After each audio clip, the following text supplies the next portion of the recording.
This music makes this sound suddenly ominous, but you know what? It's been a long time since I've played through Super Mario World on stream. Yeah, Super Mario World.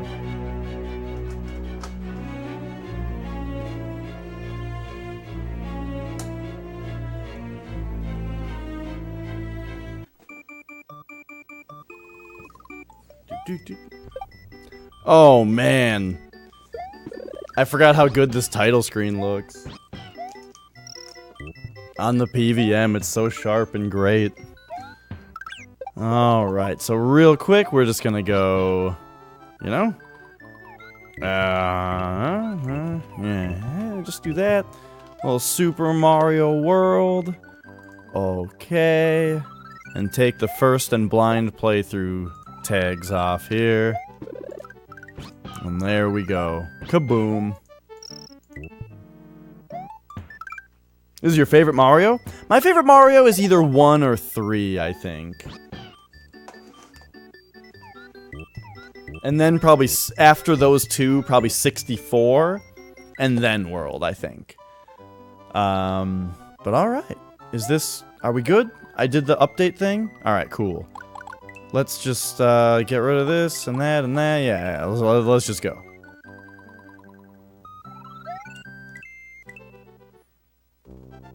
Alright. It's been a while. Been a little while since I played this one, so I'm excited.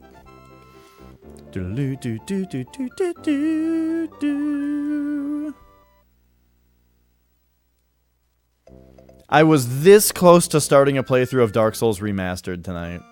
But I just thought, you know what? We're already set up on the Super Nintendo. Let's just play some Super Nintendo. So also, most recently, my experience with this game was testing out how much lag the SNES Classic has. Which means my most recent experience with this game has been playing on one that's laggy. So it's also nice to just come back and be like, right, this game is perfect.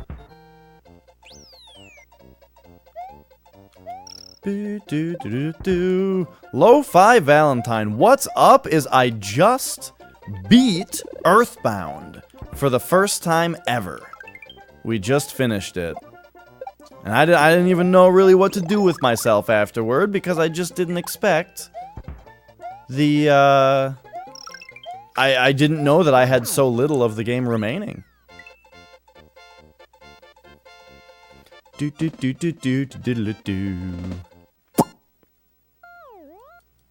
So the next RPG that we're gonna play is probably going to be Megami Tensei 2. But as I was saying, there's a rerun that needs to happen. We need to re-experience the end of Megami Tensei 1 and the fight with Lucifer before we start the second one. The last boss, the intergalactic entity thing.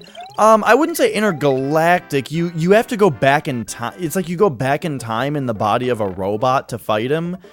Like they transfer your spirit into a robot because living beings can't survive time travel. I yumped! So instead they put your body and brain into a robot and send that back in time. It was pretty weird.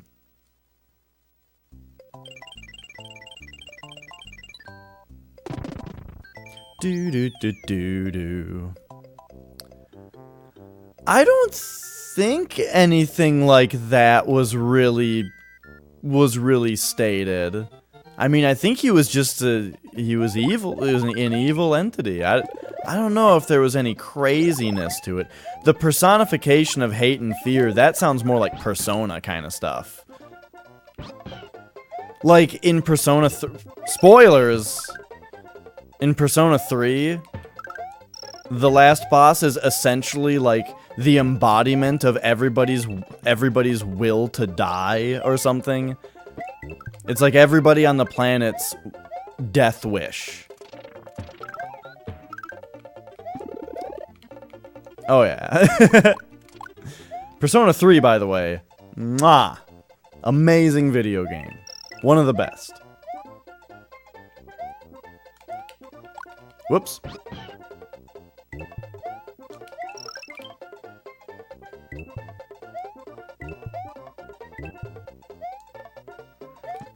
And my whole big thing about that game that I love about the story so much is the whole, like, dark tone and whole meaning of it about, like, how, you know, everyone is going to die and you can choose to be optimistic about that and live to the fullest, or pessimistic about it and decide that nothing is worth doing because you'll never beat the fact that you're going to die.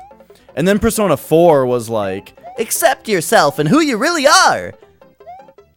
And then, so, that was fun. Persona 4 was great also.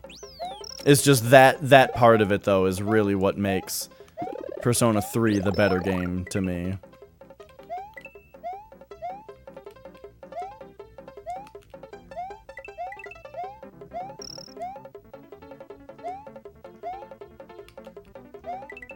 So, the first time that Camel ever did a little friendly tournament of games, it was this game. Who could beat this game the fastest? And it was really fun to not look up any speedrunning strategies, not be a speedrunner at that time, and just think, like, you know what? I bet I know the fastest way to beat this game. I think, you know, I can think of what the fastest route through the game is. And, Flex and I practiced up. And we came in first and second place. I don't even remember which one of us was first place. It was probably him.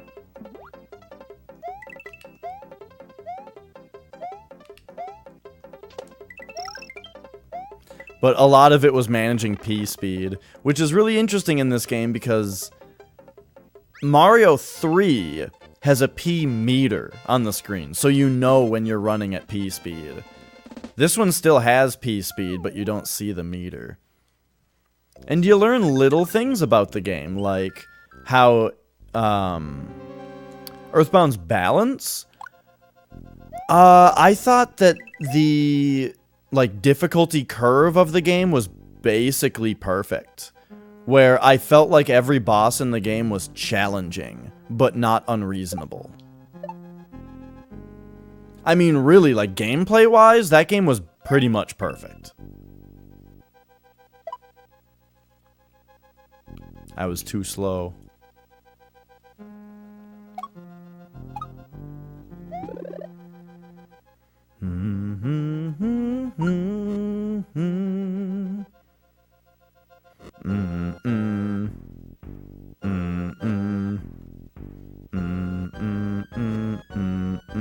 I didn't expect that Koopa to despawn. There it goes. Pew, whoop.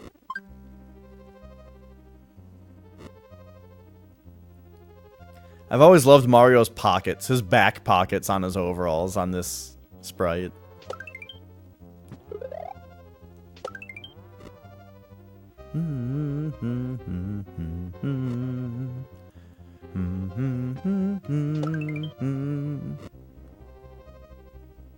Oh, by the way, we're not any percent speedrunning this at the moment. I'll be playing every level.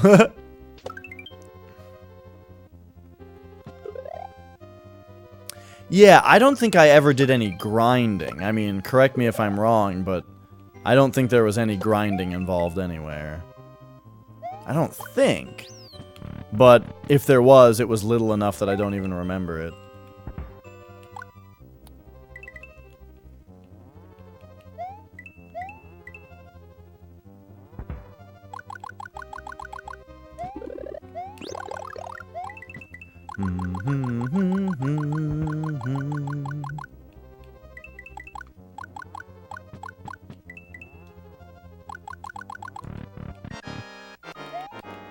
Whoops! Should have gone for this strat anyway. The easy strat where you wait for it to turn to the right. You can hit him right off the left right away, but it's like, it's pretty precise. But if you just wait for it to roll back to the right, you can just get him right there, and it's very consistent.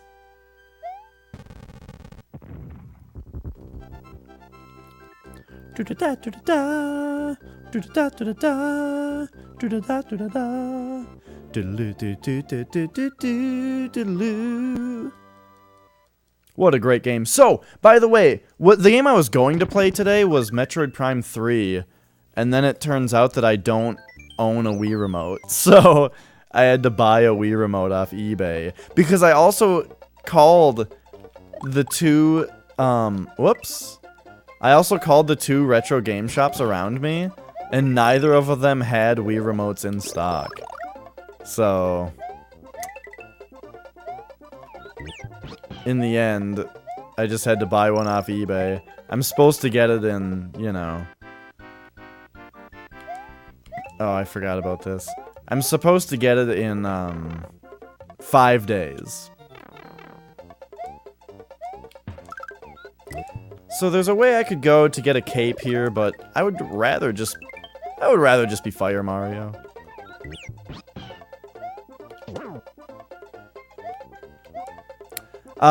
No, so we've got Metroid, Prime 3 is the next one. After that is Metroid Other M, which also requires me to have a Wii remote.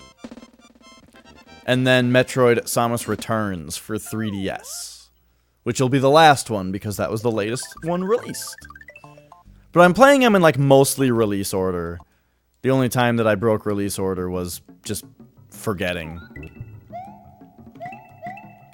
Oh yeah, Fusion was before, or no, it was after, it was between Prime 1 and 2, I think.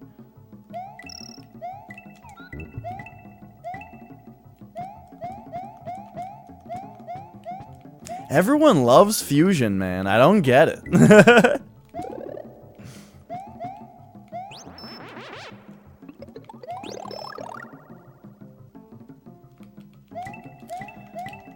Nah, I don't like Fusion because there's no exploration in it.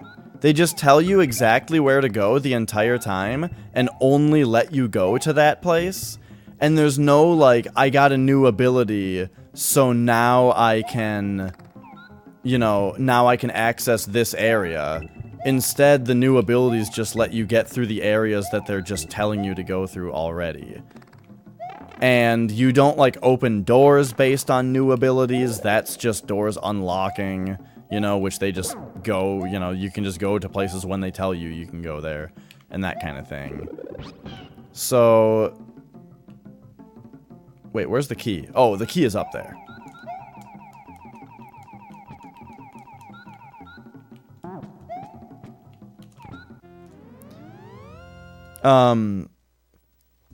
But, I mean, it's a fun game, though.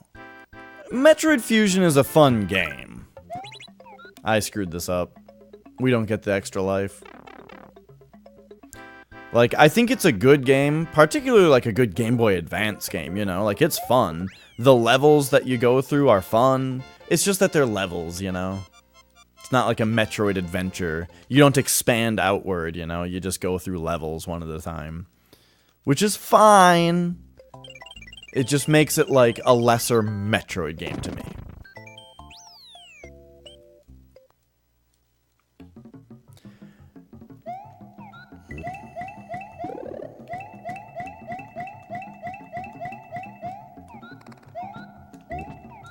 Then again, though, I mean, I am also the person who says my favorite Zelda game is Zelda 2. Which is way, way different from other Zeldas, and doesn't do a lot of the things that people love that series for. But oh well. Zelda 2 is great.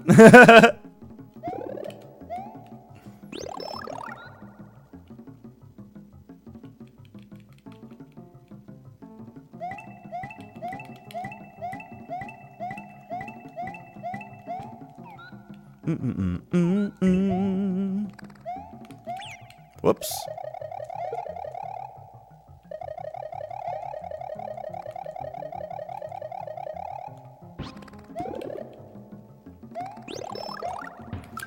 Oh, Zelda 2? I love it because it's a real-ass adventure game. Where you go to towns, and you gotta, like, pay attention to what people tell you. You gotta write shit down. Draw yourself a map and that kind of stuff. When you get to temples, you know, you gotta draw a map of it to really be able to get through it. And I love that kind of stuff, right? Solving puzzles around the world as far as what you need to bring where and where you find things and that kind of stuff. I love all that kind of stuff. Like Castlevania 2, I thought was a fantastic game. You know, Castlevania 2 had issues, but overall, fantastic game. So I love that kind of stuff. But then also Zelda 2 had really, really good combat. Where, like, you can swing your sword up, you know, high or low, but where you're aiming also affects where you're blocking. So you have to block high and low, you have to aim high and low. And, like, as far as NES goes, that's, like, the best hand-to-hand combat around, you know? So that combat, to me, is better than the combat that was in Link to the Past, even. Because Link to the Past has alright combat, but a lot of it is just kind of swinging at a certain angle at enemies and stuff. So yeah, I just loved those fights that you get in Zelda 2.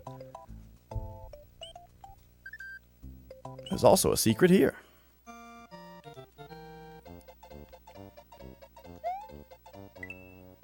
And yeah, just the secrets and stuff. The secrets in the game were so good. Oh, whoops, I just barely touched that.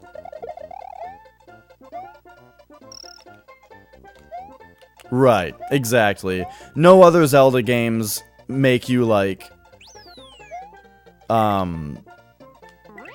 Well, they do kind of do some of those things.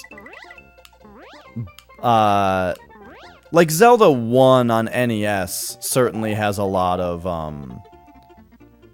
well, things like drawing a map and having to, like, write down what people say to you so that you can figure out puzzles around the world and stuff. That part of it is the same.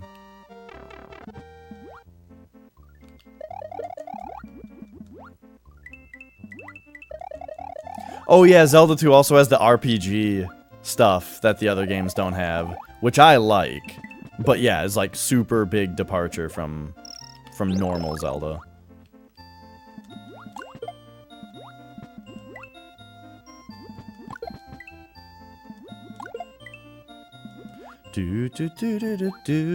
Also, Zelda 2 is what introduced the Hyrule, or the temple theme that everybody loves.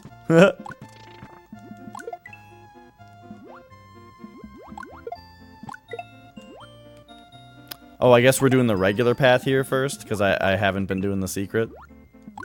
I'll go back for the secret. Yeah, exactly. Well, I mean, going to villages and talking to the people isn't different for Zelda. You do that in all the Zeldas.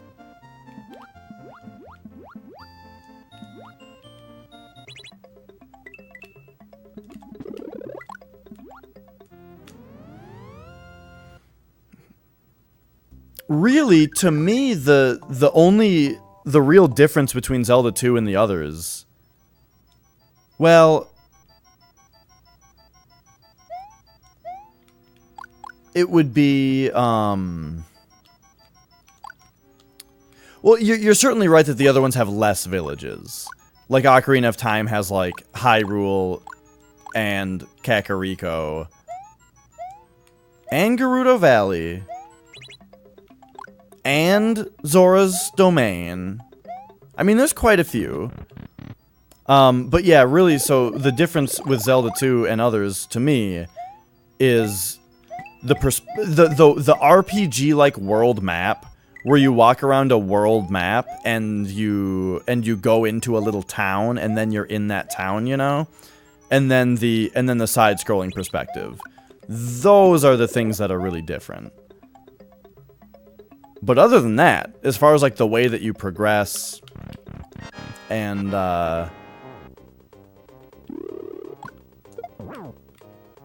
all that jazz, very, very similar.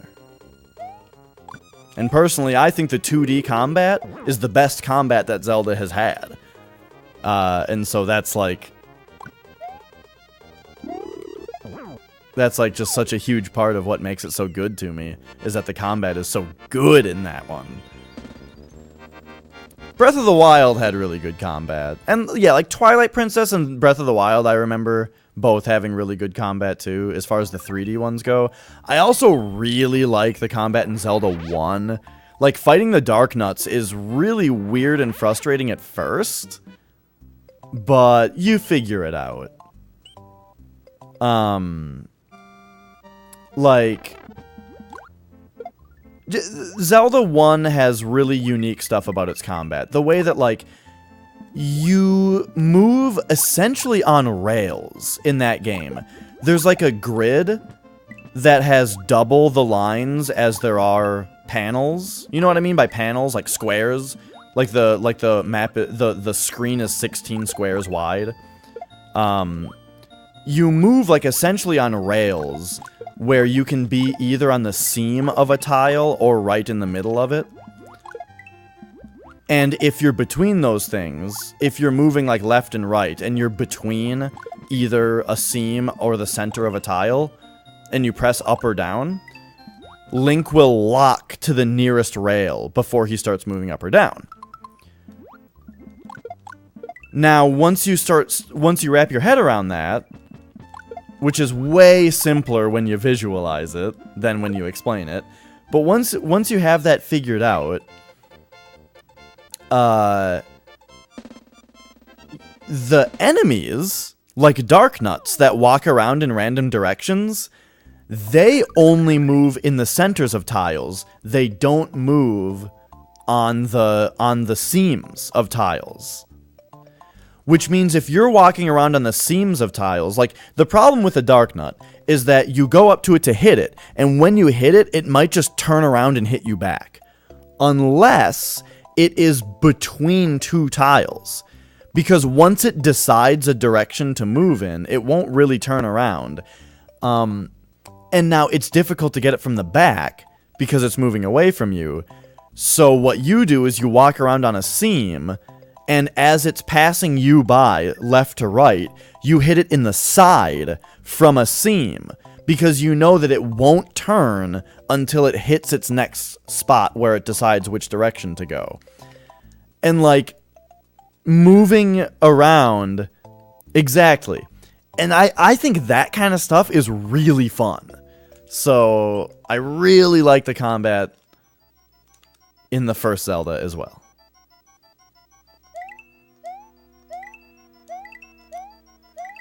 But Link to the Past? I don't know. I kind of thought Link to the Past didn't have very fun combat. You are nothing to me. Holy shit! 18 months? Woogie! One of my favorite people? I mean, if you're not gonna do it, what? Is it with zeros?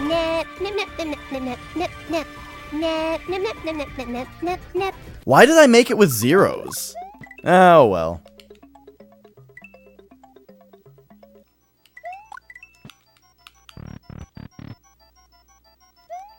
How is it going, my dude?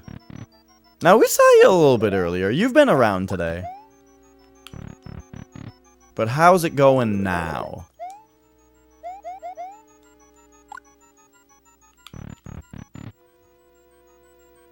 But yeah, Link to the Past, I've never really liked how the combat and the movement in general feels in that game. I feel like Link kind of moves slowly. I don't like the feeling of, like, charging up the sword and spinning it always has felt shitty to me in that game, because it has the same exact range as your regular sword strike, which means in order to hit somebody with a charge-up sword, you have to, like, face away from them and swing and then wait and stuff, instead of, like, hitting a dude and then charging on him and stuff like that. Like, there's just, I don't know, I've just never loved how Link to the Past feels to play. There's a new patch for Rebirth 3. What? What did they add?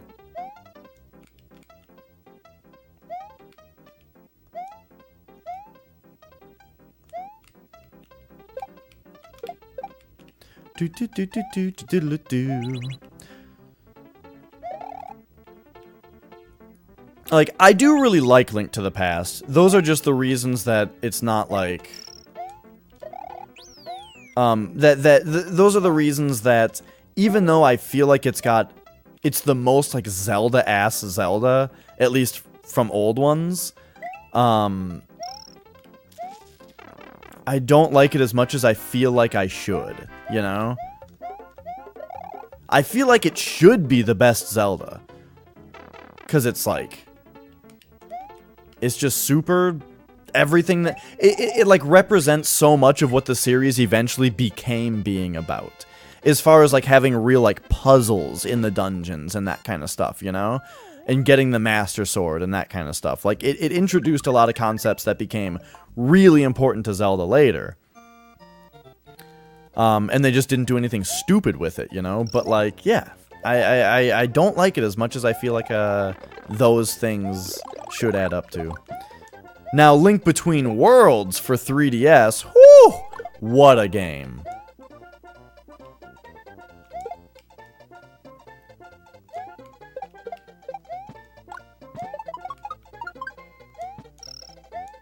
And whenever I have conversations like this, I always feel like it sounds like I'm somebody who just doesn't appreciate retro. But come on. I already said my favorite two Zeldas are 1 and 2.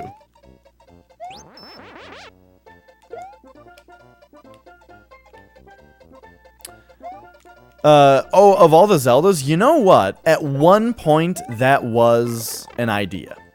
And by an idea, I mean we kind of started to do that. So the first time that I ever really played through Zelda 1, as a kid, I tried to play a bunch of times, and I just never knew what to do. I would get lost, and it just never got very far, you know?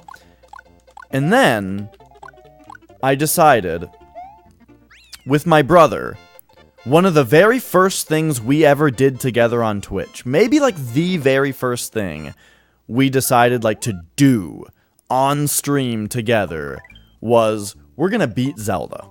And so one of us played Zelda while the other sat with a notebook and drew out a map, you know, of the world map and stuff.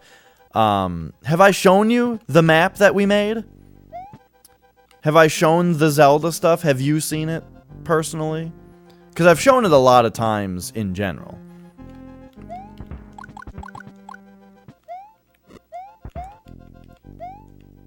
Oh, okay. So that's where that map came from. That was on stream, that was us deciding we're gonna do this. Then, once that game was done, it was just so enjoyable to do that, and we were both so intrigued by Zelda 2 in general, that we decided to do it with Zelda 2 next. So we played through all of Zelda 2, just like that, mapping it out, writing down what everybody says, really fucking playing Zelda 2, you know? And then we did play through Link to the Past after that. That one was a little bit different because we had both played it before, and, you know, I don't think I had beaten it before, but he had. And then after that we did Ocarina of Time, which we had both beaten. So that was like the first one in the series, I guess, that I had already beaten in the past. So we did play through Ocarina of Time then. Now the problem is, my brother and I both have not the greatest opinion of Ocarina of Time. Ocarina of Time was a very important game. It was a really big deal when it came out. But nowadays, I think that the game is damn near unplayable. Just like, the controls don't feel good.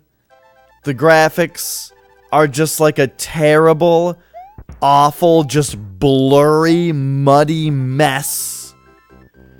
A lot of the game, a lot of the puzzles and dungeons are just like really tedious. There's just like... Oh, we played through Link's Awakening also. Before we did Ocarina of Time, we did play through Link's Awakening on Game Boy also. Great game. A little tedious in some ways, but great game. Probably, maybe, probably the best Zelda soundtrack on Link's Awakening. Anyway, so yeah, for all those reasons, Ocarina of Time is just a chore. How do we do Game Boy? With the Super Game Boy for the Super Nintendo.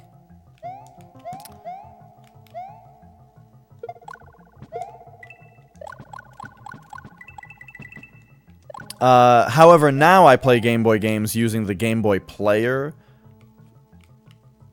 for the GameCube because it actually runs games more accurately. I found out that apparently the Game Boy or the Super Game Boy for Super Nintendo, apparently it runs games slightly too fast. Like just ever so slightly. So now I play using the Game Boy Player. Anyway, what I'm getting at is we did play through all the way through Ocarina of Time, but it took a long time, and we were very fatigued by the end of it. And correct, we never made it to Majora's Mask after that. That's where we're at on the series. Even though we both love Wind Waker and have that to look forward to, and we both have fond enough memories of Twilight Princess and would be very interested in revisiting Twilight Princess to see how good it is. Because we both remember it being good. Except for the spinner being like the stupidest power-up ever. And also, dual hook shots is also kind of stupid. You know, like it's gonna have some stupid stuff in it. But I remember it being good.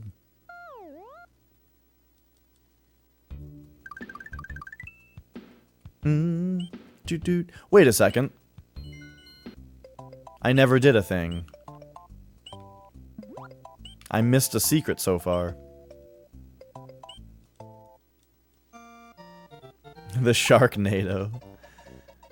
Well, because, yeah, the thing was, like, after Wind Waker, they wanted to come back with, like, a really, like, serious, awesome one, you know? But in a couple places, they went a little overly silly with it.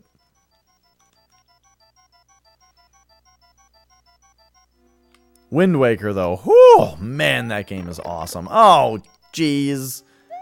I should have gotten 2 capes for exactly that reason. But I want firepower. But I'll have firepower. After the, after we do this unlock, I'll have firepower. So we gotta, like, not murder this thing? Whoa, I didn't realize he would turn around. At the edge of the... I figured he was gonna walk off the screen. Whoa. There he is. Alright, so we'll manually get him off screen.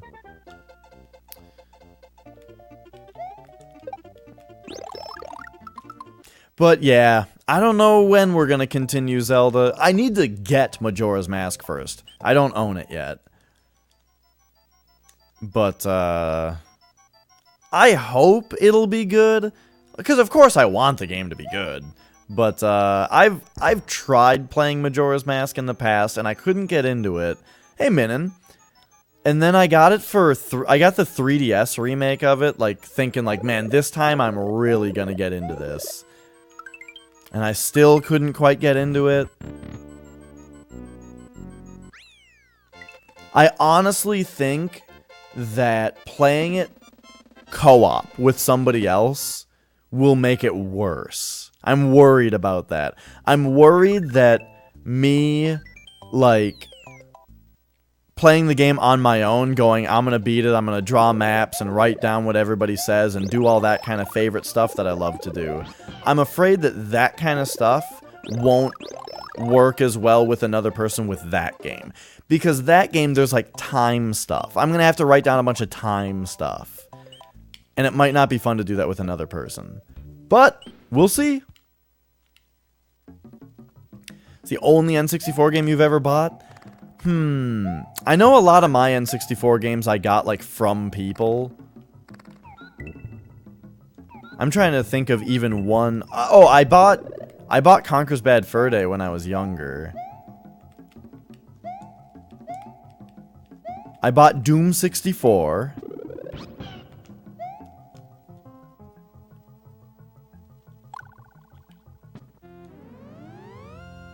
I feel like there's a big one that I'm missing. Yes, I bought Conker's Bad Fur Day from you. Cause you were then gonna go buy a copy from a retro game store. Didn't you like put money down for it at a game store, and then that game store closed without ever delivering?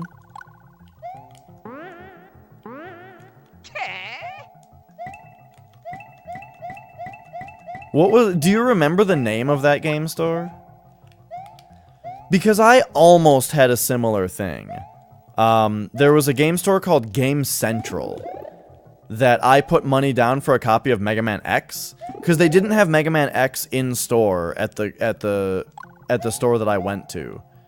So I put money down for them to get one shipped in, and then that location closed before, like, months later.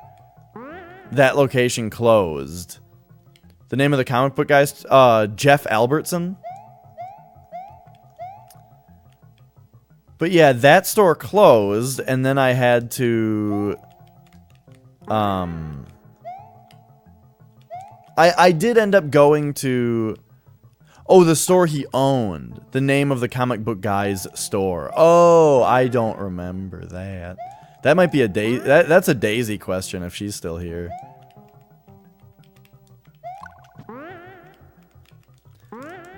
Can you make this? It doesn't look like you can. So I either need purple switch or a cape. Okay, that was the name of the store. Gotcha. But yeah, there was a store called Game Central that did that to me with Mega Man X, but I went to a different one of their stores, and they had it, and they gave it to me with the money off that I put down.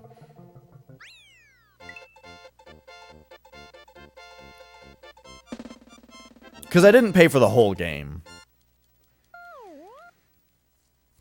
But yeah.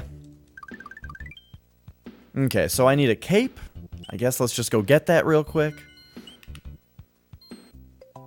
I need to finish my rap. I wrote a rap with intent to rap it over the Vanilla Dome theme.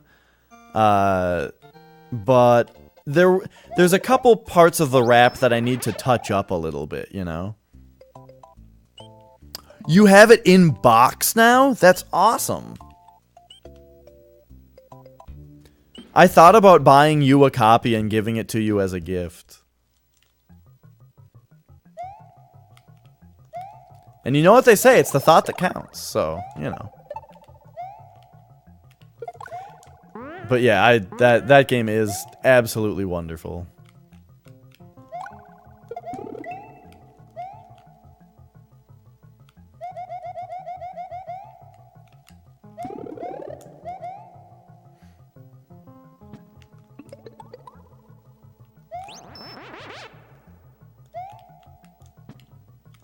Whoops. Alright.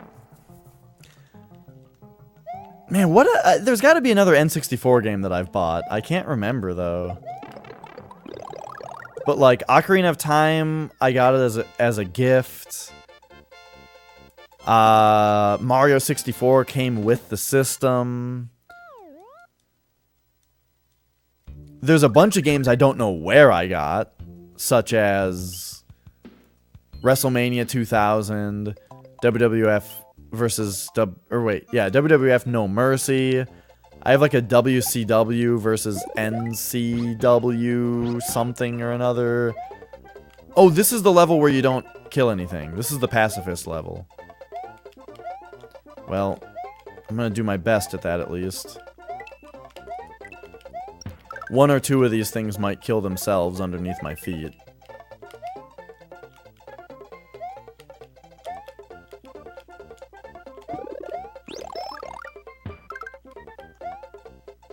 That one was a sacrifice for the greater good.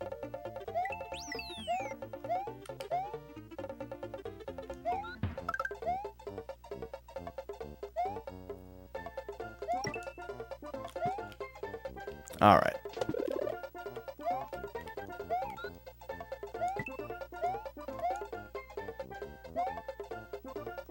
Do-do-do-do-do-do.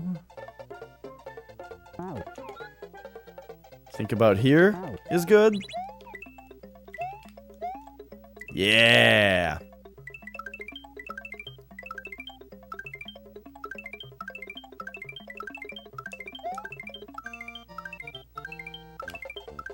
And there we have it. These lives will be ticking up for a while.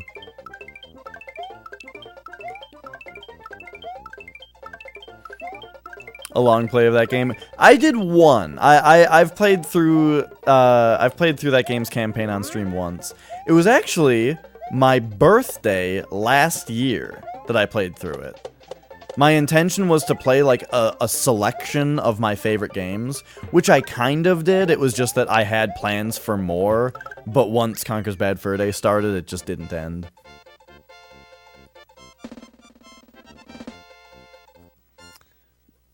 But yeah, such a great game. Be-do-do-do-do.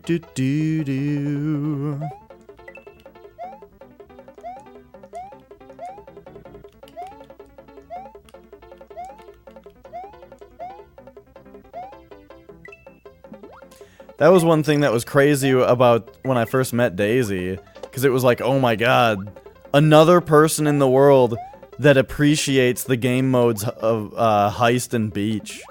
Another person that knows about Heist and Beach and appreciates them.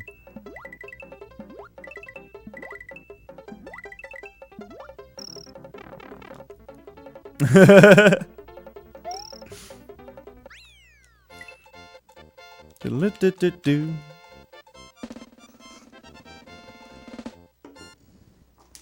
Water.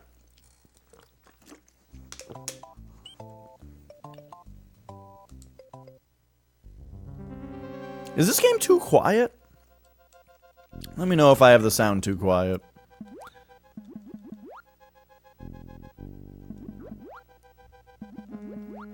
I feel like I just heard a cat meow.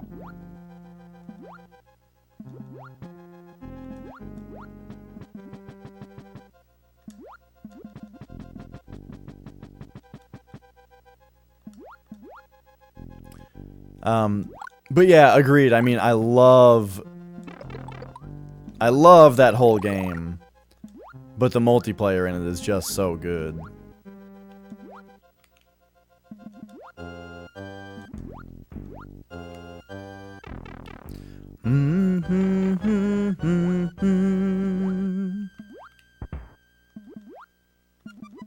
What's over here again?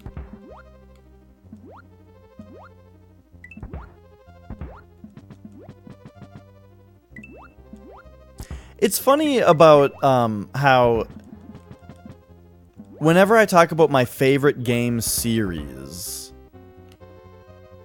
Oh, just nothing.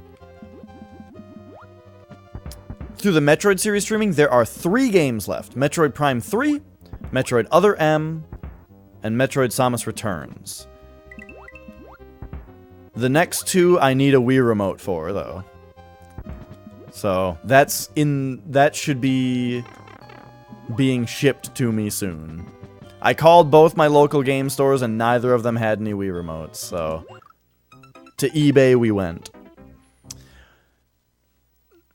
But Metroid, that's a good example of what I was getting into. Whenever I talk about my favorite game series, the ones I always bring up are Metroid and Metal Gear Solid. Or just Metal Gear in general. I also bring up, you know, Shin Megami Tensei,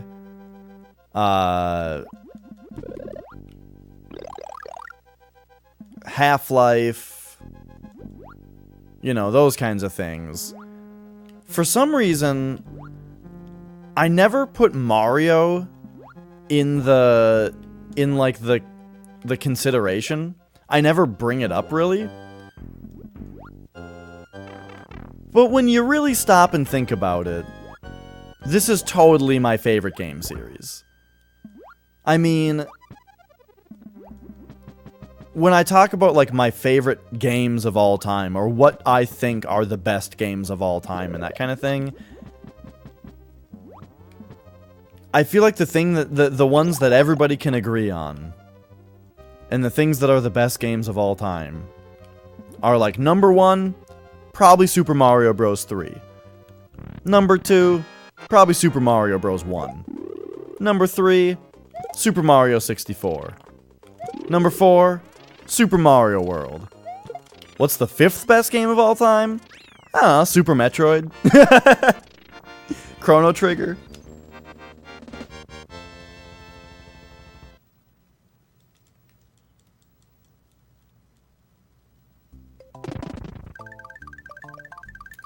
But it's like the first 4 slots are just Mario games.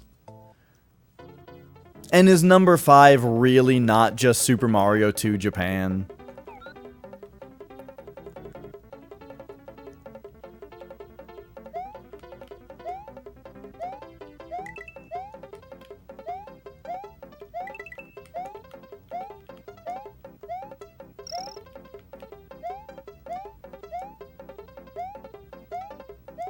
I'm not sure, though, because when I talk to Flex, that's kind of the conversation, because those are the ones that, like, as a whole, both of us agree on, you know?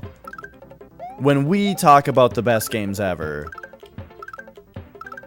there are games like that we're both in on. We're both in agreement about. And I'm sure he would agree with Super Metroid and Chrono Trigger being 2 of the non-Mario games that are considered.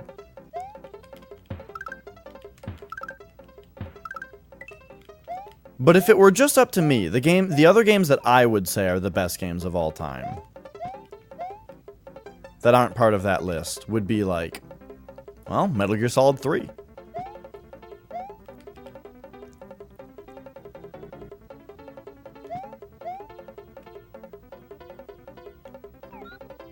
Why does Yoshi have orange arms in this game?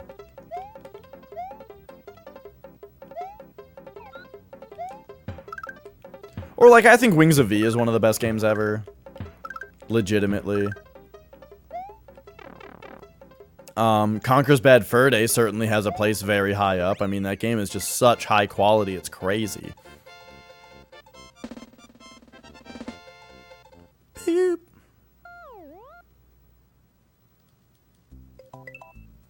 And then there's some real weird stuff, like Fez and The Witness, but those ones get, like, much more specific to me. I thought Fez and The Witness were both, like, just mind-blowingly good games. But I've watched some people play The Witness. I've watched a couple Twitch streams of it. And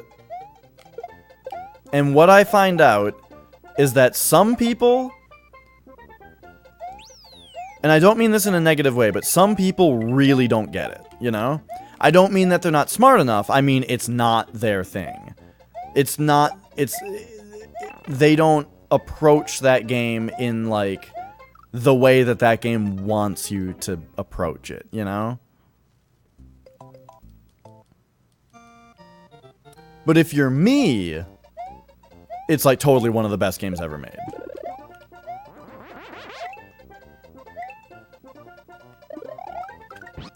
And the big thing about The Witness is that it's truly non-linear. And it's a game, and this is the only game I've ever seen do this. Imagine, so you've got Metroidvanias, right? You've got games that have a world map where you can only access certain areas once you have a certain ability. And once you have that ability, it gets you to be able to access a certain place, but then it also is a big part of how you start moving around and how you start, you know, fighting enemies or whatever, that kind of thing. Like the screw attack in Metroid, for example. It allows you to get into certain areas that you couldn't get to before, but then it's also like a new thing that you use in combat a lot and stuff. And so you start using it a lot. And then you start using it in conjunction with other abilities to get into new places and that kind of stuff. You know, you start using it with the space jump. And now you can really use it in combat. You can really use it to get to new places. You're following what I'm saying? It's basic Metroidvania stuff. The Witness is a game that has that mechanic where you get new abilities. And you get several new abilities, and you have to use them together. However, those abilities that you get, and if you have not played this game before, what I'm describing to you is real. This is a real video game. The abilities that you get are literally your own knowledge of the game's mechanics, your own knowledge of how the puzzles work. You'll come across puzzles where there's nothing in the game that's actually limiting you from moving forward. Instead, it is 100% simply the fact that the puzzle has certain symbols or ideas on it that have not yet been presented to you in a way that's easy enough for you to intuitively figure out. And so you can't get past that puzzle until at some point in the game, you'll find a place where that particular mechanic is presented in a way that's so easy that the first time you'll accidentally solve it. And you'll go, interesting, I wonder what I did that actually solved that. And then the next puzzle next to it will be one step more complicated, where you will have to see what you did to solve it and go, maybe it's this. And then the next puzzle down will actually test, like, okay, do you actually get it? Here's the mechanic again, in a way where you, like, actually need to solve it. Or you actually need to show that you know how it works. And then you do it. And then the next puzzle will be, alright, here's a challenge. Do you really get it? Now we have a challenging puzzle using this mechanic. And once you have found that area that gives you those puzzles, now you actually understand this mechanic well enough to get through that and to go to other places where you've seen that puzzle mechanic and solve those puzzles. And that's how the game gates progress in a Metroidvania style thing. And it's like the most incredible, crazy thing I've seen. I've never seen a game do that before. And it's just mind-blowing how well it works.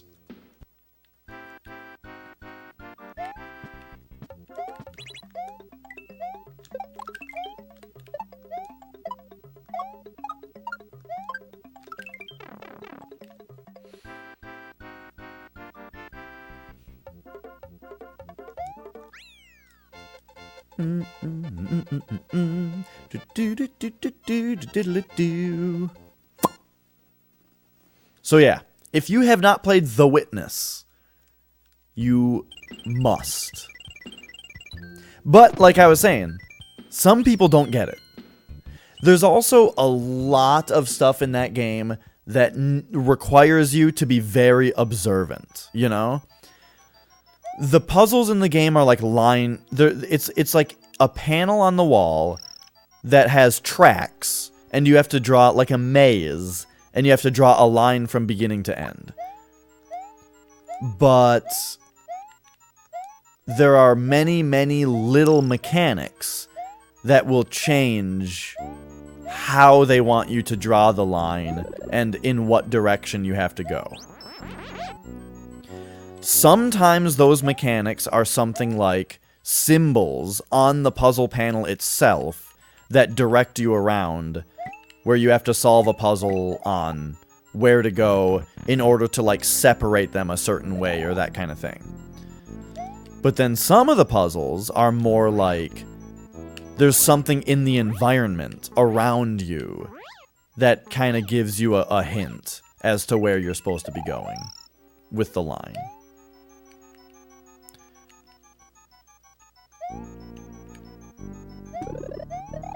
And some people will get to one of those ones where it's something observant in the environment, that they need to be akin to.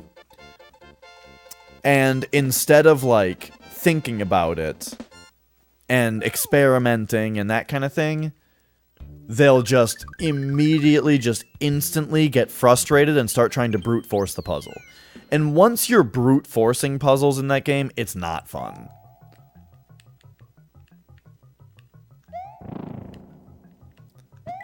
But, like, you just gotta not do it.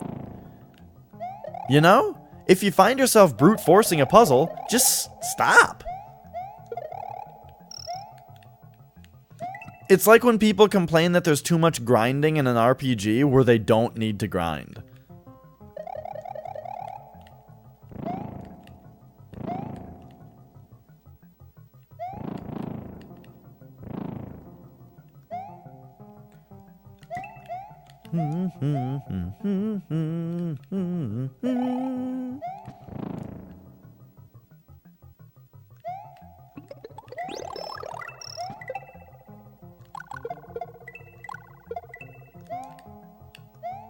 Also, The Witness is just like a beautiful game, graphically. I love the art style and the look of the island that you're on and stuff. There is one thing that I don't like about The Witness. And that is you find these audio logs around that kind of have, like, philosophical jibber-jabber in them that kind of gets at what the game is kind of about. But they go on way too long, I think. Just a couple of them. I just don't think that the game necessarily needed the audio logs. I think that they kind of were a little annoying. But, I mean, you can just not listen to them. In a game that's so... I decided I'd be a cool guy and just run off that ledge instead of jumping, but I didn't have P-speed.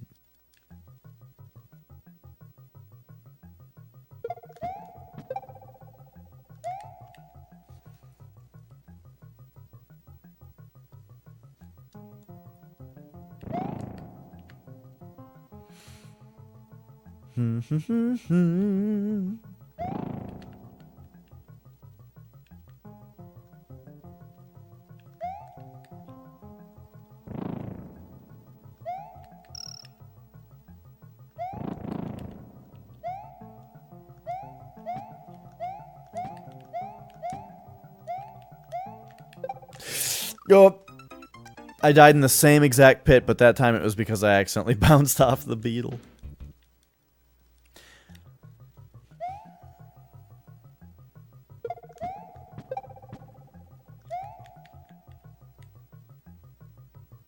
You know what game I really, really enjoyed was Grand Theft Auto 4. I remember when it first came out, I played it over at Mr. Lo-Fi Valentine's house. He had it for 360 and we played it a bunch. But I didn't really appreciate, like, the campaign at that time. That was still back in my let's just drive around and cause mayhem days, as far as Grand Theft Auto goes. It wasn't until much later, and on PS3, that I picked up GTA 4 and really, like, played it, you know? Played through the campaign and enjoyed it. And it was really, really good. I feel like the Grand Theft Auto series has always been, like, really big and important. And when people talk about best games ever, I'm sure a lot of people, at some point in there, would bring up a game like Grand Theft Auto Vice City or San Andreas. But personally, I think that those ones are a little too rough around the edges, as far as, like, some of the campaign missions and controls overall and that kind of stuff. I mean, I don't know. I'm sure a lot of people would disagree with me on that and say that they're just fine, but I found them to be a little rough around the edges in some ways. Some ways that Grand Theft Auto 4 was not, and that was the first one I played that was like it had all, like, the charm and greatness of the Grand Theft Auto series, but then also they like really made a tight video game as well, you know?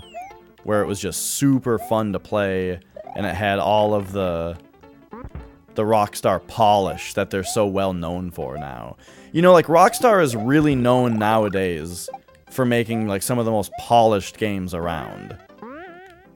And I feel like GTA 4 was the first one that was like that. Was the first not the first Grand Theft Auto, but like the first Rockstar game that was like that.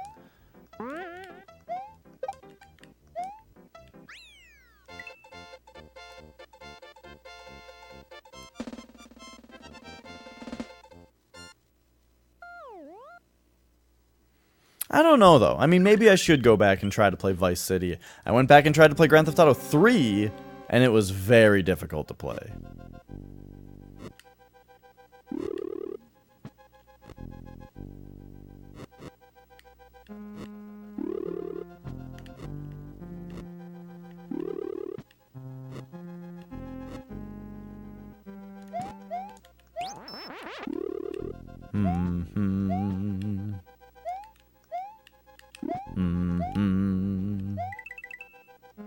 Oops.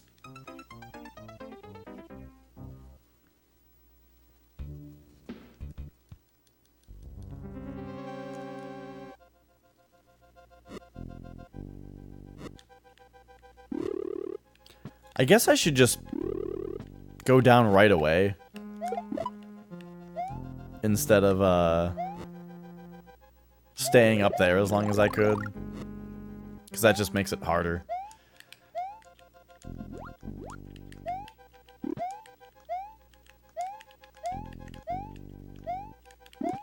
Oh, jeez. Okay, no, that's fine. This is fine.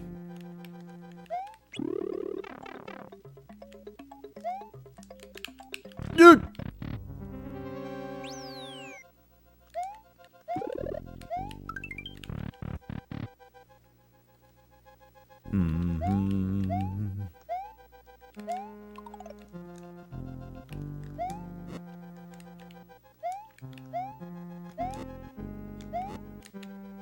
I could have made that.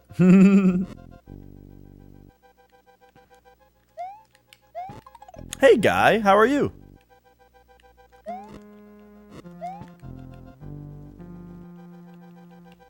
La da da da da. La da. Oops. I got impatient and just jumped blindly.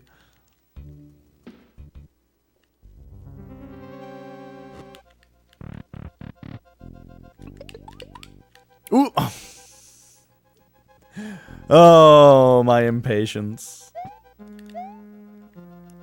You got good news? I'd love to hear it.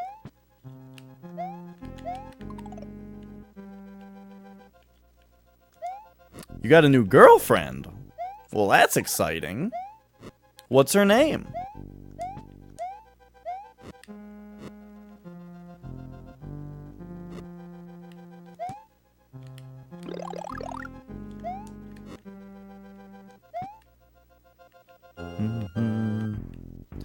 Do do. La da da da da. Because you got dumped on Christmas Eve. Well, I'm sorry to hear about that. Is it really so right, though, to... I'm a little skeptical about what you're describing as you getting a new girlfriend because you got dumped.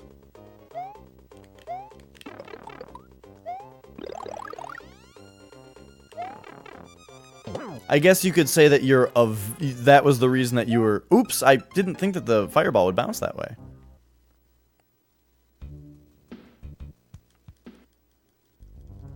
Orihime, because she likes Bleach anime. Oh, her name is Orihime, but that's like her online name?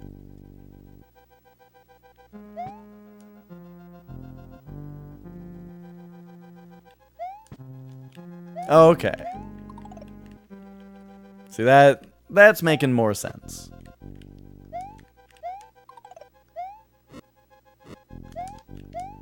Just specifically the wording of because could be a little concerning otherwise. You know, because you don't want a relationship that starts for the wrong reasons. But that sounds better.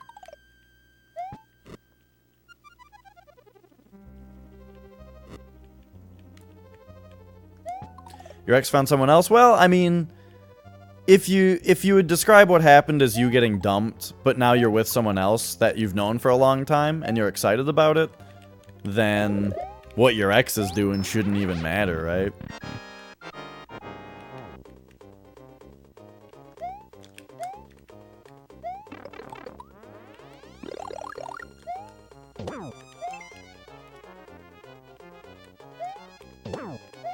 Did you guys know that you can see this boss's feet before she spawns? I saw him one time on that one. Her feet, like, blink for a frame before she comes up. Oh, she left you for someone else? I mean, that's pretty rough.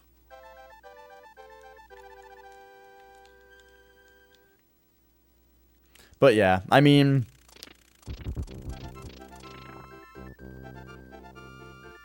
if I were you, especially since you're with someone else, I would say, you know, it just doesn't matter anymore.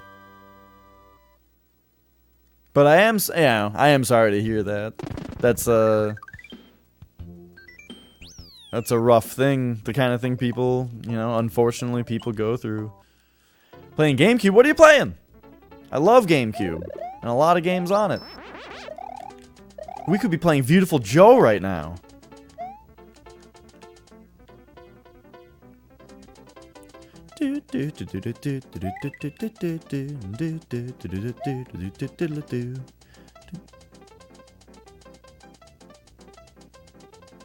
Battle for Bikini Bottom. I've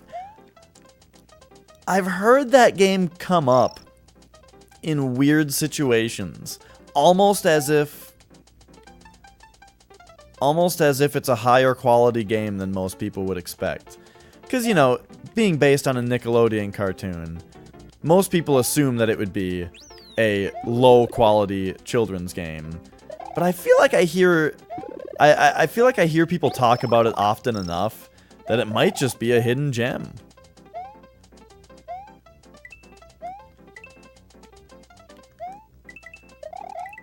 Like, what's that one? Oh, well, I don't know. That might just be crazy talk. Better than Mario 64. What we just discussed as being one of the greatest games of all time. I'm skeptical.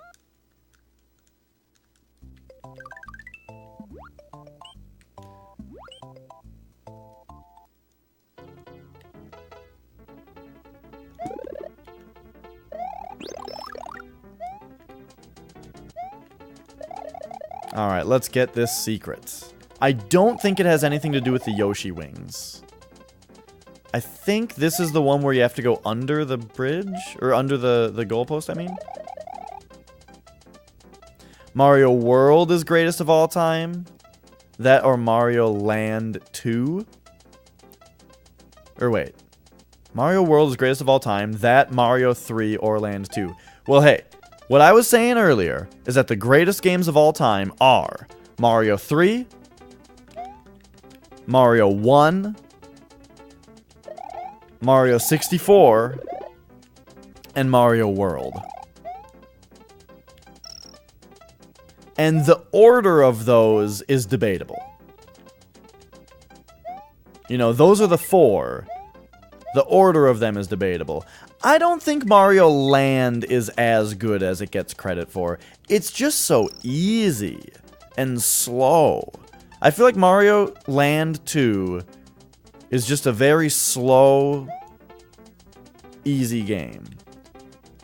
Oh, I see what's going on here. Okay.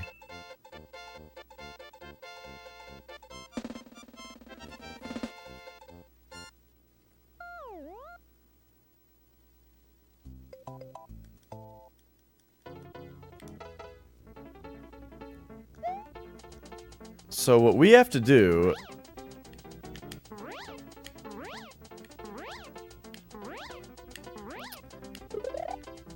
Yeah, I mean, not every game has to be the hardest game ever, but... I just thought Mario Land 2 was, like... It's really short. Like, you know what I mean? Like, there's not a lot in it. It's very short, and none of the levels really particularly stood out to me just because they're all just kind of slow moving and easy. So I just didn't find... I do like the game, though. I mean, like, the big Mario world is really fun. That has, like, the Legos in it and stuff. Oh my gosh, I keep doing that. You know, it's got its good stuff in it. I just don't think it's anywhere near Mario World 3, 1, or 64.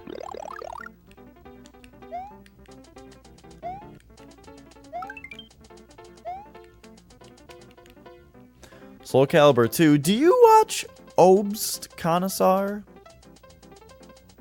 Have you seen his stream? I think he was just playing Soul Calibur 2 recently.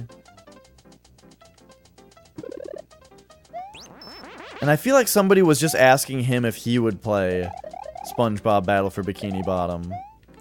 Okay, that's funny. Because, yeah, I'm pretty sure it came up the other day in conversation on his stream. Somebody was asking him to play Battle for Bikini Bottom. And then he's also been playing Soul Calibur 2.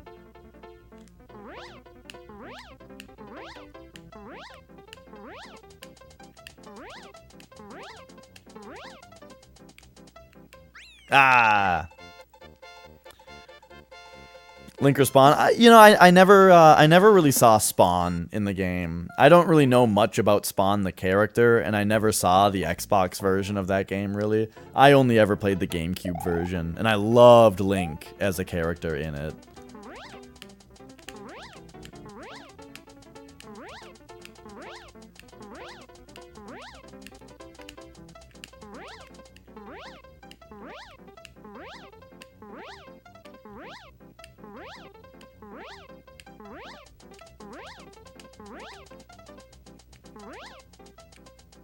Shoot.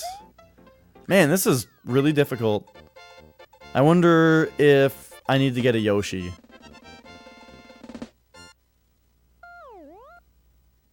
I think we need to kill a Yoshi for this.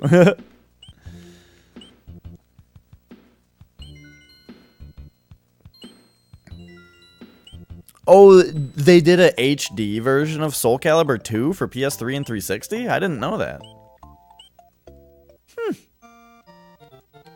But yeah, understandable that Link wouldn't be in it.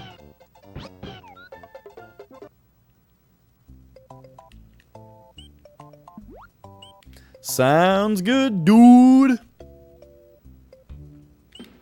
Have a good night. Also, real quick before you go, do you know that The Binding of Isaac has a card game that just came out? And I have it.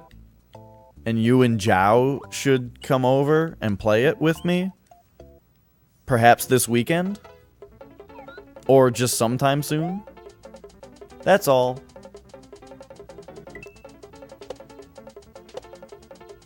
Alright, so we should be able to do that and just barely make it.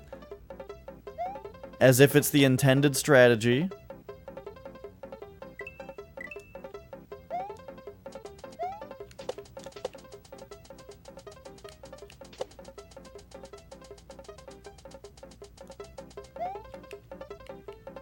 Whoop! There we go. They know that that's a particularly hard secret, so they give you the moon after it. I love it. So there we go. It turns out we just had to sacrifice a Yoshi. But he just came down here, you know? We dropped him off the bridge. He's just down here in Soda Lake now.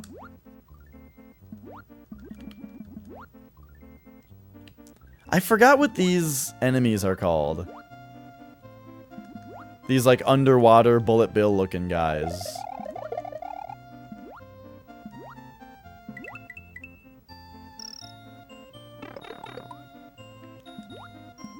Nightmare's OP. I remember thinking all the characters seemed really good in Soul Calibur 2. Like, when I played it when I was younger. I mean, I'm sure that's not right, because it was just me being a kid and mashing buttons, but... Well, it's not Bullet Bill. It's not Bullet Biff, I don't think. And they're not called Bullet Bills, these ones in particular. They're different. They're Is it Torpedo Ted? That sounds right. It might be Torpedo Ted.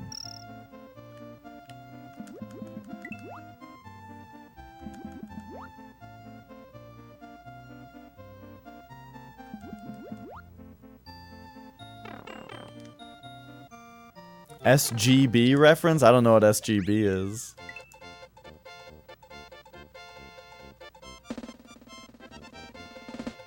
Boop. Boop.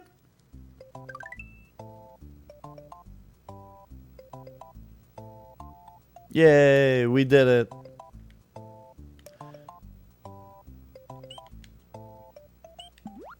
Super Gaming Brothers on YouTube? Huh. Never heard of them.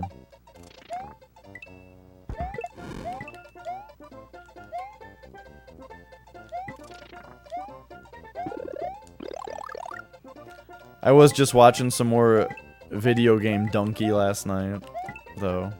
He's pretty great.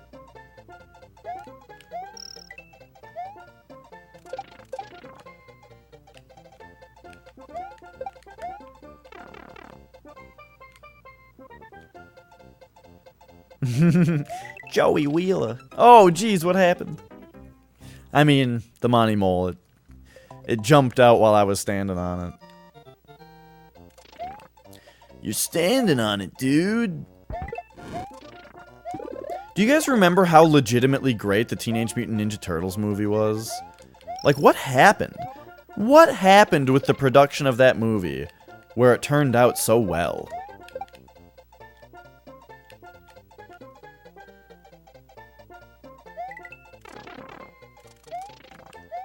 And, of course, I mean the 90s one. Oh, jeez.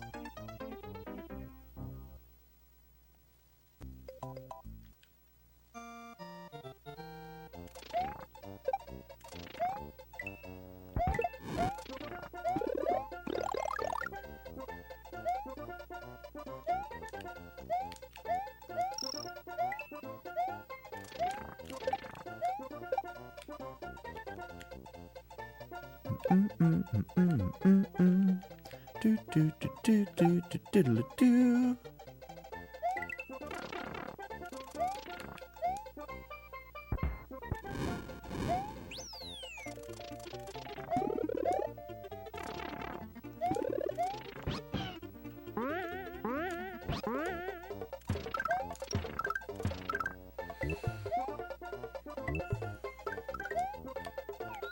So I think we've been doing all right so far on the 96 exit plan. Next up is Forest of Illusion, which is a tiny bit trickier, but we should be fine. We just need to make sure that we get all of the exits on all of the levels, because there's a way to, like, double up on certain pathways, and you have to do that.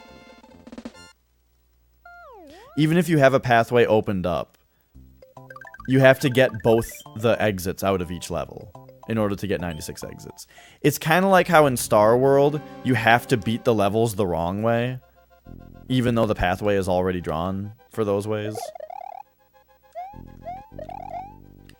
Which that's what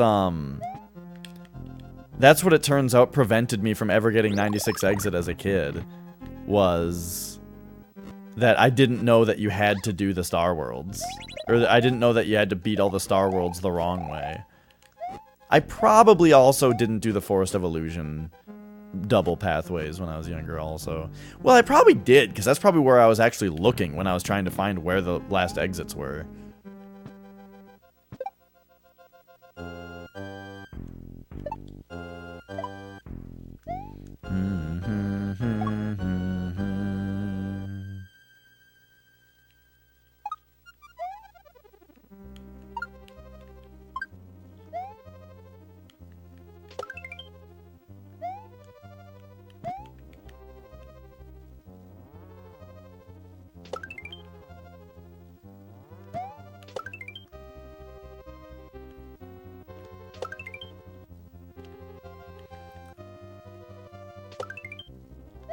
84 lives is not enough. Wow.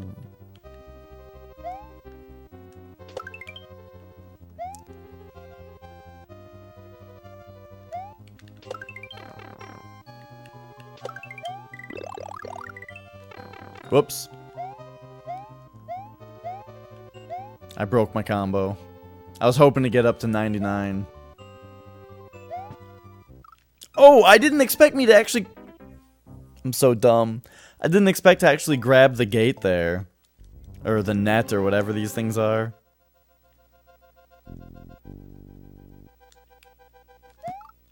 Nah.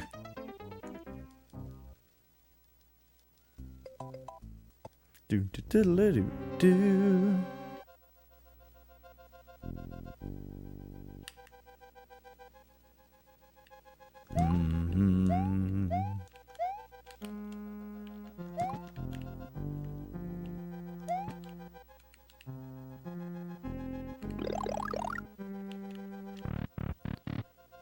Do do.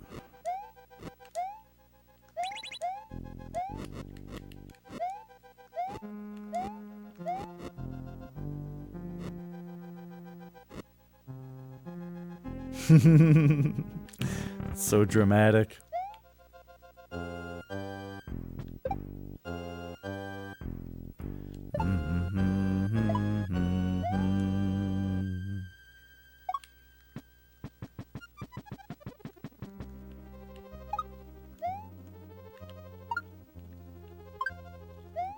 Alright, I'm not going out of my way this time.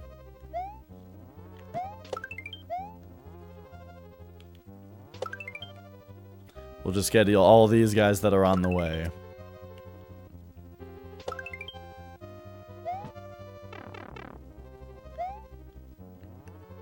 So that time I wasn't holding the run button. Okay.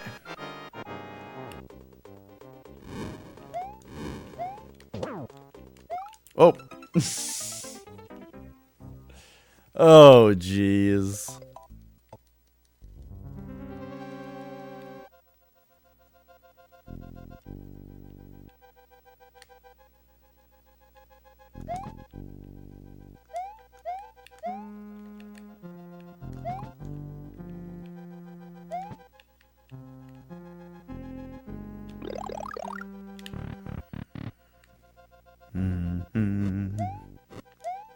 You know, I'm sure there's a game later that I'm going to think of that I'm going to feel bad for not bringing up in the best games ever conversation. Also, man, I just cannot keep my big throughout this place.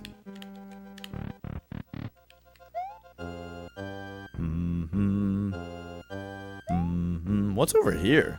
What? What is this? Crazy.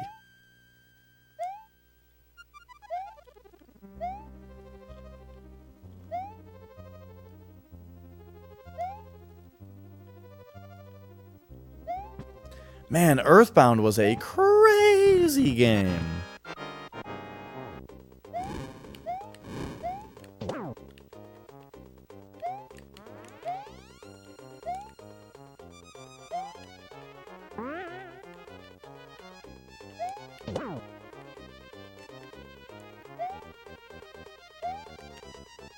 I wonder if you can bop this guy while he's jumping. Nope.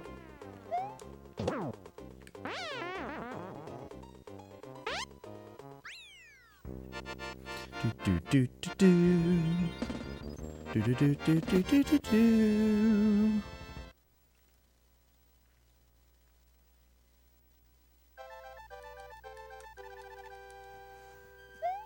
You know, we could put the 100% tag on here.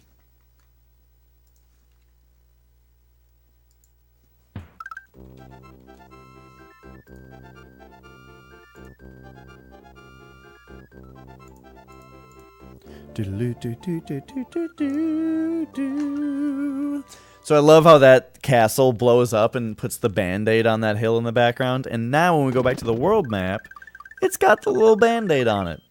So cute. So cute. Alright, so here we got to keep track of whether we got both exits in each level.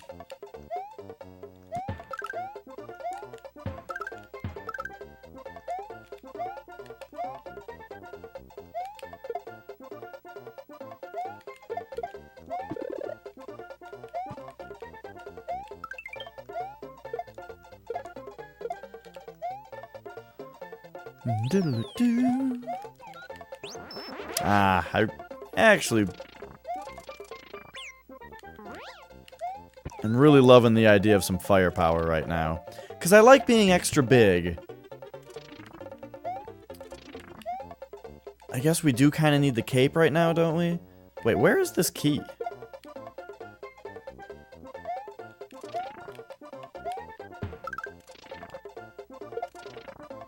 Oh, it's just right there. Okay.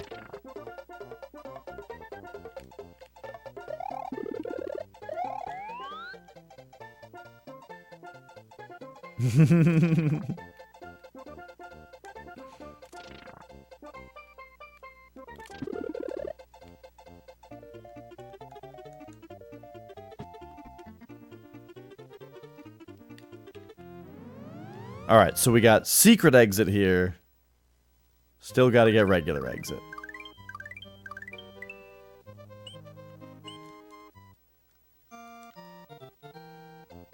And I miss my Yoshi already.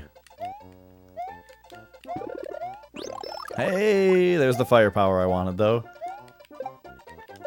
Beautiful. And a Yoshi! Look at that. Now we're in business.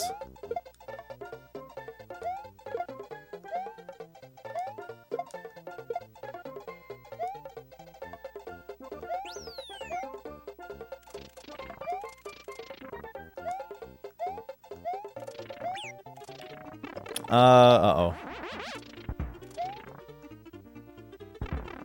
I did not realize I was in flying mode there.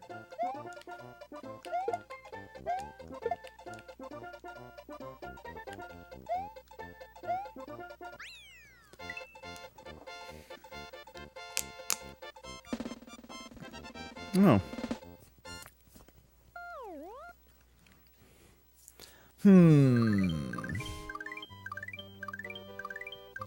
So I mentioned Beautiful Joe a little bit ago.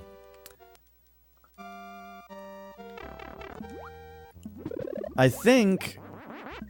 So I remember renting that game one time. When I was younger. I remember playing it at Target and thinking it was really awesome. And then renting it at one point and really liking it.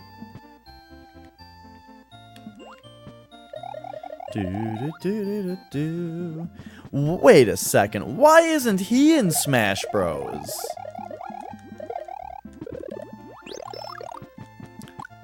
Beautiful Joe had like a cartoon. After being a video game. I feel like that needs a revival. I wonder if some weird... No, it was a Capcom game, so I doubt like a weird company owns it.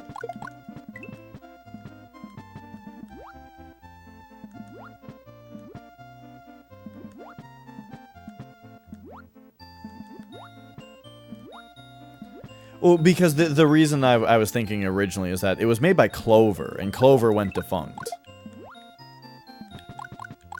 Whoa. They later became, well, key members of Clover became Platinum. But with that kind of thing, you never know, like, what kind of weird stuff happens to the different properties. Oops.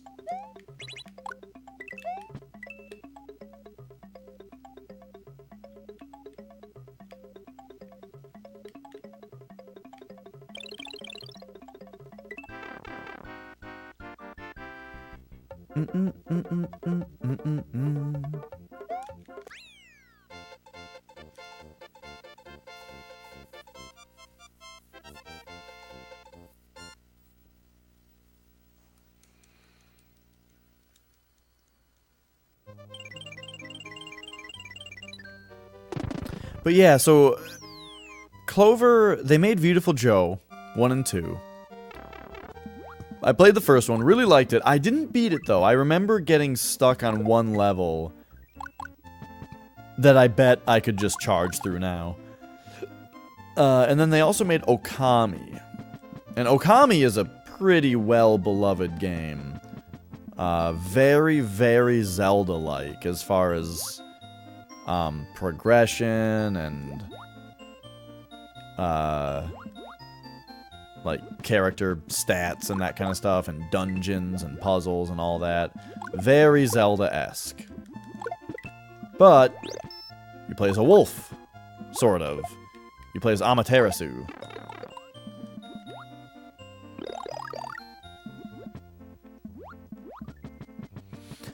I remember also getting Okami at some point. I think I had it...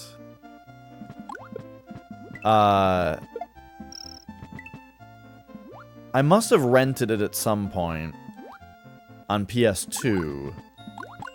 And then I remember getting it on Wii. So then you could draw your paintings with the Wii remote. That game had a really weird thing to the way that you drew with the Wii remote, though. It was like, instead of just painting where you were pointing on the screen, instead it like used the motion, sort of. Well, I believe it still used the sensor bar, but what it did, though, was like if you were holding the Wii remote at a slight angle, like a slight tilt, it would take that into consideration in a way where, like, in order to draw a line straight left and right, if you were holding the Wii remote 45 degrees, for example, this way, you would have to draw diagonally in order to draw straight left and right on the game.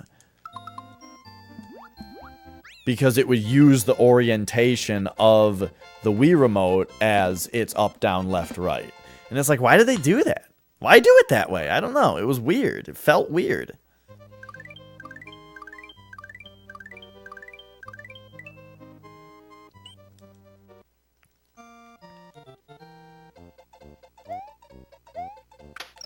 I always had a really hard time with this level's secret exit, even though it's like super easy.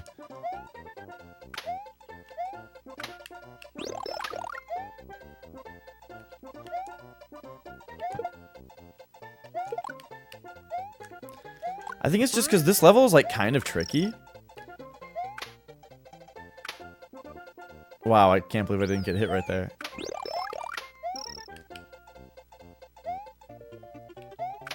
Oh my gosh.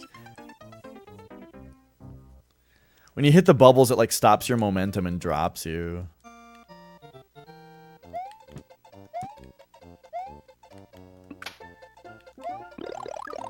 You want me to turn on the bubbles?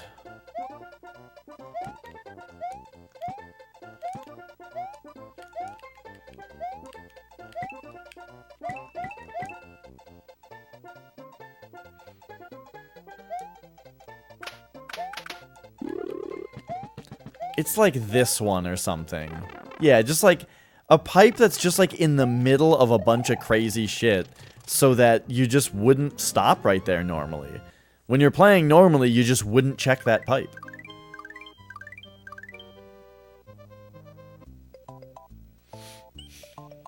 So that gets us down to the castle. But now we need to do the normal exit.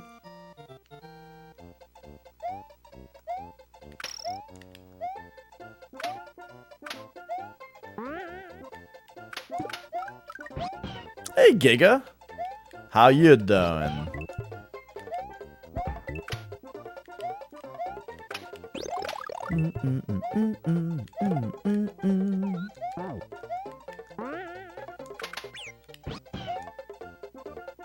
Doodle-doo-doo.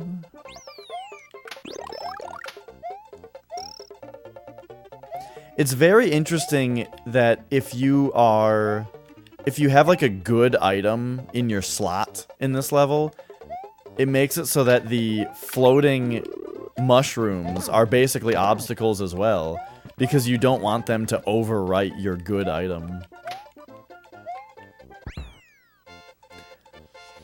Had dinner and doing some EDH. Cool.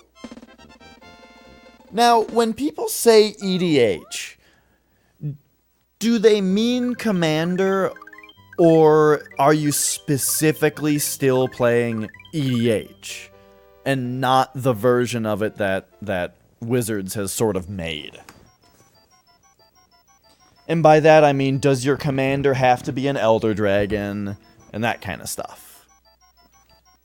Okay, so I don't mean like oh, it's called Commander now. I'm not like trying to like be corrective. That's not what I'm intending. What I mean is like I'm genuinely curious if there are people who have rejected, you know, the idea of what Commander has become and insist that and still play EDH instead, you know?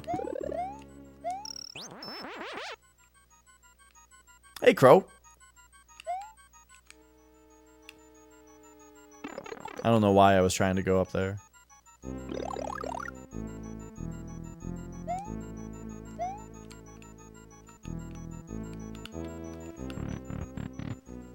You have the old Nicol Bolas. What is that when it's like... He's like a 7/7, and when he hits a player, they have to discard 7 cards or something like that? Or I don't remember exactly what it is.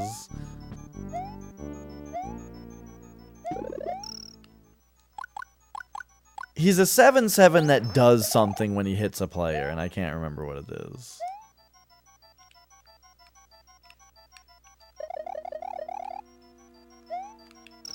Aquapaza? Oh, I've heard of that.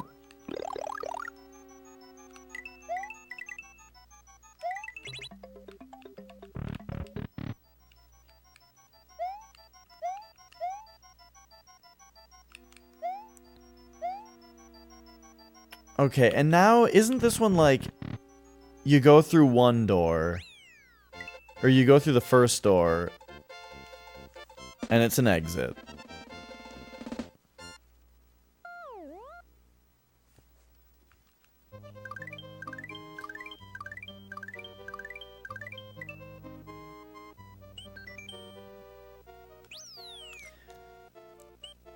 They discard their hand. Yeah. Okay, that's what I thought it was.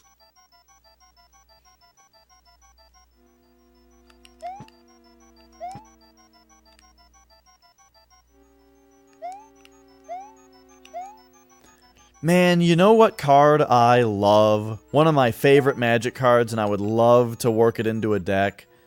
And it is a viable deck in Vintage. Is Uba Mask. Do you know the card Uba Mask? It's so good. It's exactly the kind of shit I love.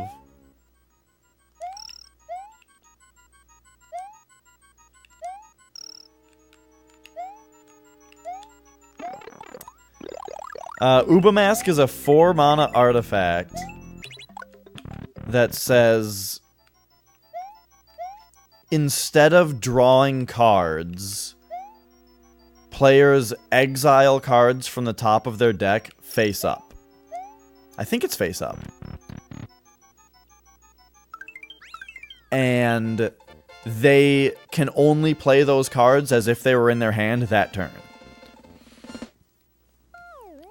So instead of drawing cards, both players, instead of drawing cards, they exile cards face up from the top of their library, and they may play them that turn.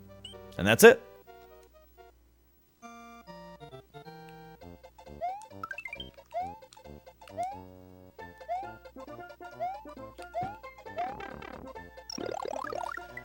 But you just gotta imagine all the fun implications of that card. Suddenly, Brainstorm is just draw 3. But you have to play the cards that turn. But still.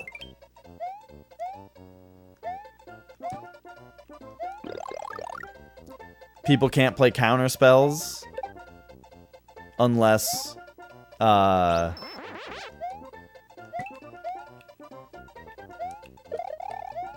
you know, unless they have a way to have it on top of their library and draw it during your turn. It's great.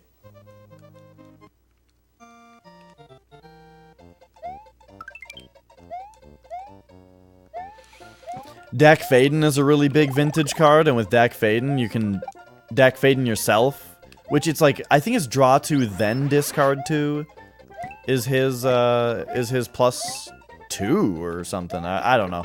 He has draw 2, discard 2, but with Ubamask, it's just draw 2, because you don't have a hand to discard from.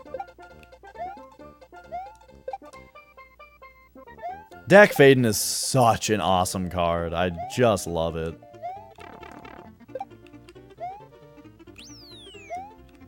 Like, all 3 of his abilities... Wait, hang on. Yes, all 3 of his abilities are just stupidly amazing. And he's red-blue, which I love. And he only costs 3 mana, you know? Like, Dak, man. Diggity Dak. Big Daddy Dak.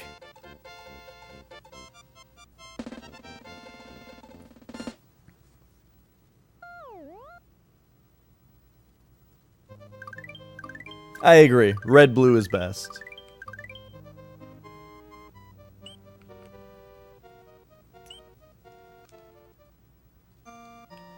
Okay, so did we just do the normal exit for this stage?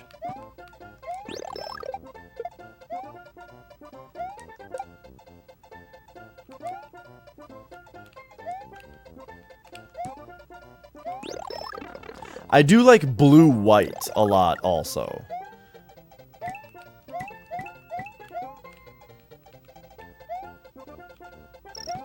As far as just, like, ultra maximum control, you know?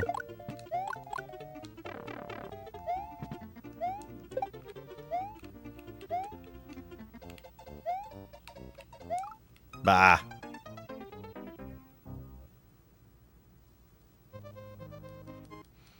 I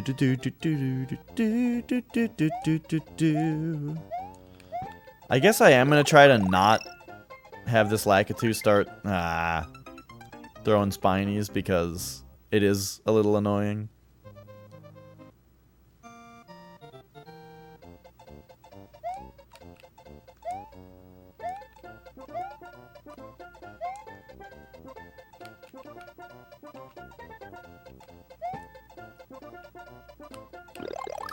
I'd say my other favorite color combo is green-black. I really like green-black.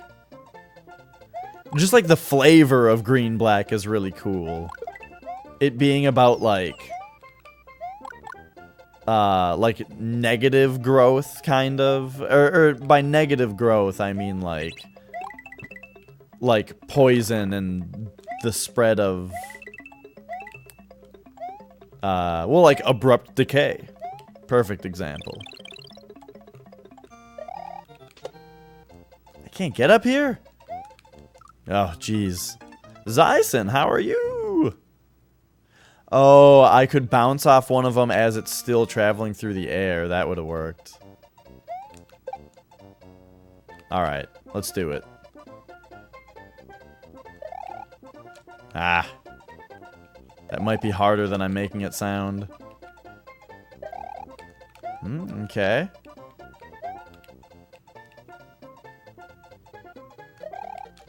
Oh! That would have just barely worked. That was too late.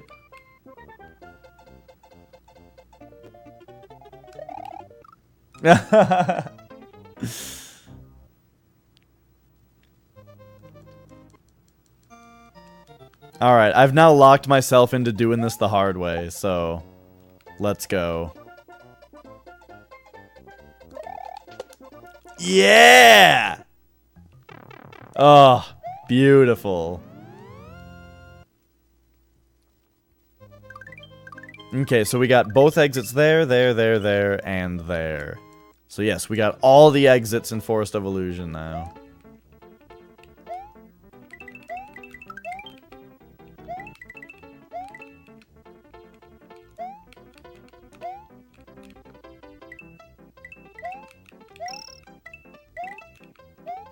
Do do do do do.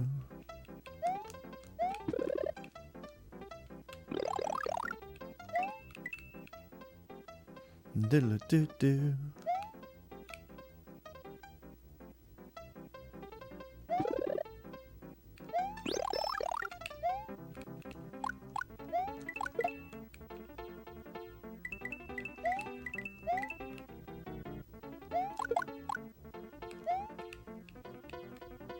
Do-do-do-do-do-do.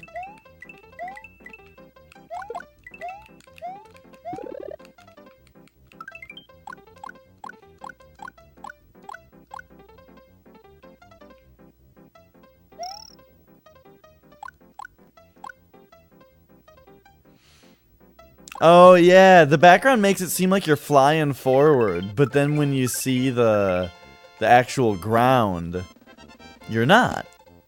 Unless the ground is moving.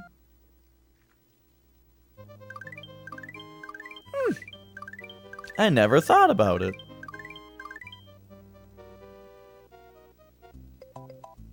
Shadow Cloud Gaming Box. I have not heard of that.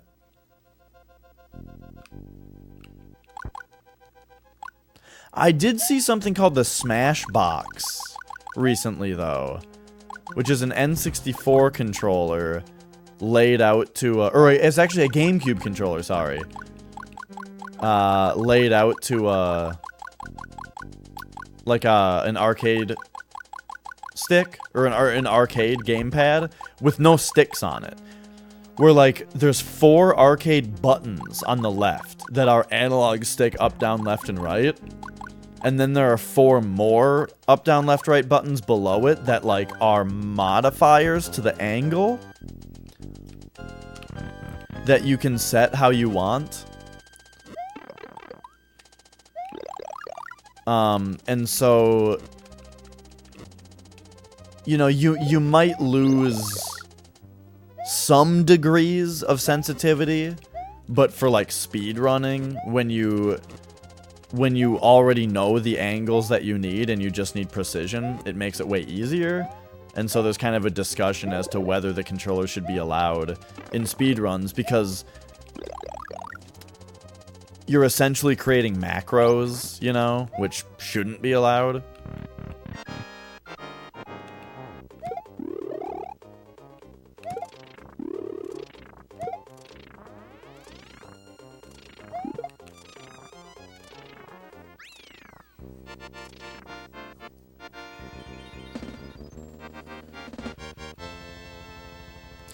It's like the debate of, okay, so you've got buttons that can make you, you've got buttons that can make you hit really precise analogs, what would otherwise be really precise analog stick movements. And the debate is like, do we really care about somebody just being able to manipulate an analog stick really, really well? Or do we care more about, you know, making the game run as fast as we can consistently? But I don't know. To me, the answer is yes. I do want to know what somebody can do with an analog stick and their thumb, as the game was intended to be played. You know, if I want to see the absolute limit of how far a game can be pushed, we have Taz for that.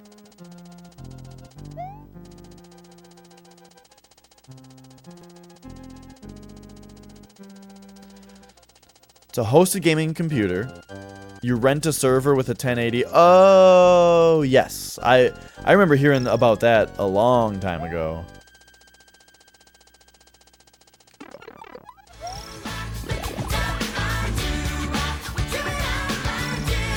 Oops. Yeah, yeah. What up, Flex? How is the Smash Brosin'?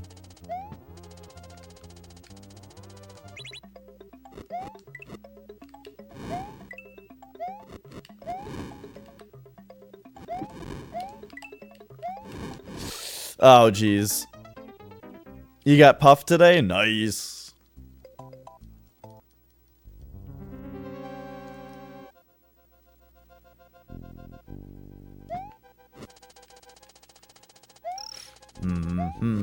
Yeah, I think I've got...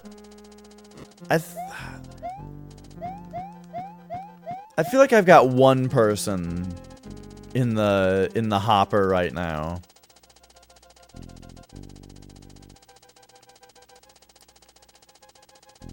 But yeah, I've had to rematch quite a few people.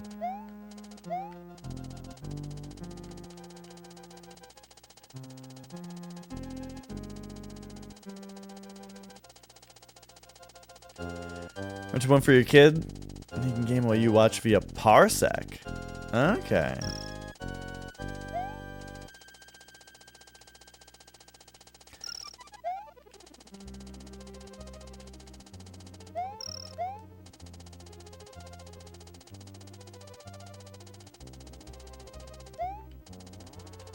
Now, so a hosted gaming computer, you can rent a server with a 1080 or Titan graphics card.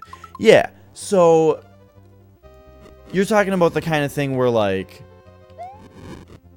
you're playing a game and the graphics rendering is happening on a PC somewhere else and being streamed to you, essentially, right?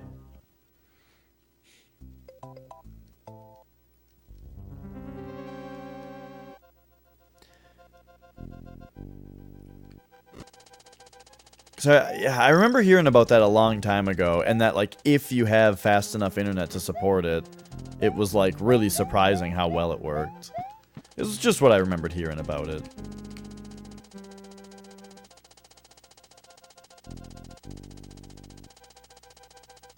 But it sounds like you might be talking about something slightly different. Whoa.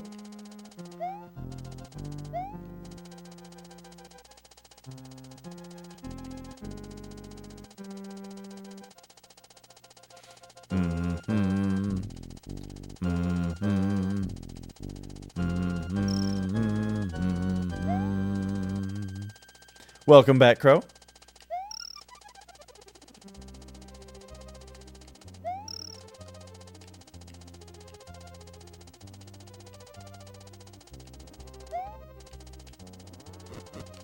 Whoa!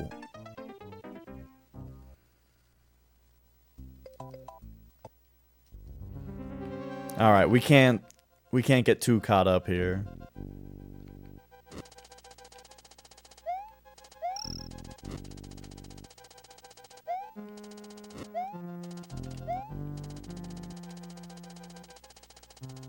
Thanks, Giga.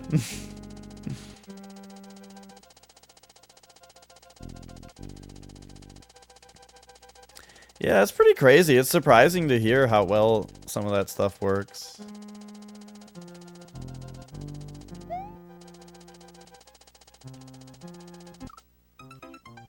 That thing didn't bounce?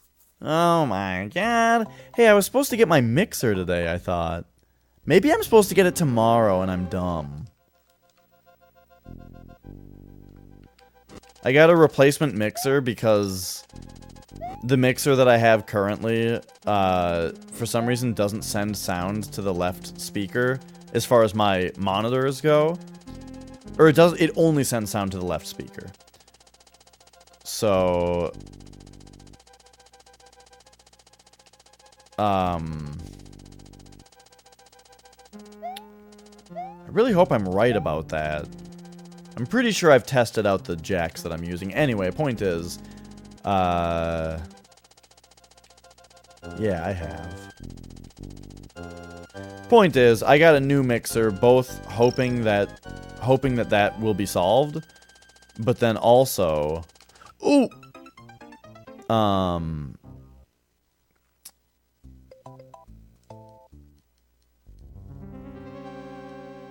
but then also I can take my other mixer upstairs.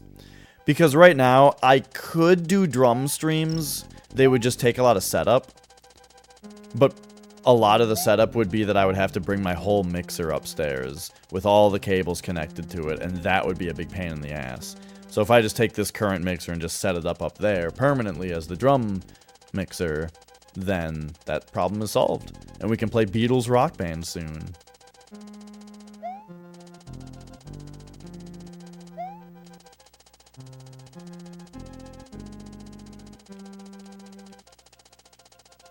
Do do do do Do, do, do, do, do.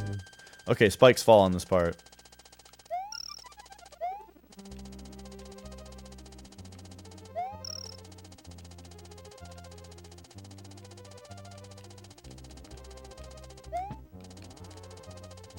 And then it looks like right here you can just run. Yeah. Okay. There we go. Now we're past the part where I kept dying.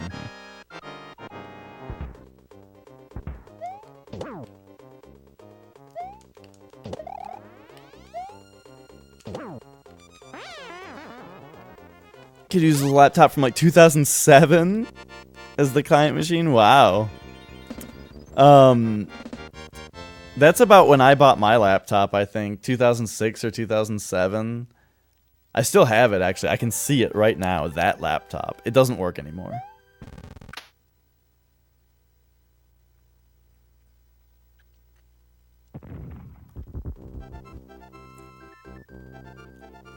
So I've got it sitting around while I just hesitate to throw it away. Because you should really take it to like a special center that throws away electronics, you know?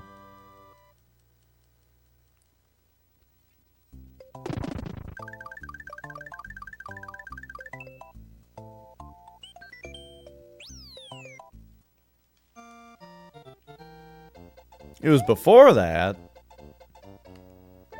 2005, maybe? It would have been 2006 or 7, I think. Yeah, I moved out in 2009.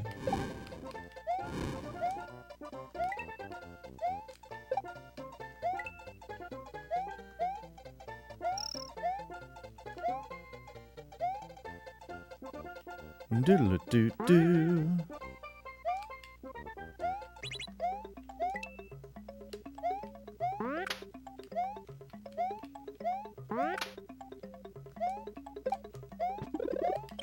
Well, yeah, I mean, you might be right that it was something like that. I mean, it was like my first major purchase after I got a job was a gaming laptop. Oop. Oh, jeez.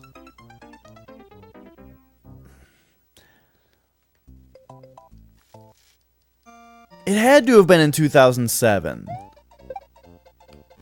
Because I was definitely 17. Because I bought it with the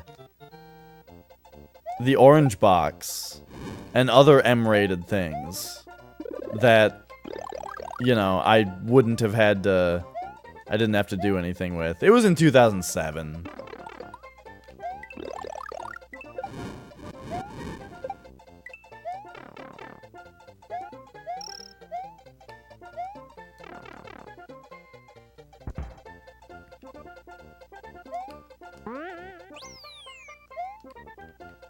I love that the checkpoint turns you big without any pause or fanfare whatsoever.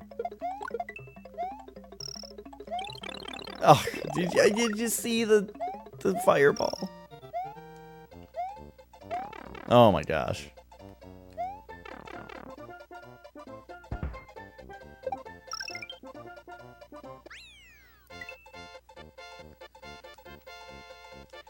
Alright, I'm dying a lot.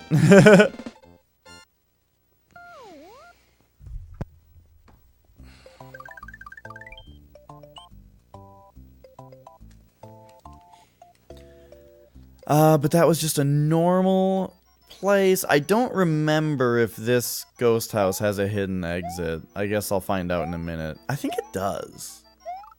Oops.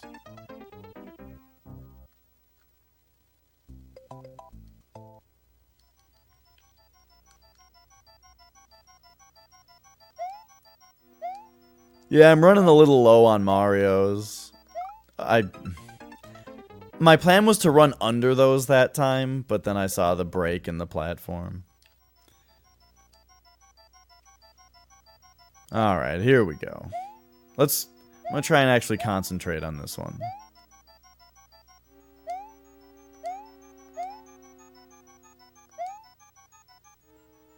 Ooh.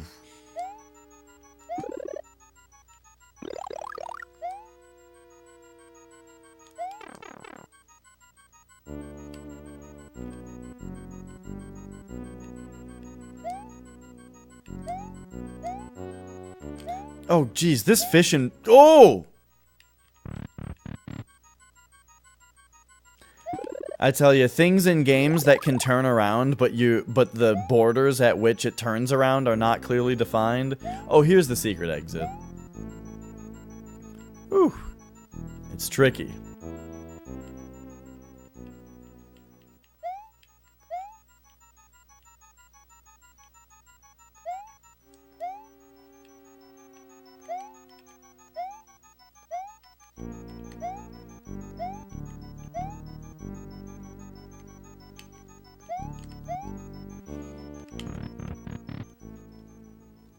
I watched a bunch more Twilight Zone today. I saw the one with the guy with the reading guy with the glasses. That guy with the glasses.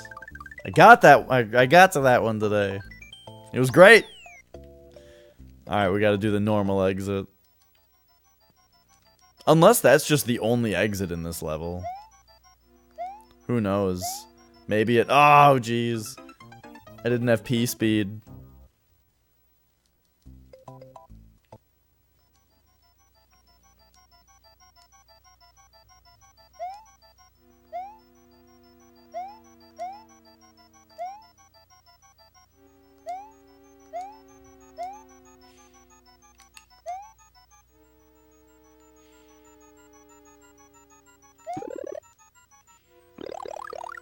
I had time now. The episode is kind of funny because it's like, oh geez, they're treating his love of reading like how people would have treated my playing video games when I was a kid, you know? They're all acting like him reading a lot is bad for him. Hey, Foxy. Oh, X-Files is great.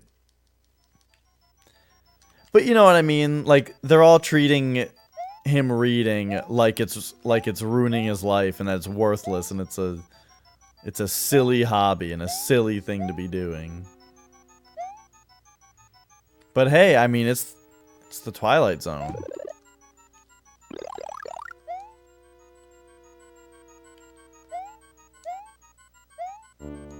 I can't believe I just made that jump. Okay, that's fair.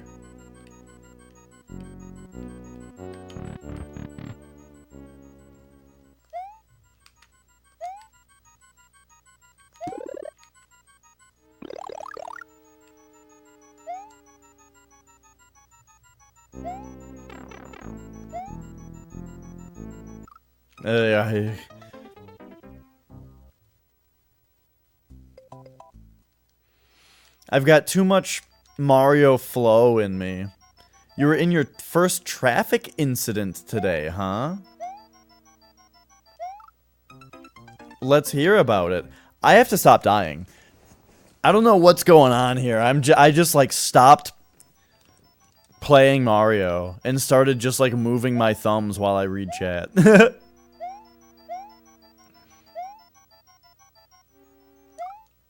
I was just way too late on that one. Monsters are due... The episode Monsters Are Due on Maple Street is where the band Skinny Puppy sampled and made their song Monster Radio Man, which became the inspiration for your name. Oh!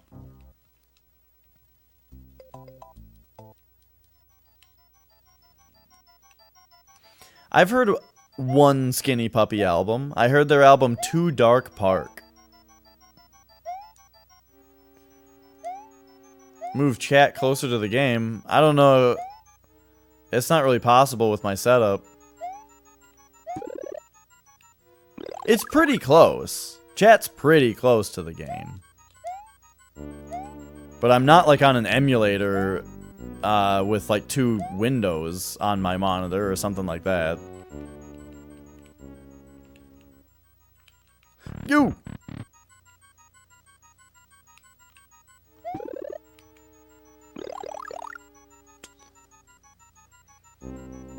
A third party suddenly came to a stop on the freeway. The second driver rear-ended them. You were able to safely stop, but then the second driver reversed into you? Oh, man. So they rear-ended somebody and then reversed into somebody else? That's just... Well, that's just silly.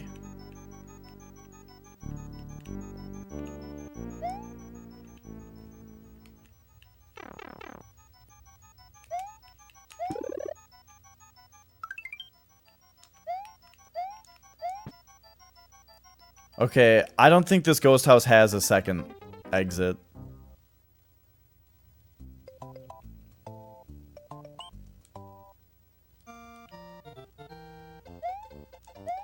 Oh, at Clay's? I loved it. It was great.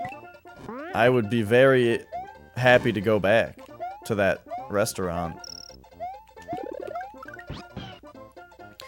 Their barbecue sauce wasn't exactly the kind of barbecue sauce that I like, where it was like more vinegary, but I still, given that, I still liked it more than well, because I don't usually get barbecue sauce on my burgers, even though I should, because I'm slowly moving towards barbecue sauce in every different instance where I used to have ketchup, you know? And barbecues, and on a burger was one spot that I hadn't made the transition yet.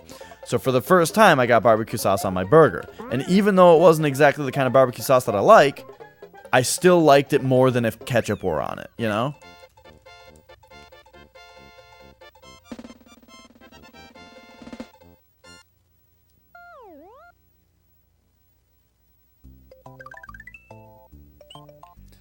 Alright, so we gotta get the secret exit here, which I don't remember exactly how to do.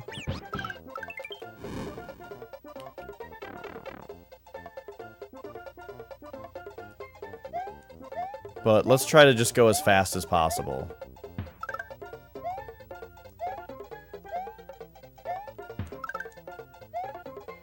But yeah, I used to have ketchup on lots of stuff, and just like one by one, I've just been replacing every ketchup thing with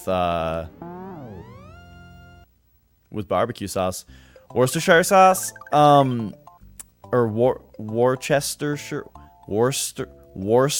sauce. I don't know how you're supposed to say it, but I have not had that actual sauce, I don't think. But like, whenever I have something that has that flavor in it, though, I really like it. Like Chex, like the bold party blend of Chex Mix is like totally the best Chex Mix. And then I just had something else that was supposed to be that kind of spice, and I really liked it.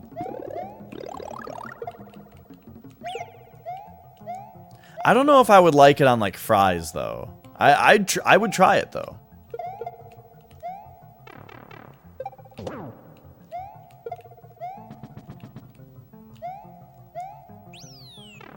Getting used to the timing of Puff's aerials. Nice. Forward air is quick to come out, and B air takes a few frames.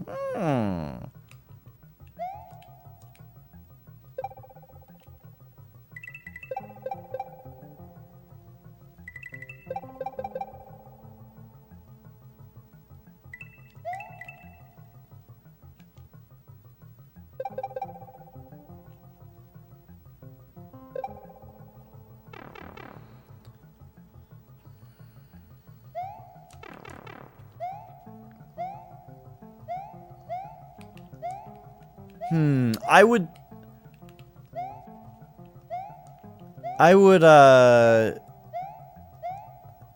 Oh, Colin is here! Colin was the one I was talking about who was playing Puff. We had a little 1v1 Peach versus Puff, and it was like, that was the most fun of all the Smash I've played so far. When I was Peach and he was Puff, and it was a 4-player match, but it got down to just the 2 of us. Oh, that was great. Only acceptable toppings fries are chili, cheese, gravy, and cheese curds. I agree with all those things. I also think barbecue sauce is acceptable on fries. Barbecue sauce is what I primarily put on fries. But I do like chili cheese. That's probably my favorite thing. And then gravy and cheese curds is something that I have not had myself, but it sounds like the best thing ever. I would... yeah, I'd kill a man to try poutine. Like proper poutine.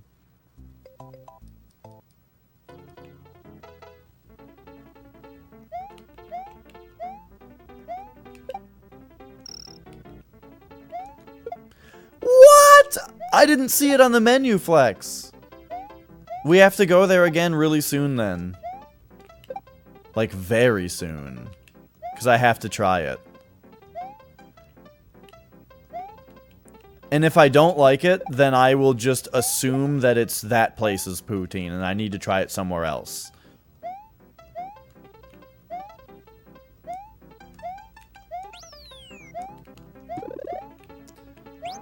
But that place's regular fries were really good.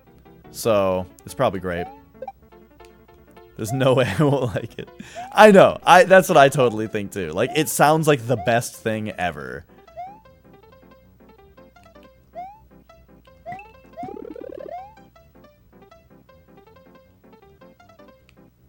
Okay, I guess we're doing secret exit first.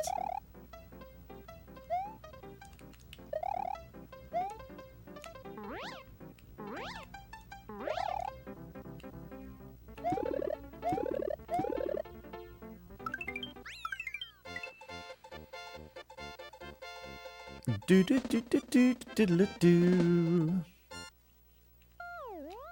Yeah, I love Peach's dash into like the headbutt. Did you see Flex? Have you seen King DDD's dash attack? His like dash A.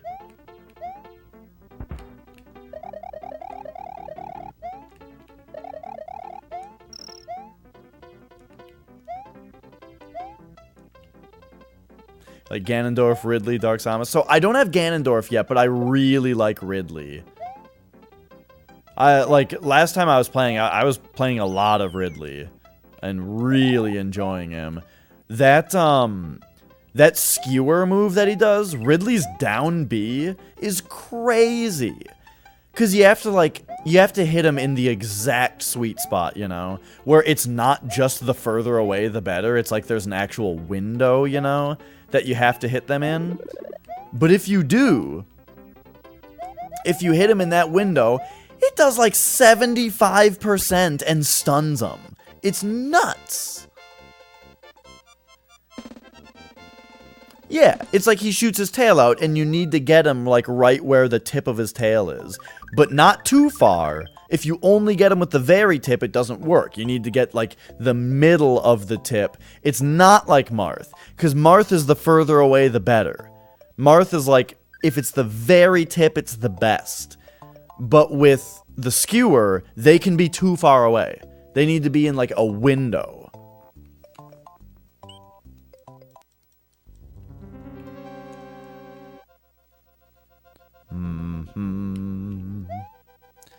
But yeah, but when it hits, it's like, it's just a crazy percent that it does to them, and it stuns them.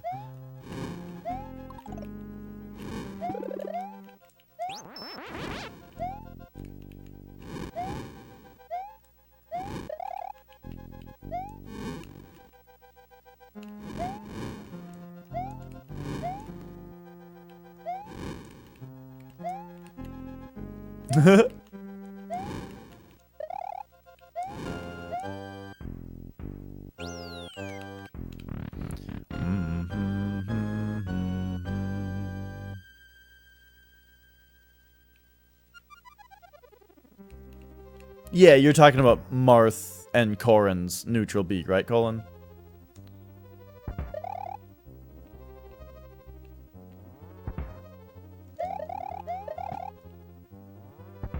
Oh god, it's Kid Stomps.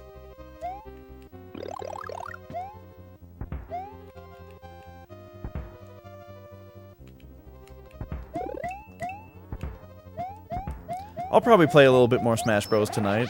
I think I'm gonna order a pizza tonight. I haven't been drinking Soylent. I've been starving myself during this playthrough so that I can order pizza afterward.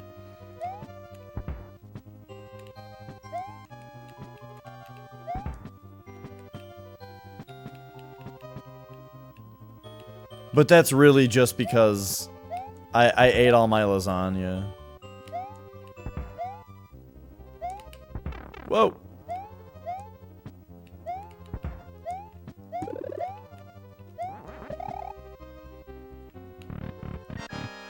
Oh, yeah. Right, you need the exact right opportunity to hit with, like, the Ridley skewer and that kind of thing.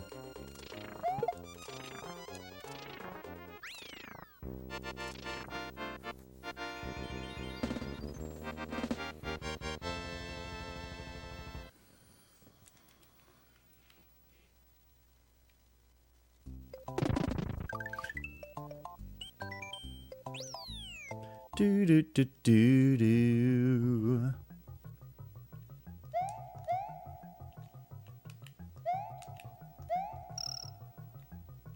Look at these weird diagonal platforms. Oh, geez.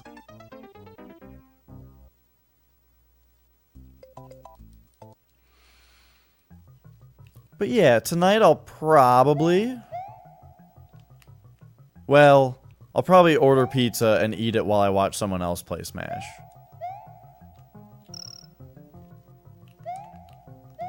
And then... After I wash my hands, of course. Try to unlock some more characters. What kind of toppings? Just sausage. That's the only thing I get on pizza. Spicy Italian sausage. But just that.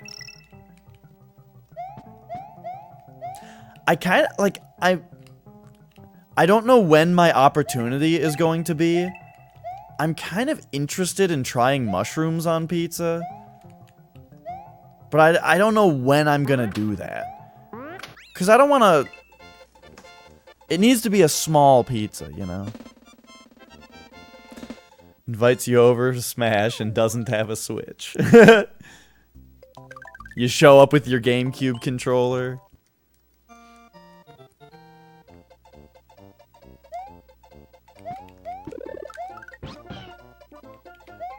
No, I've never tried mushrooms on pizza. I'd be interested in it, though. Does it bother me when someone says Italian? A little bit. You know, it's not the end of the world, but I definitely notice.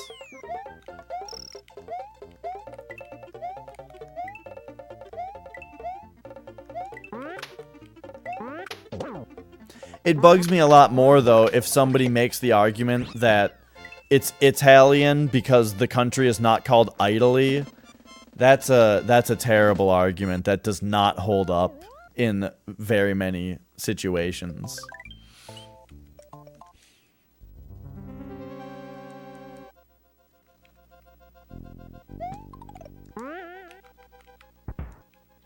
The obvious example being Japan. If something is Japanese, that's not because it comes from Japan.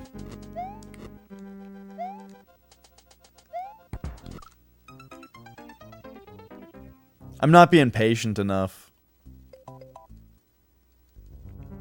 But we're in Wendy's Castle. We're getting pretty far here.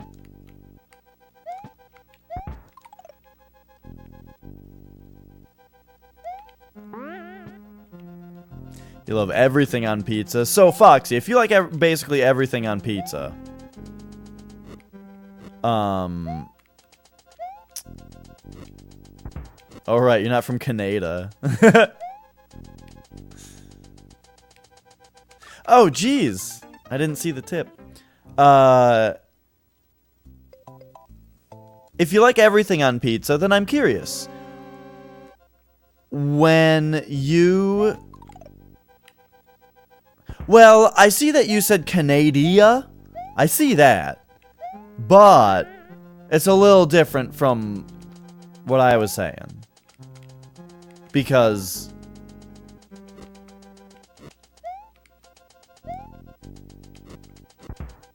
Well, you know. Because my point is just that you get the idea. Canada.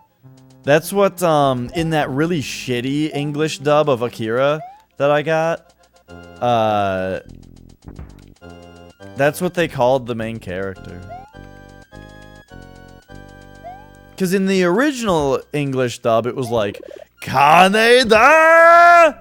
But then in the... Oh, geez, it double tapped me. It was like Canada. But I don't know, they didn't really say it. I don't really remember how they said it normally. I only remember them yelling it. But then in the newer one that I got, it was like, Canada. Tetsuo! Oh man, there was a lot of... It's the old stereotypical anime thing, but there is a lot of characters yelling each other's names in that movie.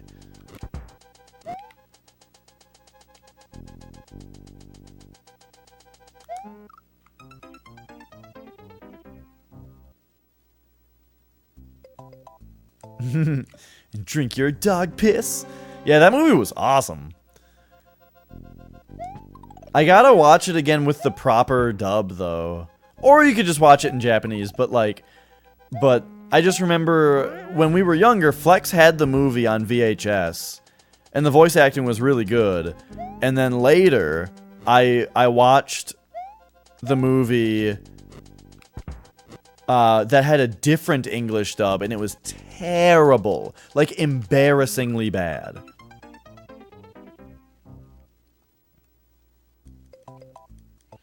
And I looked it up on Wikipedia and found out, like, okay, so there's a bunch of different releases of this movie. These ones have this dub, these ones have this dub, these ones have both, and that kind of thing.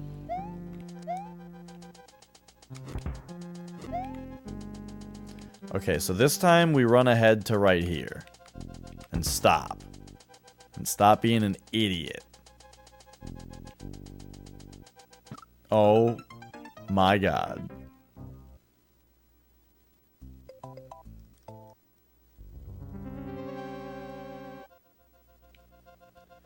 Knights of Pen and Paper? I've never heard of that. Larry bought me something. Dead Cells. Larry bought me Dead Cells. Which sounds great. I've heard just like nothing but praise for that game.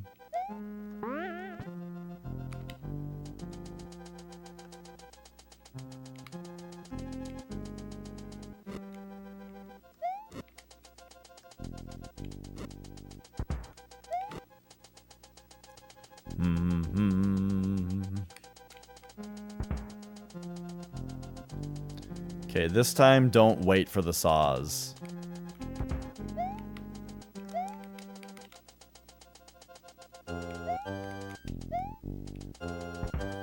Is small only a popular category in Super Mario World? Speedrunning? And also, is it its own category? Like, is there a category for small only? Yeah, there's like small only 100%, isn't there? Which has like really really weird and crazy tricks that you have to do in it. Oh, I heard about that, Zyson. Which to me, it's like Twitch integration just means like, hey, would you like to play this roguelike and have bad RNG 100% of the time?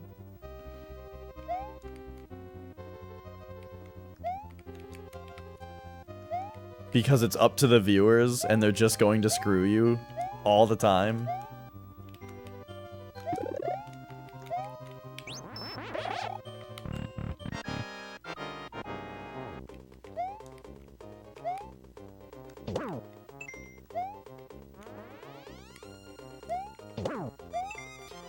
You can see her feet blink for 1 frame where she's gonna come up.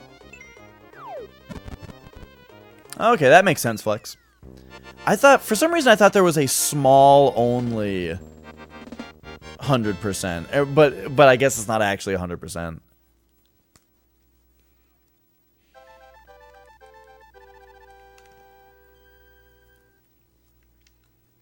But yeah, I'm interested to try Dead Cells.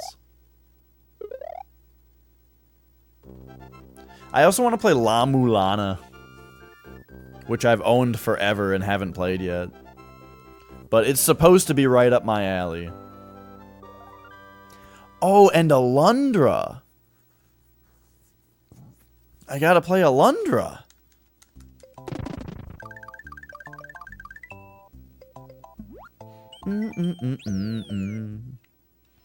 Alright, you sunken ghost ship.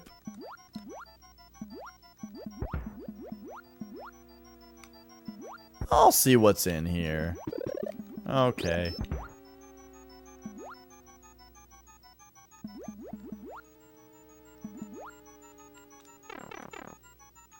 Oh, I remember what level this is now. Like, the ghosts appear all over the place.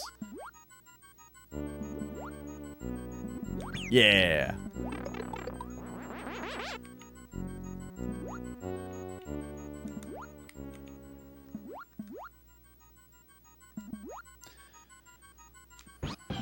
Oh, Flex, you may have heard. I'm not sure.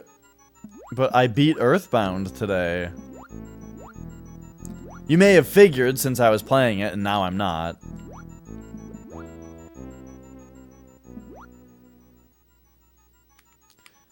But yeah, it turns out I only had a couple hours left of the game. And the last time that I streamed it, I was running around for like hours looking for a certain thing that I thought I needed to find. Turns out I didn't. Like, what was going on was that I thought I had to get to the meteorite in Onet to get something out of it, you know? But I thought it was... There's this shack that I had to get through. Called the Entertainer's Shack, or the Wandering Entertainers, or something like that. Traveling Entertainers Shack. So I was like, oh, that must be the Runaway 5. I must have to go find the Runaway 5 to get the key for this thing. And I ran around for hours on one stream looking for them. Never found them. And then I went back to Onet today to kind of review everything. And you just don't have to go through that shack. It's just a different way. And so we did it. That got me to the last area, which got me to the end of the game. But yeah, I love the battle system of Earthbound. It's very fun.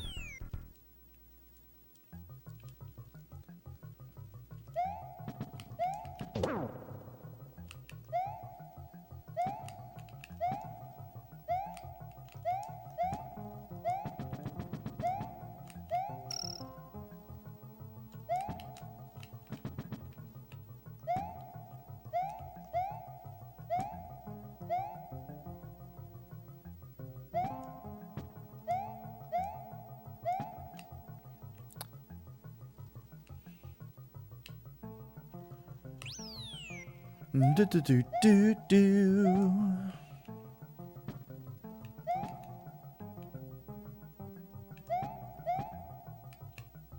Oh. Just a moon sitting there.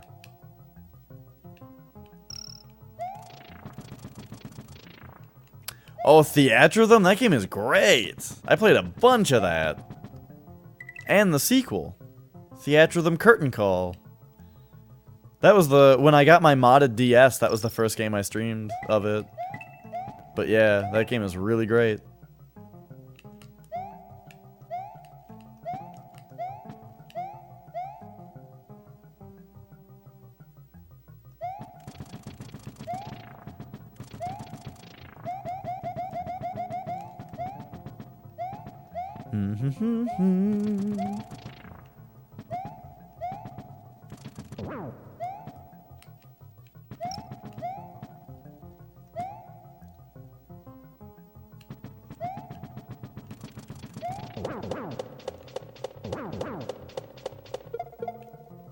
Idiots.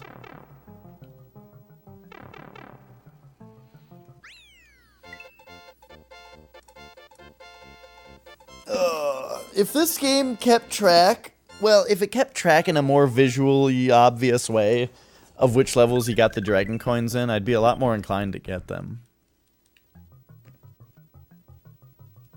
It does keep track of them in the sense that if you go back into a level that you've already gotten the dragon coins on, they're gone, right? So it does keep track of it.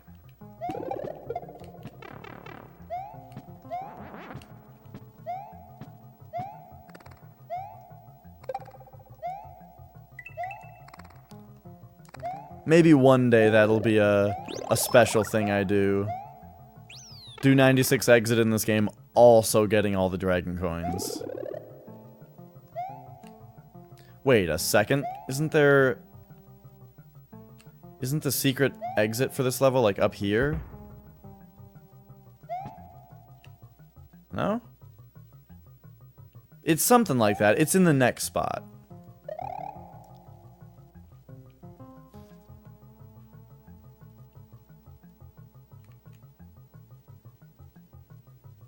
And I don't think you can make that run.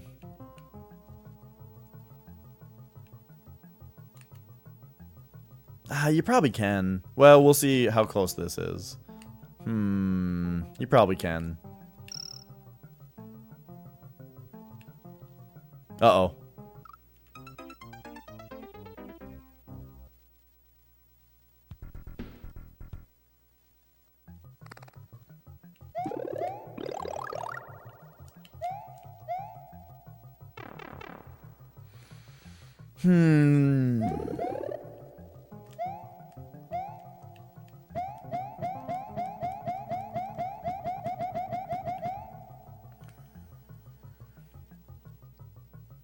Alright, let's test it this time.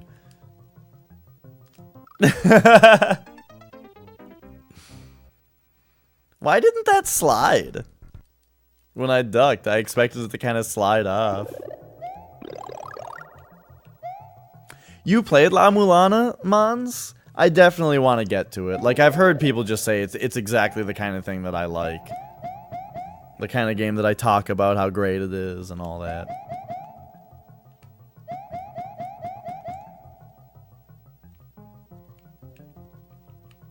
Oh, Earthbound. Okay.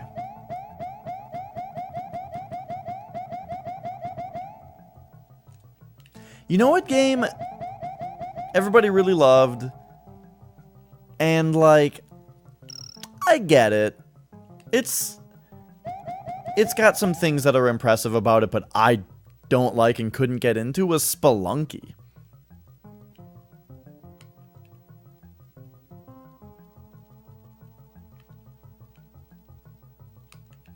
Why did I decide against Earthbound? What are you asking? You mean for streaming today? I did play it. I beat it. That's what I was saying.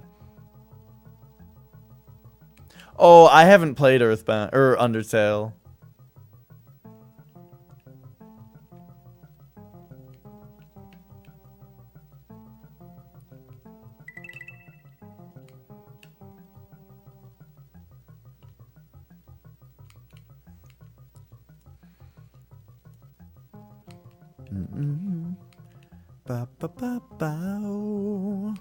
I think you can just keep going right there.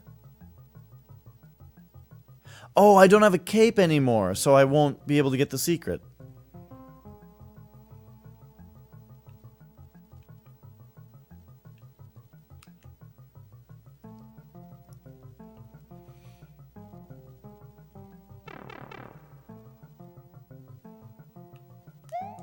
Because, yeah, it's right up here.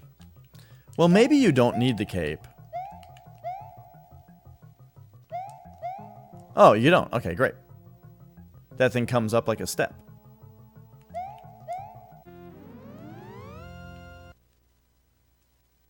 Yeah, Giga? I mean, I haven't played it yet. I just don't super... I mean, I'm sure I would like it. Like, as far as what I've seen of it, the gameplay looks really fun. Like, the battle system looks really fun.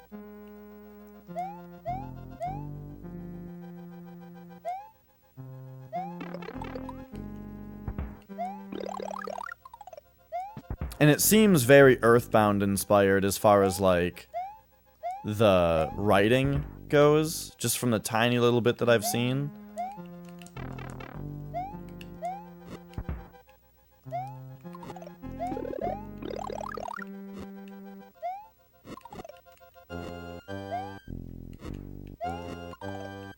But yeah, I really don't like the graphics of it, is one thing.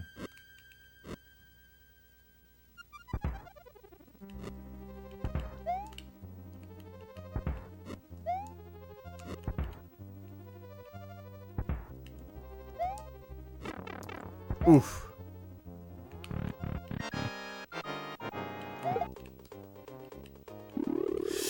Oh, I thought I was dead right there.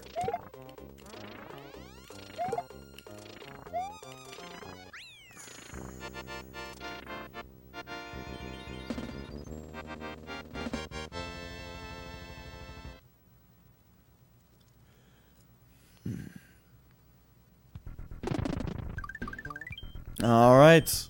We've accessed Bowser's back door.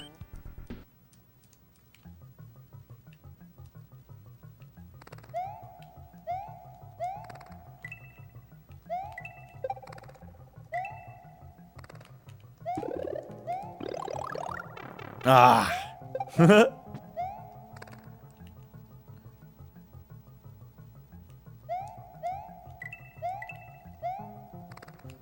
Tell you that everything's alright. Nothing is fine. Nothing's alright. I'm running and I'm crying.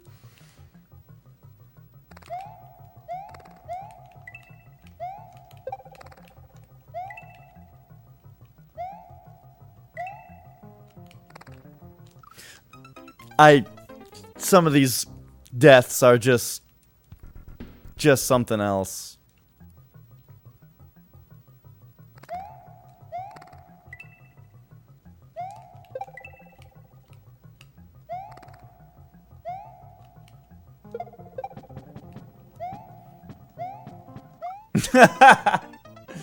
Oh, God. I have to turn the game up. I feel like it's too quiet.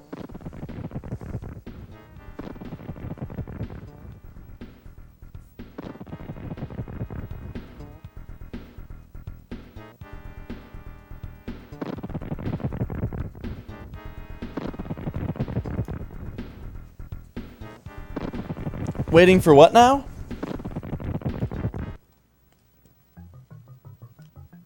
Oh, yeah.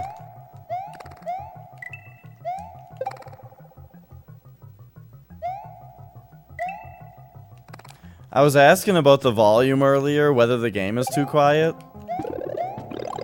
And no one answered, so I just left it, but the whole time I've been feeling like it's too quiet.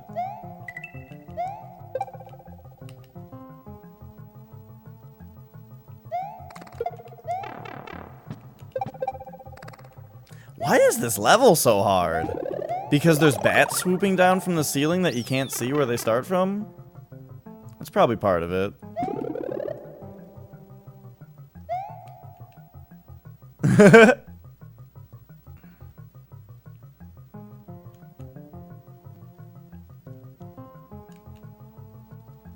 Oh God, I was looking at chat and not where I was standing.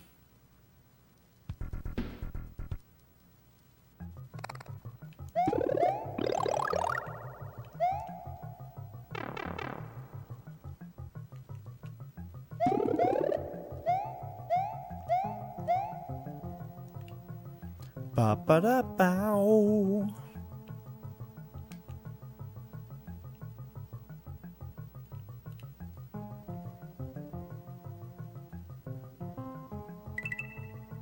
This Bleach game for PS3.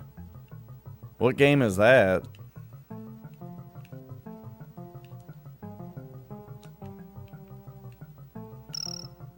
Oh, Bleach. I thought that show was pretty cool for the first season. And then, like, the next time that I watched it, it was just, like, so far detached from what it was about before, you know? Like, it just seemed like it was a completely different show the next time I watched it. Excuse me.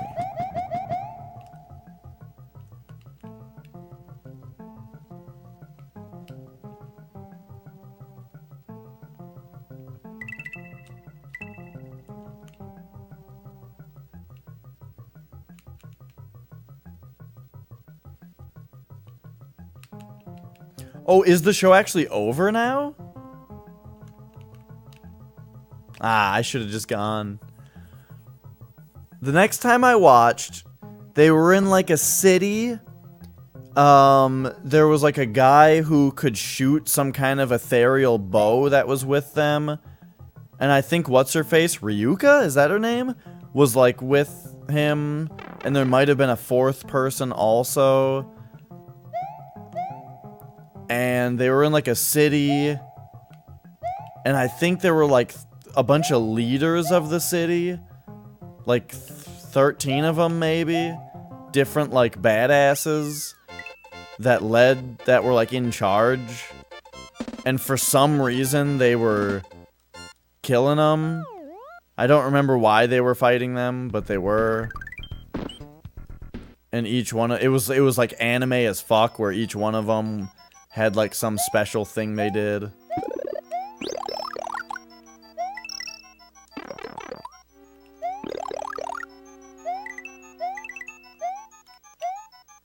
It reminded me of the whole arc in Inuyasha with like Bankotsu and that crew.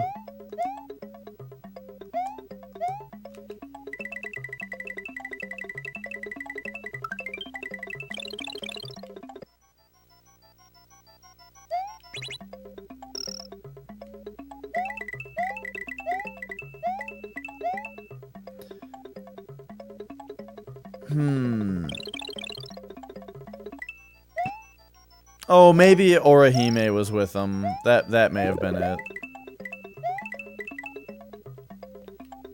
Okay, I remember this now.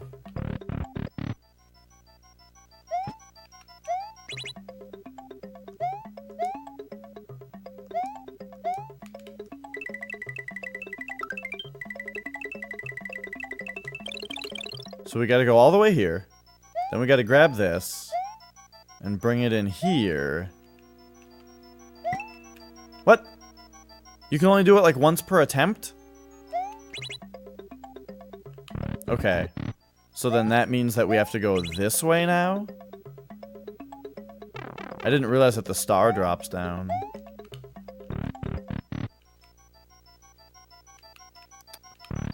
Okay.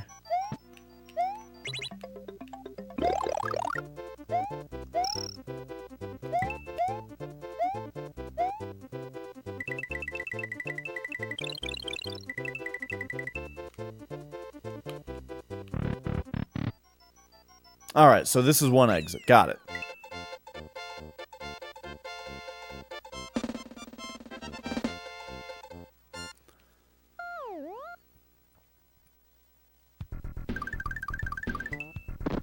The manga goes one further arc than the show, and it's just like confusing. Yeah, see, that's exactly the kind of stuff where it's like when I watch an anime or just any show, I don't want it to be any more than like 30 episodes, you know? I just want it to be a story that starts, has a middle, and ends, you know?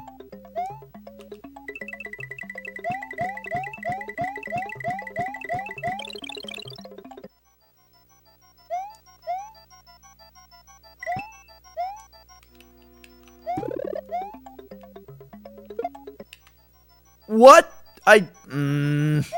Okay. I mean, that's completely fair.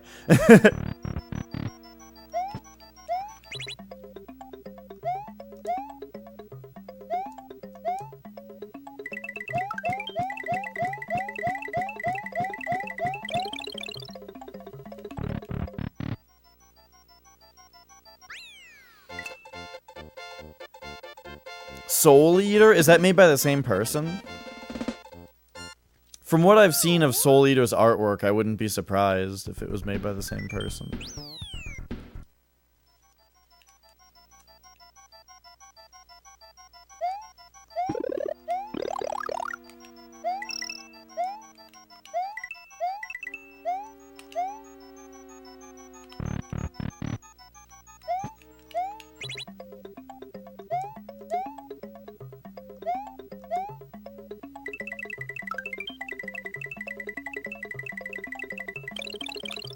Alright, let's try this again. Grab this. You come this way. Collect this time.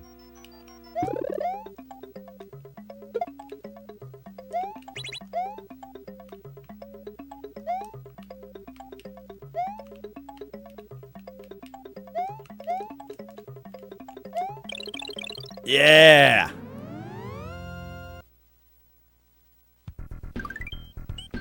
Pressure Suit by Adult? A band called Adult?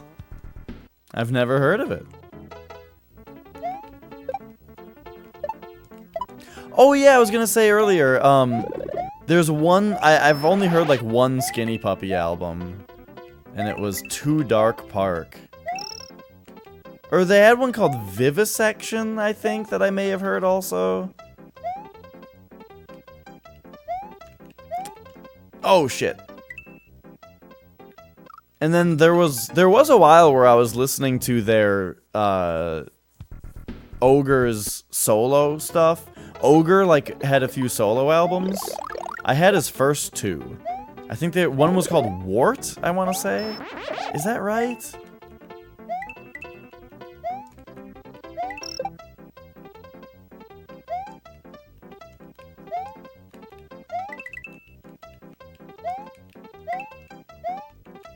Oh, I see.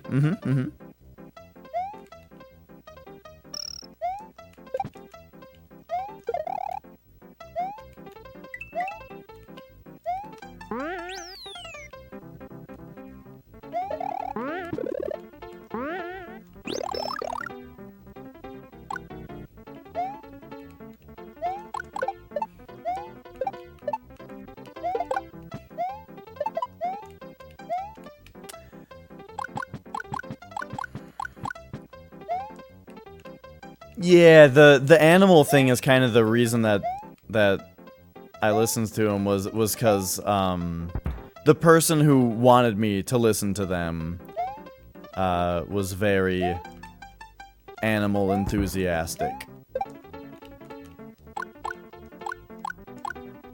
And also very anti 9 Inch Nails. She didn't like 9 Inch Nails at all because she said that he just stole everything from Skinny Puppy. I was like, I don't know. I don't know about that.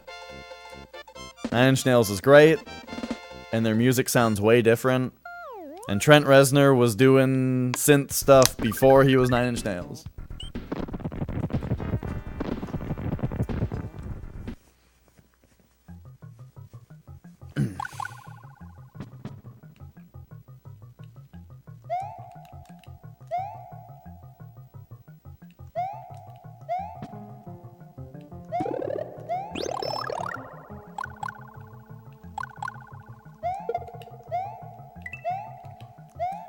Oh yeah, the song, yeah, Down In It is a sweet song. I was up above it. I've always thought that Down In It was kind of like a little Michael Jackson-y also.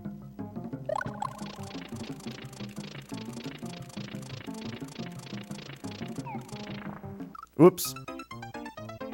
Up Until the Fragile? The Fragile is the best 9 Inch Nails album.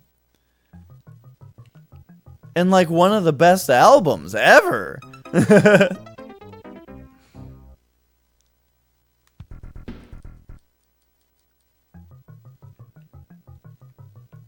Okay. Downward Spiral is really great, but I like the Fragile the most. And then I do like his stuff afterward. With Teeth, I think, is good. I like Year Zero a lot too. Not nearly as much as Downward Spiral and The Fragile, though.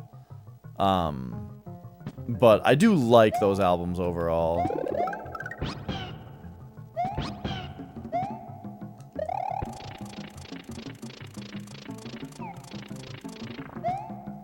A big part of Year Zero, though, is the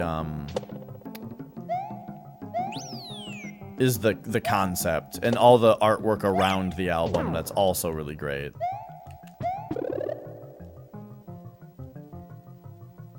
Isn't this the level where to get the secret exit you have to have Yoshi throughout the whole thing?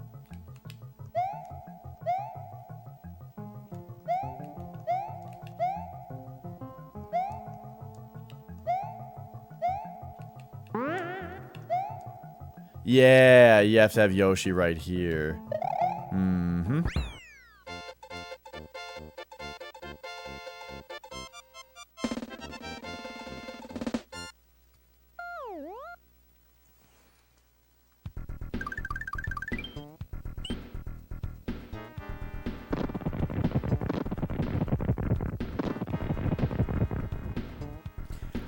Crow, you're explaining this thing I got to, but it's like, this is what I'm saying though, is that it's like it was a whole different show. Or unless you're talking about the final arc of it or something, I don't know. But it was just like, I watched the first season of Bleach. Maybe not even the whole thing. And then when I came back, it was just like a different show. I remember something kind of similar with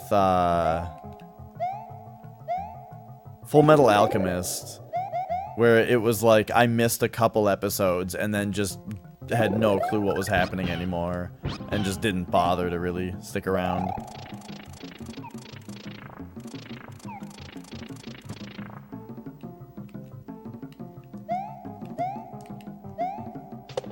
Whoa. Oh, okay, he can eat those. Alright. So we just gotta be very careful to keep our Yoshi this whole time.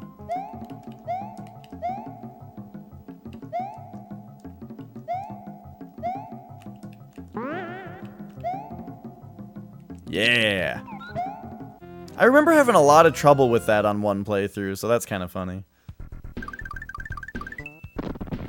Oh, and there's where Star Road is. Okay.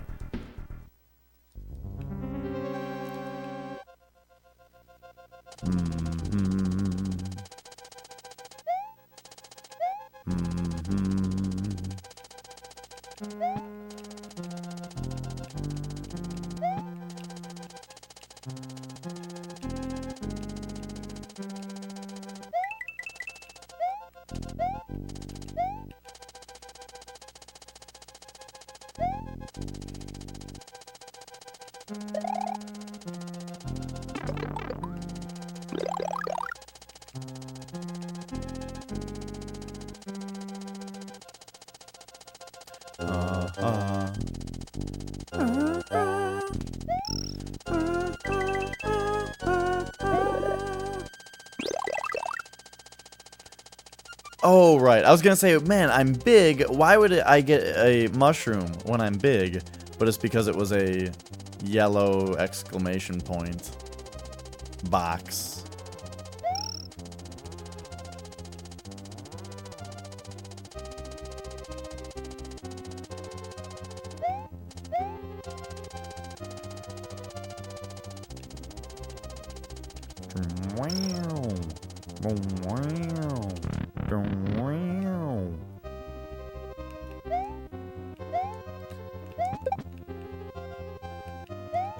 The no cape 95 exit thing sounds really interesting.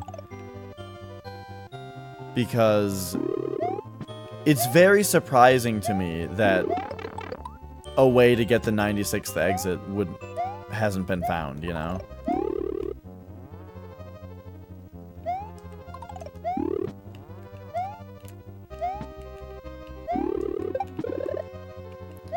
Like, it's surprising to me that there exists an exit, and only one.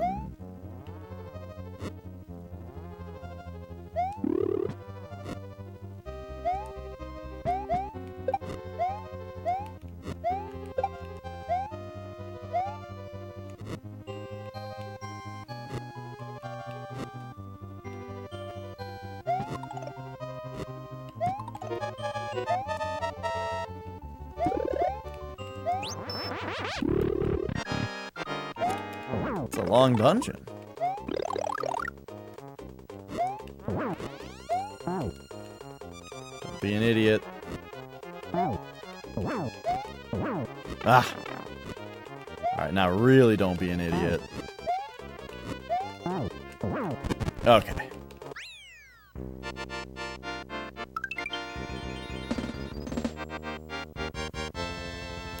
So now, I guess I want Bowser's Castle to be the 96th exit, because I don't want to change the color palette of everything, though.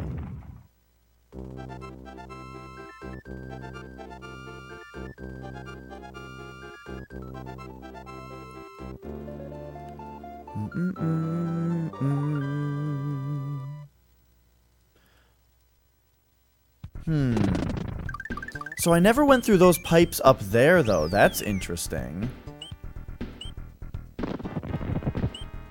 Isn't that part of Donut Plains? Okay, let's find out what I missed here. Unless it's just Star Road. But I don't think so. We got all these.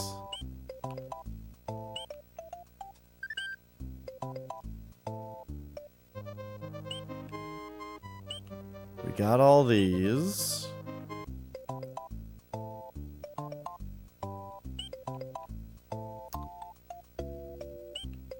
Uh-huh.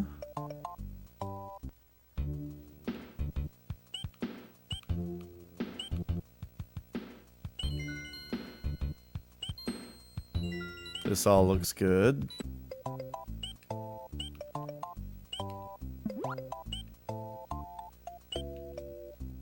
Aha!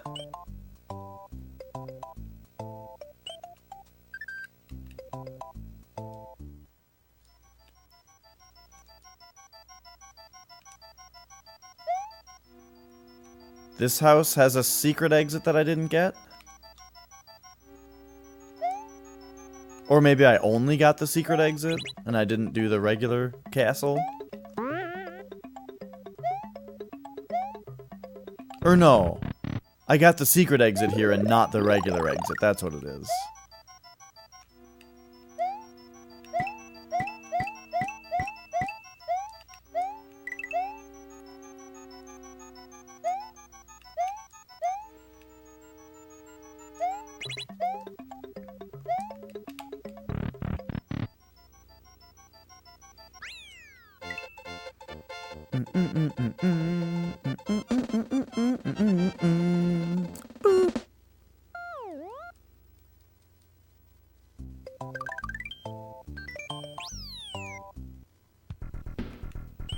Beautiful.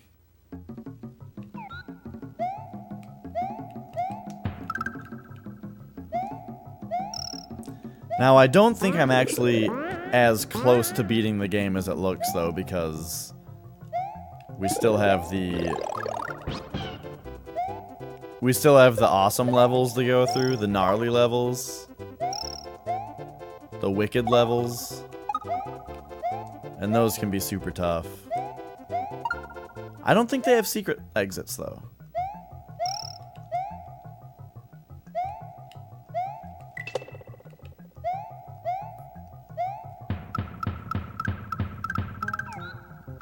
What?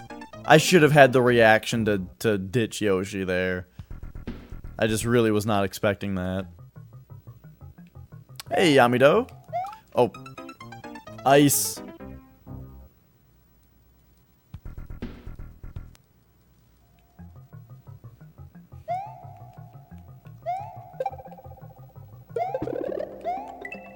Oh, that's all this is? Alright, let's go.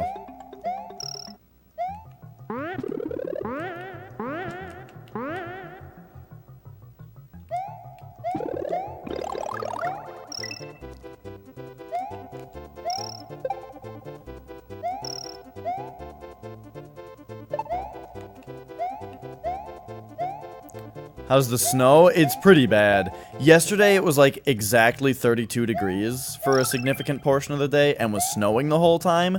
So it was just like the slushiest, shittiest mess outside. Today it got a little bit colder. So we at least had consistent snow. But yeah, there was quite a bit of snow. I don't know how many inches though.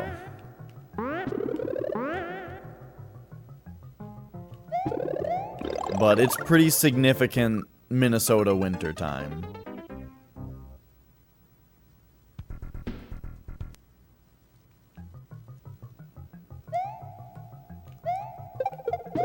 Oh, right, that's nothing.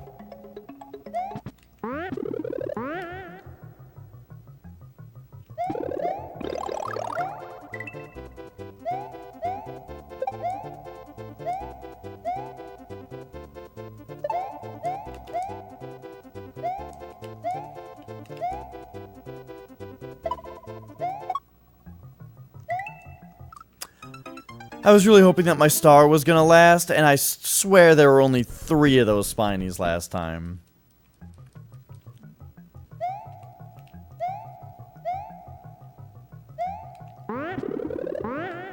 Alright, alright.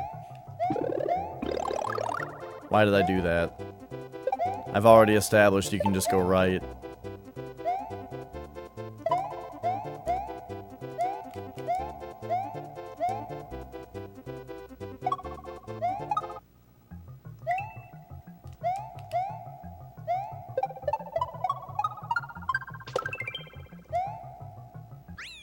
Whew! Hello! Oh, man. I've been dying so much. But okay. That's the last of those secrets. So now we can do Star World, which leads us to the gnarly levels, and those are the last levels before we go beat the game, and we've 100%ed it. And it hasn't really been that long. It takes less time to 100% this game than I remember. Unless I get totally, terribly stuck in Star World. Who knows? Or, not Star World, but, Crazy World. But remember, we gotta do both exits. I only accidentally did the secret exit there. You gotta do the normal exit also, even though it doesn't do anything for you. But it counts towards your exits.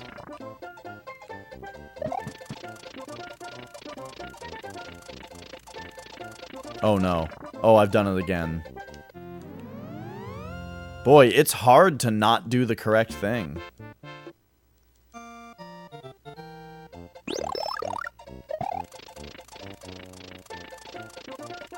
Okay. Keep it left.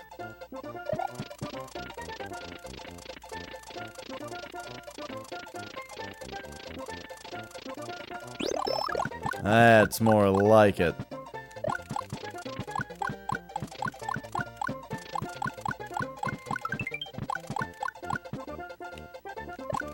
I was looking up how many G's, how strong of a G-force a human can survive. It's a lot more than I expected. It's pretty crazy. I don't remember what the numbers were. Just that it was significantly more than I was expecting.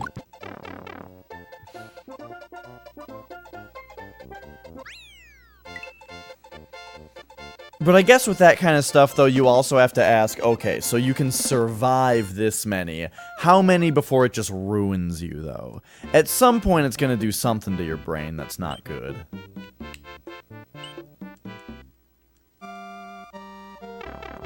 But if there happened to be in the world, say, like a killer armchair that tried to spin someone around until they died, turns out it would have to spin them pretty fucking fast.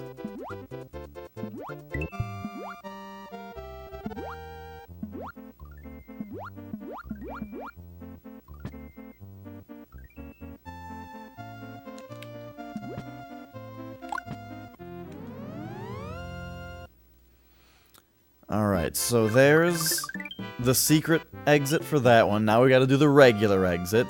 And this time I should probably get the purple Yoshi.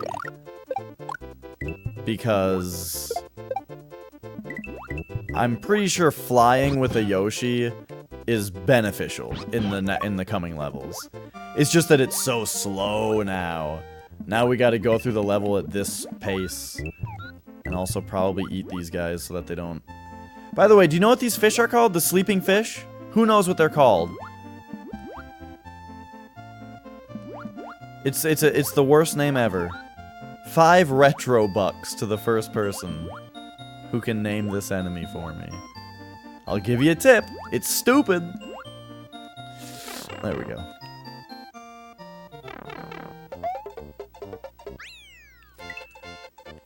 I tried to start up. Speaking of retro bucks, the retro.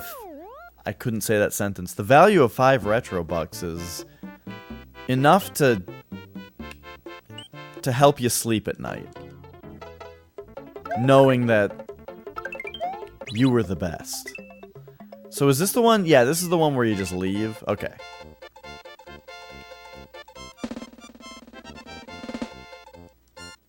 No, okay. Oh yeah, it's the Rip Van Fish.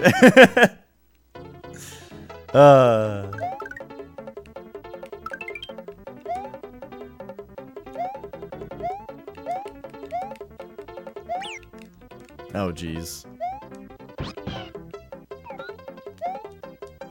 Wait, he doesn't get...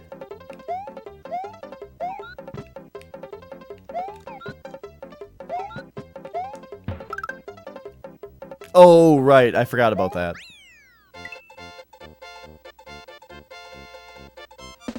So I've decided also that, Oh, right. What I was saying is I tried to boot up my old bot so I could see the points values that everybody had before. Couldn't get it to work. Couldn't get the old bot to boot. So that means that as far as retro bucks are concerned, it's a clean slate. Trivia is coming back, and point values are on a clean slate, but let the record forever show... Why did that... Okay. Oh, right, you gotta... Okay. Let the record forever show that the person with the most retro bucks before was Metalhead. And after that, I think was Crab. And I don't remember who was after that. Probably Moraine. Probably, but that one's a guess.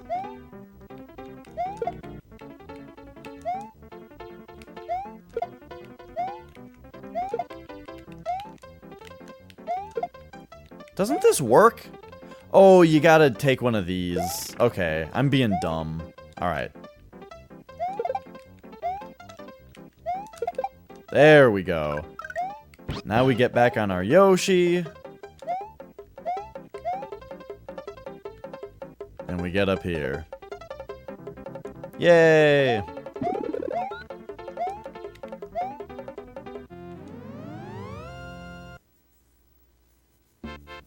Alright, that one took much longer than necessary. Next! Is this the one? This is the one.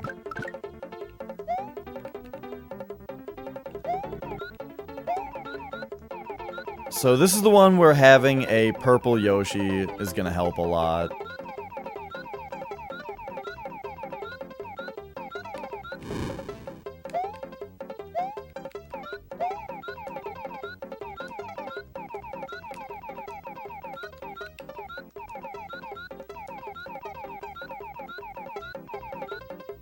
There we are. I think that's it, right? Oh, and then you gotta spit it onto the... Right. I forgot that you had to, like, carry a shell down here. Or have a cape.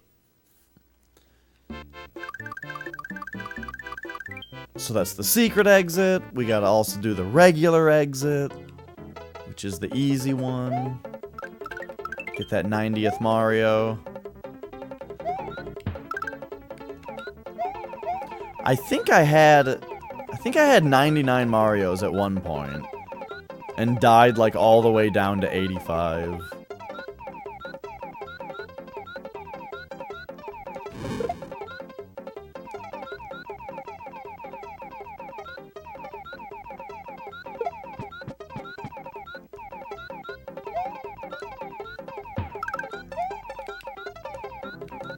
Alright, I'm no longer...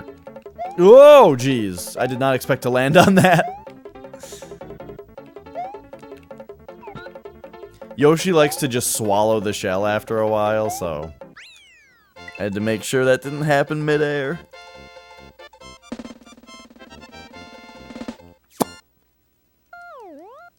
Beautiful.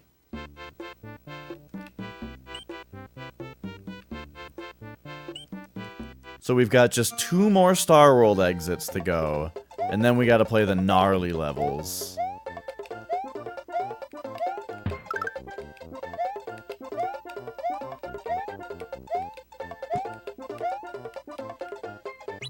Oops.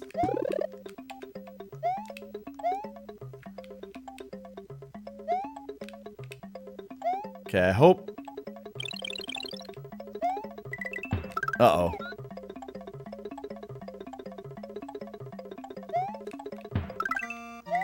I did something very wrong here, and it's making me forget, like...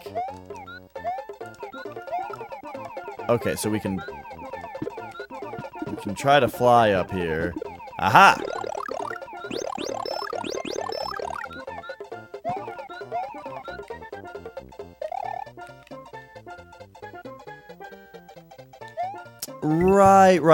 Right.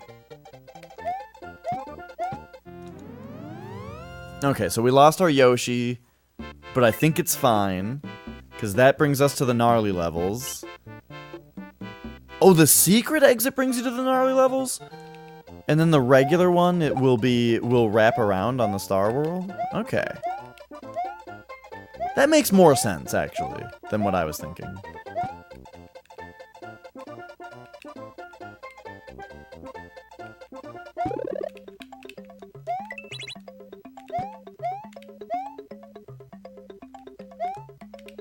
Oops.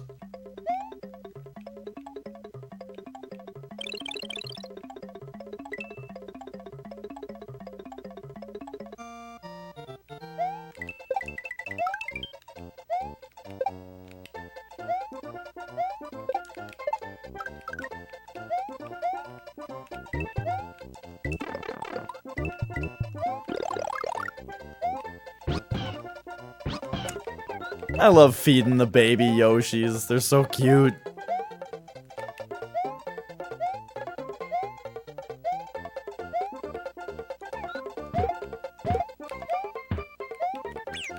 Oops. Oh no.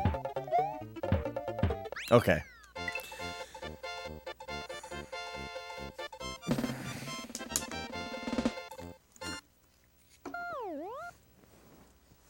Alright, so as long as I don't do totally terribly on the special levels, I think we made pretty darn good time today.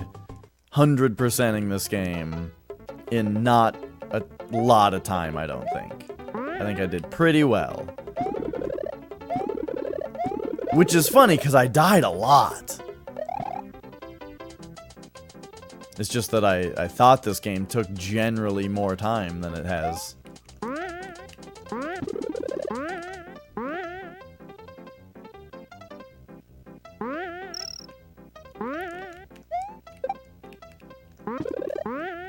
Oh! There was a Daisy question earlier. What's the name of the comic book guy's comic book store?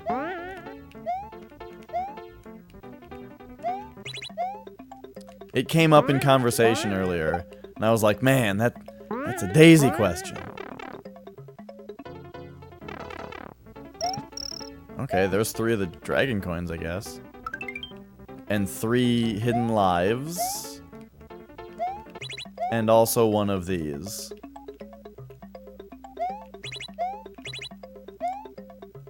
What is this level? I don't remember this part at all. Oh, you just remembered.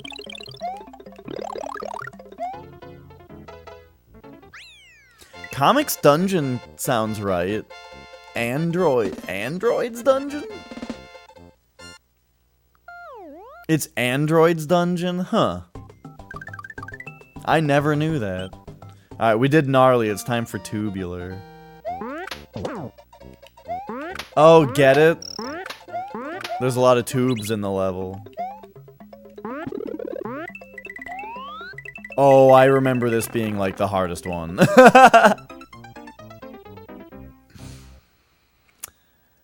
Oh, Simpsons Hit and Run? I rented that as a kid and played it so much during that amount of time. Alright, here we go.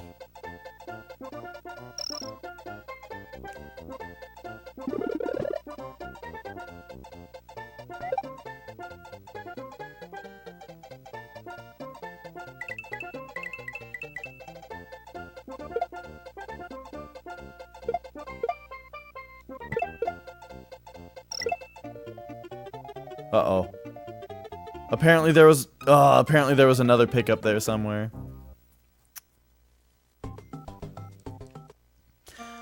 I remember my mom not wanting me to have the game because it was called The Simpsons Hit and Run, and a hit and run is not something that you should do, or something.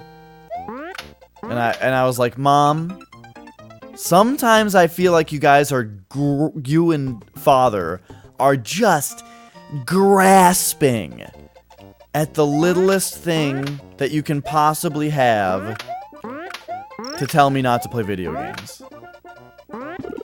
It comes off as a little desperate sometimes.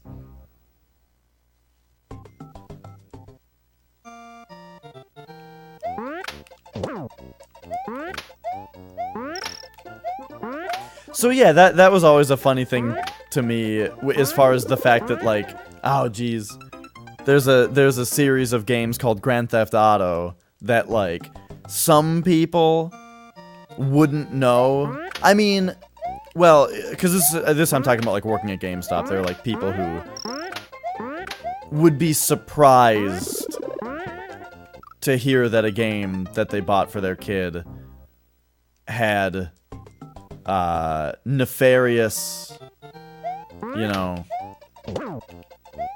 activities in it. It's like, well, the game is named after a felony. Oh my god, I cannot bounce off this spring. Oh, you know what? That's why there's a P-switch there, because it'll turn that block into a coin. Most people knew about Grand Theft Auto, though. That was the one. There was an insane number of parents who didn't care if their kids played M-rated games except for Grand Theft Auto. They only cared about that one. Because they heard that you can solicit hookers and then kill them for your money back. Because that was like a thing that some news article reported on at some point or something. And so all the parents thought that that's what you do in the game. And that's like the idea of it. Or something that's heavily encouraged or something like that.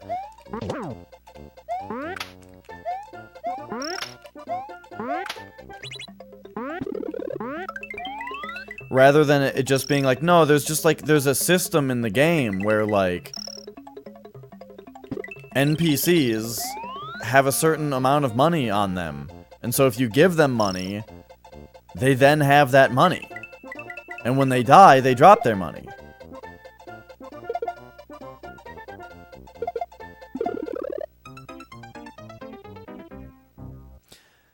Like, I'm fine with the idea of parents...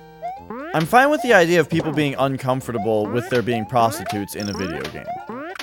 Because that's like a thing that they don't care for. Sure.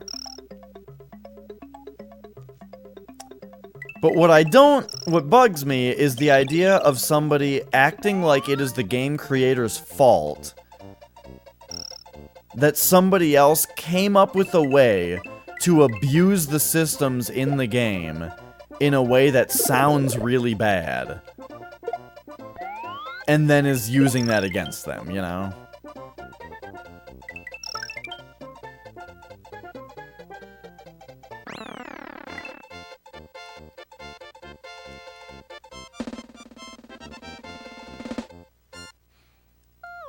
It's like the whole thing of, like,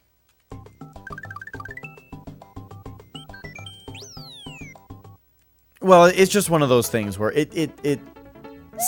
somebody is complaining about something being, well, bad. Or sick. But, like, it takes a sick person to think of what they're complaining about in the first place.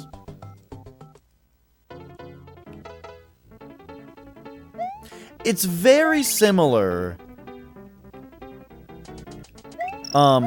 to a conversation I was having with Daisy recently about people complaining about, like, a child dancing the salsa because it's sexual, while really it just takes a sick person to sexualize that child in the first place.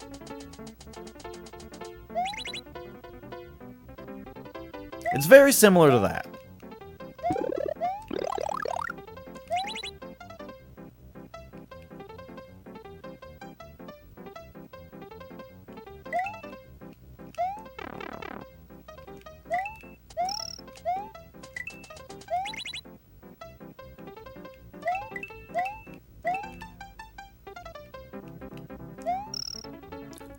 Oh my gosh, I didn't know there was a tree down there, and I was trying to make it to the other one.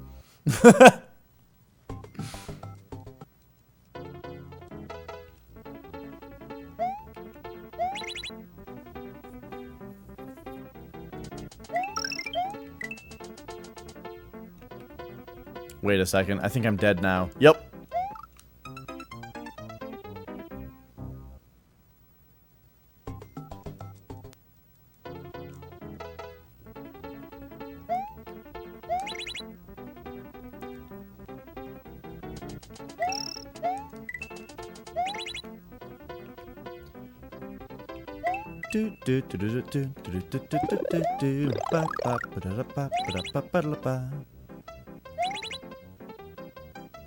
So this is interesting. It's like on goes up and off goes down. Oh! Well, I screwed it up again. So what's this gonna do now? Oh, kill me? Awesome. I should have spin jumped. If I spun jump, I could have, like... Spun jumped, I could have bounced off fuzzies and off saws. Okay, this level is not that complicated. We're gonna be fine.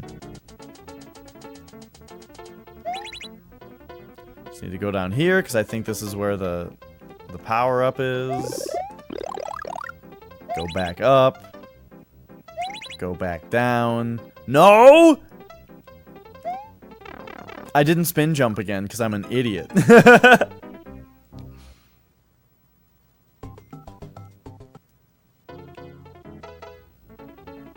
Now that last one, I mean, come on.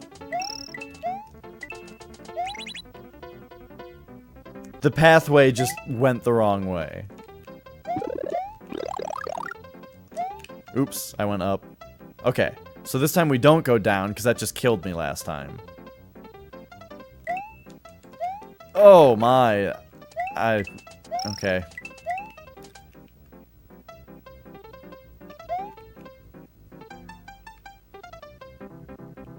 And then remember there's a tree down here. Okay, great.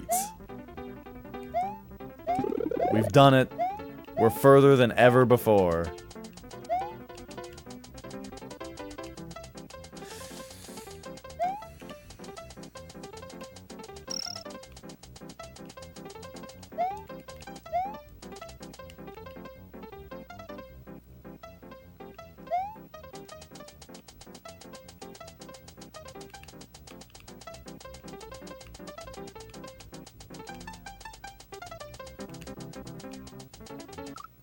Whoa! Ooh! That misread on those fuzzies. Oh my gosh. This is the kind of level where to get stuck on is like... It takes so long. Stand on the slow-moving platform.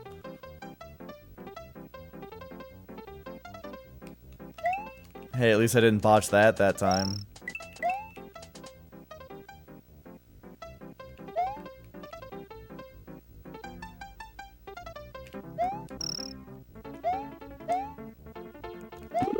Alright. Okay, alright. Fair, that's fine. That's fine. That makes this part easier. Now the Mario is smaller.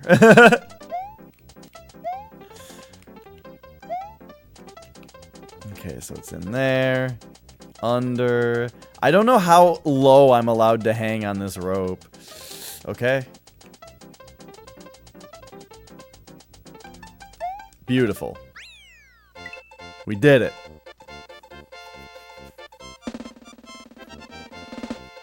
Boop.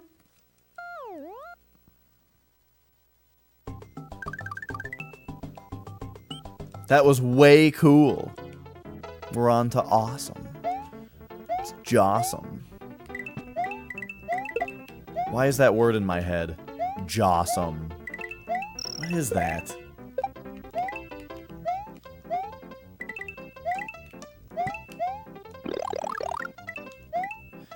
So this is like, oh god, this is like one of the only ice levels in this whole game. This game's got like 2 ice levels in it.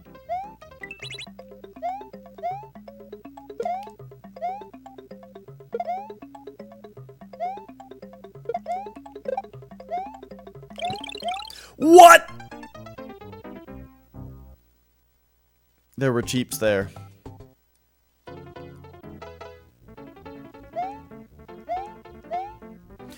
There were, as far as parents not caring what their kids played or buying M games for their kids, which I was always surprised about because just because of how my parents were. I've told this exact thing many times before, but it was always the funniest thing to me, which was a child trying to buy an M game and their parent questioning it, being like, "Oh, no, we don't want you playing M games. This is at the cash register." And the child would say, "But I play this game at Johnny's house all the time." And the parent would go, "Oh, really? I guess it's okay then." Which I was always like, what? What do you mean that's your answer? I would expect the answer from how my parents were to be, "Oh, I'm gonna have to have a word with Johnny's parents," or "I guess you're not going over to Johnny's house anymore." It was just all, and like, it wouldn't be a thing that I've brought up a bunch of times if it weren't how it went 90% of the time. That was how the conversation went the vast majority of the time. Was, "I already play this game at this other person's house all the time. Oh, I guess it's okay then."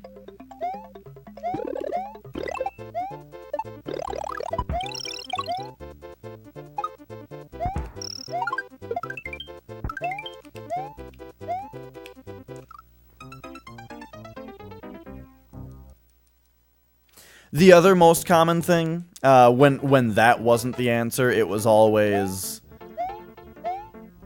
the parents would just ask, "Does it have sex in it? Or nudity?" No? Okay, then it's fine. It can have all the violence in Grand Theft Auto that you want, but as long as there aren't any boobs, then it's fine.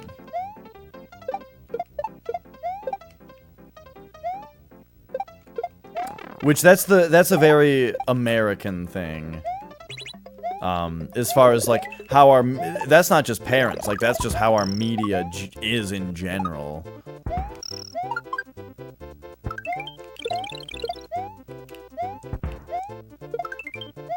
Oops! Oh, right there, the star screws you.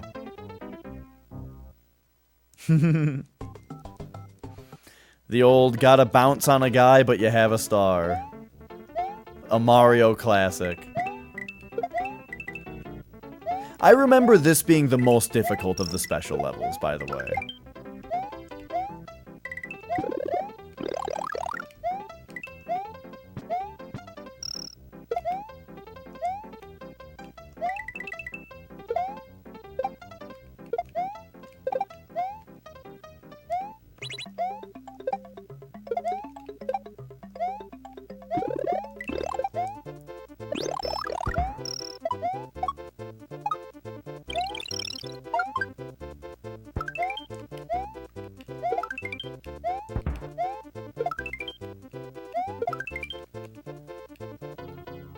Okay. So we bounce off this guy to get there. Oh my god!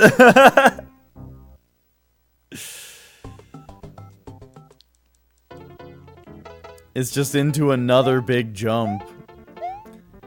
So I don't think you have to wait the star out there. I think you can jump directly to that other block.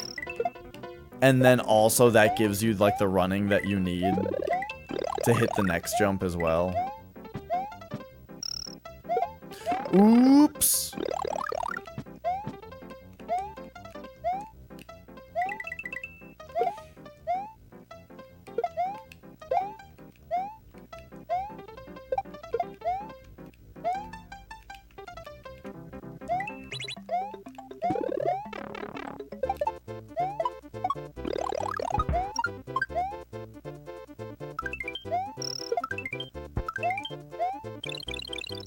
Alright, I was experimenting a little bit on that one, and I probably shouldn't do that.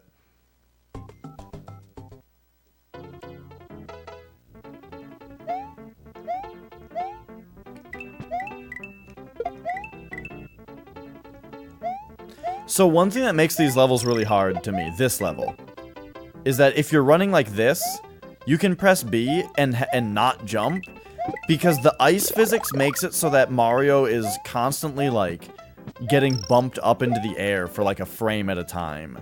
And if you try to jump during that frame, you don't jump. Yellow guys just turn around whenever they fucking want? Alright. Duly noted.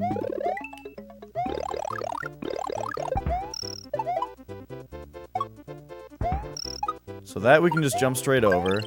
This, we probably want to jump like that. Oh, okay. I guess I'm waiting it out this time. The music. The music went back to normal, so I jumped. But there was still some residual star.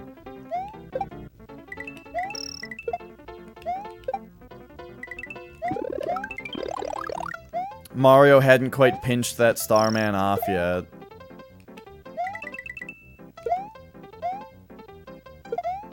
You know, I haven't heard the phrase pinch a loaf in a really long time. Probably because I don't live with my dad anymore.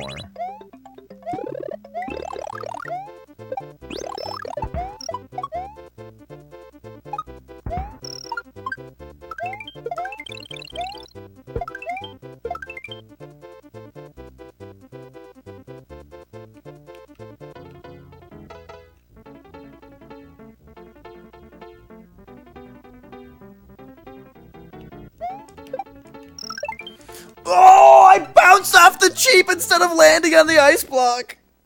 Oh my god. This level. Every Mario game has this part. The one jump that's like insane.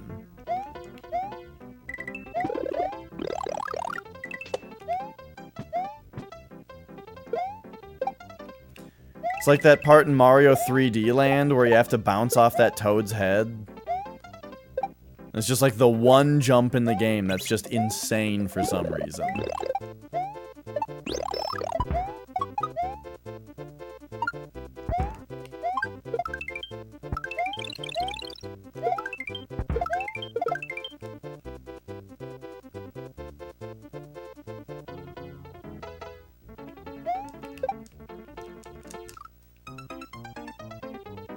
I landed on the back of the brick. Maybe if I got a better boost, like if I bounced off the Koopa higher, I could skip that brick. Oh god, the weird ice thing happened again. Where Mario was like technically in the air when I tried to jump. Alright. I gotta beat this level, man. I gotta finish this game.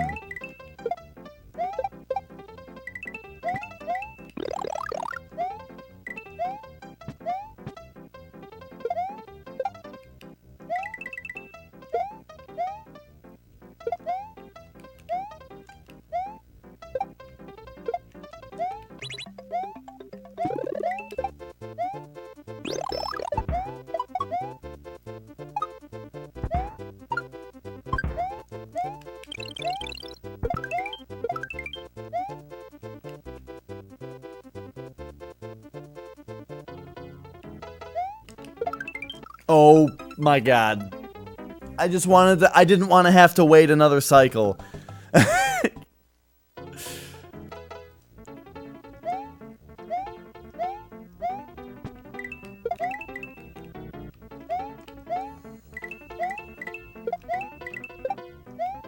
Okay.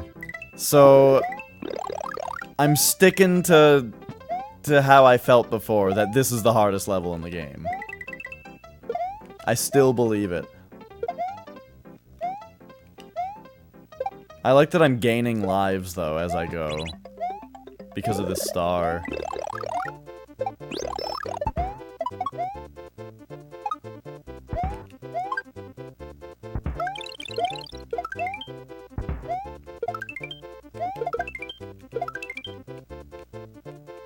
Why were cheeps not spawning last time? Remember when this spot didn't have a bunch of cheeps spawning? What if I go further right? Oh, they stop! Well, that's a hell of a discovery. Hey, that's all we had to do the whole time. Okay, great. Whew. What's that, half the special levels? Or was that one into the top row? No, it's half. The other ones aren't that hard, though. Like, these are hard levels, but that one stands out.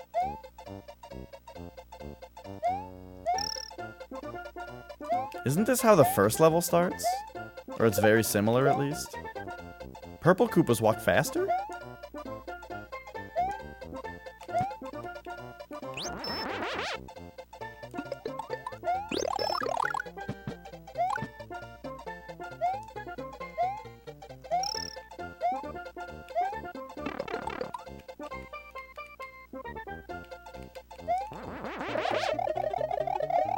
Whoa! Apparently you can't cape thwap spinies.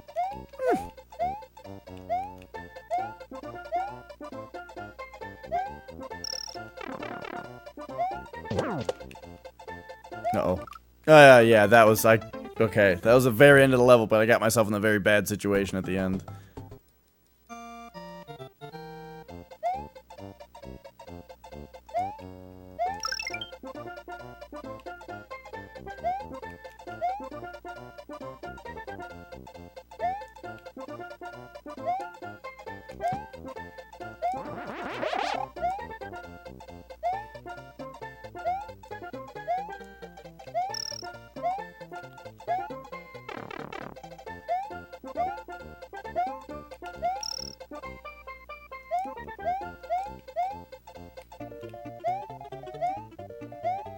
Whoa.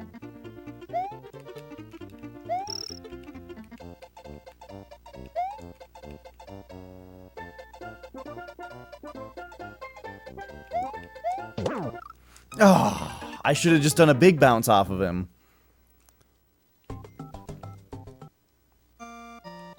I've never counted how many baseballs those guys throw before. They threw 5. Oh, it's just a Yoshi level, it turns out.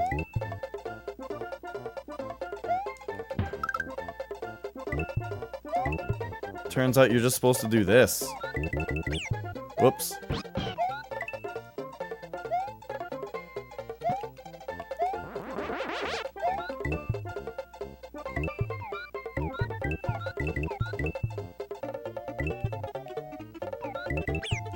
I'm trying to do the thing where, like, you stand close enough where he just, like, eats all the segments at once.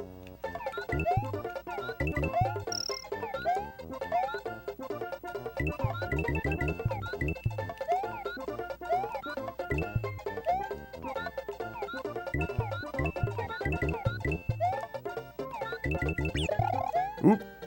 Okay.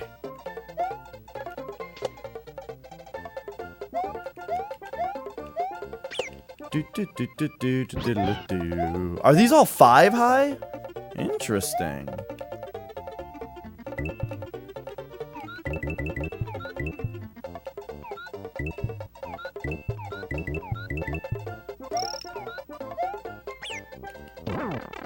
That's fine. Let's just go.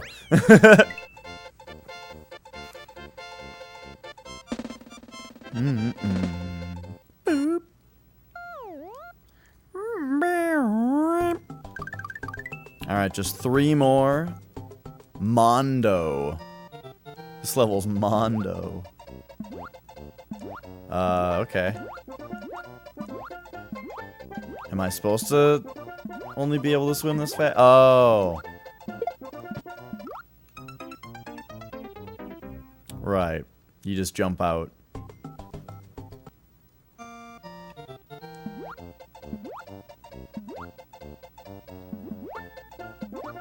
It's weird that... I didn't expect that to happen. It's weird that the fish, like, get to the top and flounder for a second before going back down.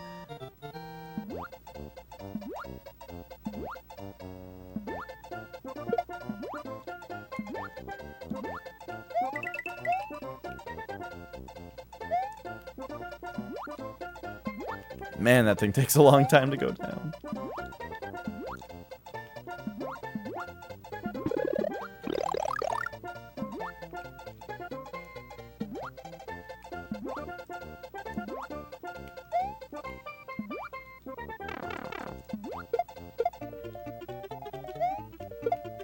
Oh, I guess that's why the fish are doing it, is because this happens to be a level where the fish are expecting to be grounded at certain times.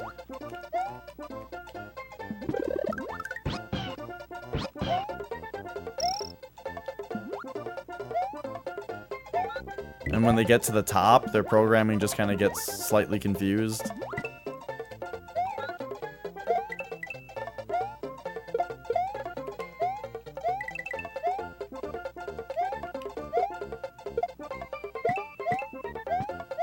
Whoa, there's a lot going on.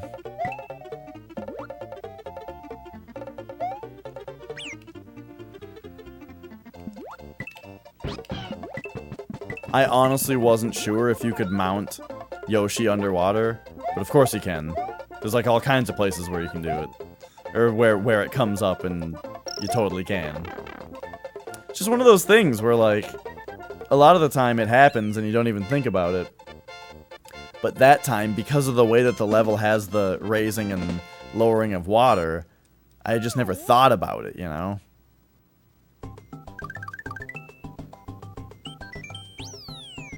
Alright. I'm promised that this level will be outrageous. Oh yeah! It's like the one level that has this enemy in it.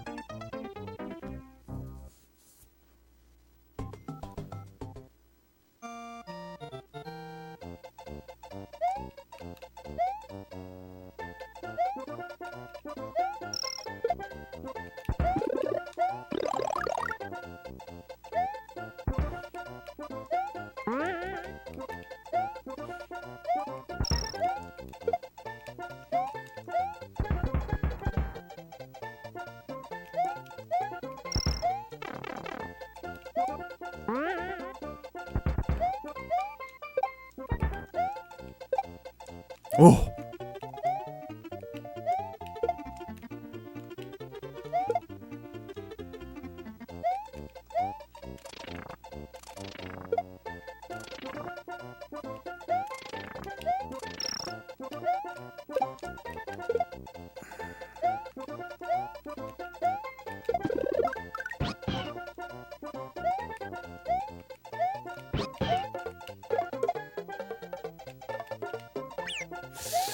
Oh.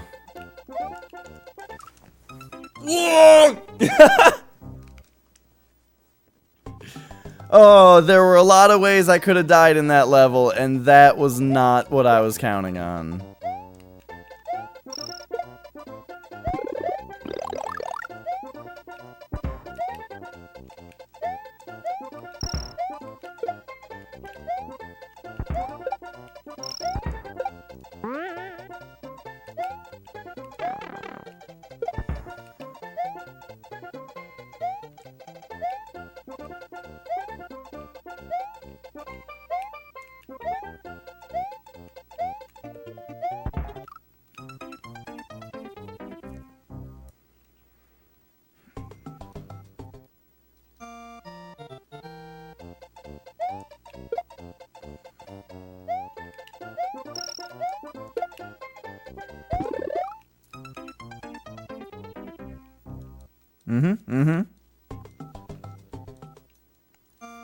Impatience is my greatest enemy in a lot of these situations.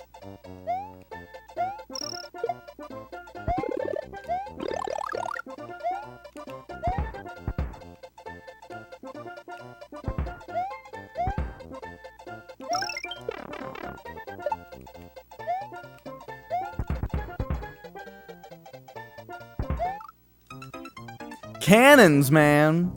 My worst enemy. Oh, you should have seen this speed run I was doing the other day. In the first Mario, I got to level 8-3. Like 20 seconds ahead of my PB. And I just got shot in the face by a cannon.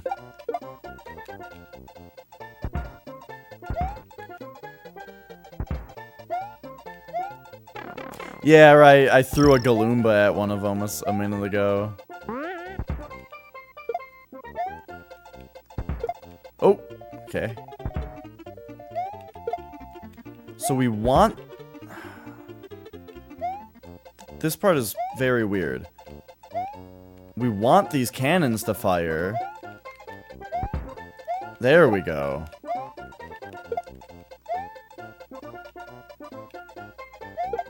That first time, like, one fired at just the right time.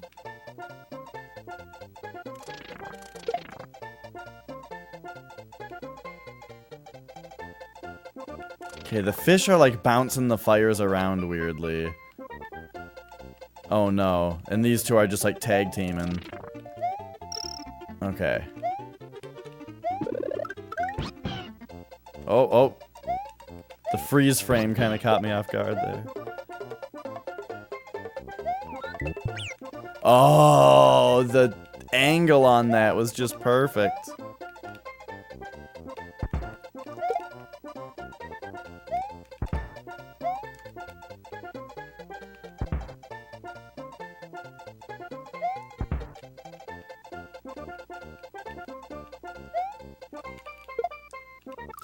Oh.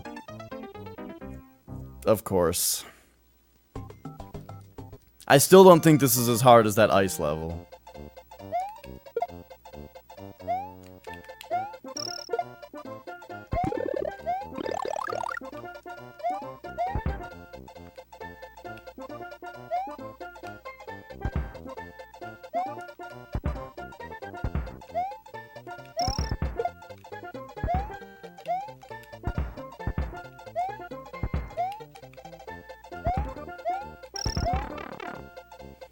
Oh, you thought it was only, like, the big part of the fire? Nah.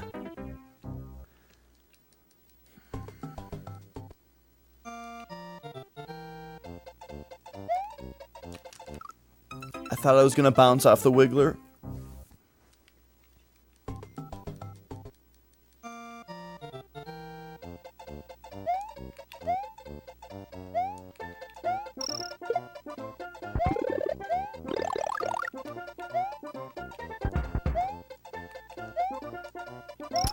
It reminds me of the enemies in Mario 3. The jumping fires in Mario 3 that had the tails.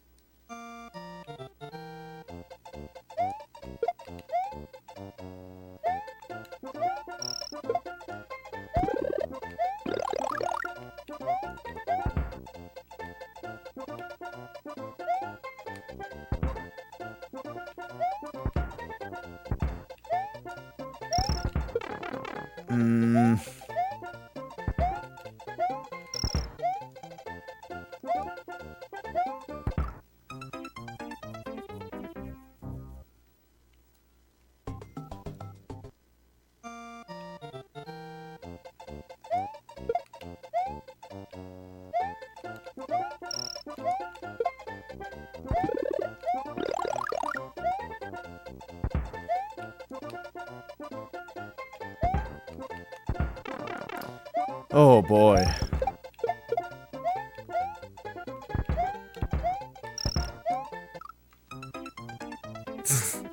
There are so many cannons.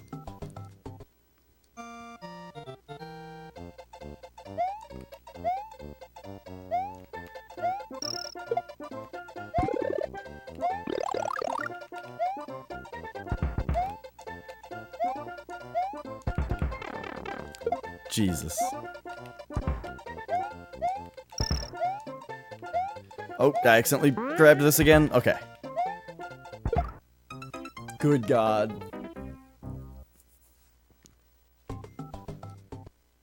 Oh.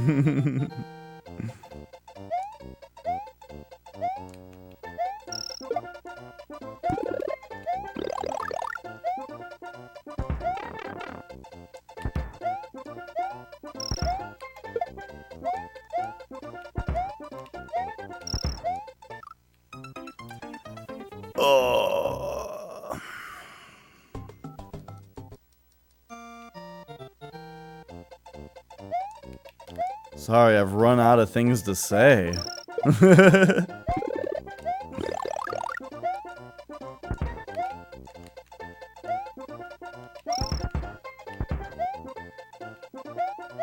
My old philosophy of always be talking is...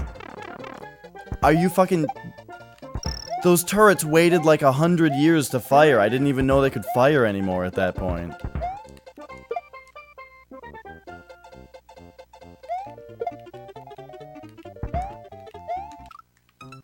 Nah.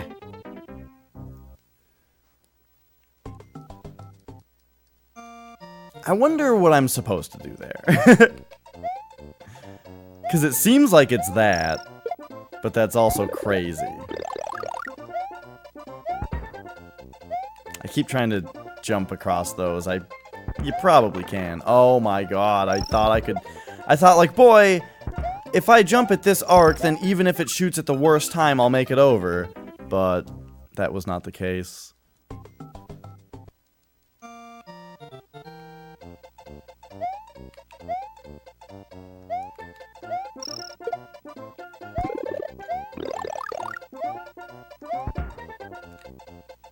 One of these days, I'll make it over that. Oh! Oh my god.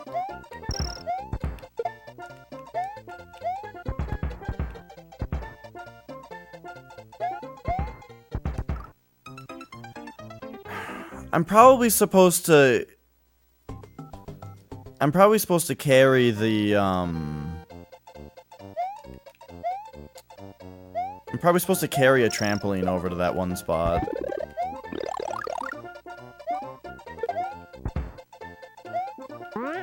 So that's like what they want you to do right there.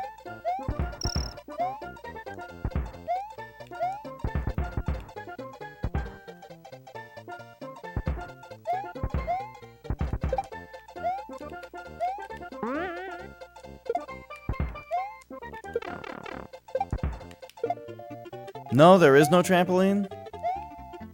Unless it's like behind one of these trees. Are these cannons ever going to fire? Jesus Christ.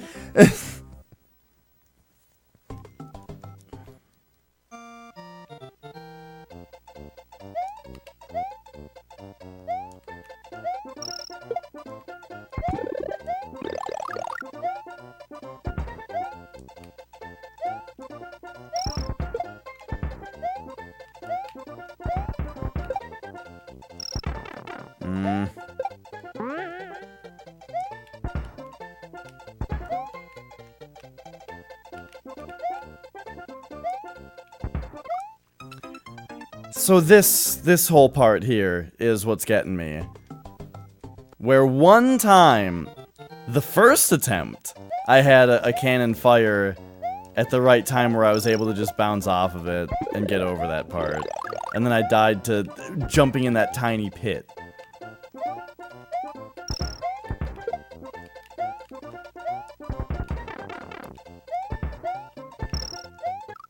Yeah, there was just too many obstacles on screen there. Alright. Let me actually try to beat the level here. Instead of whatever the hell I'm doing.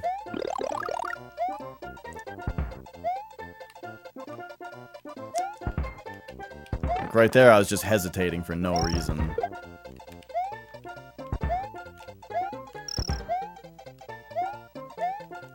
Keep picking up that trampoline because I'm running.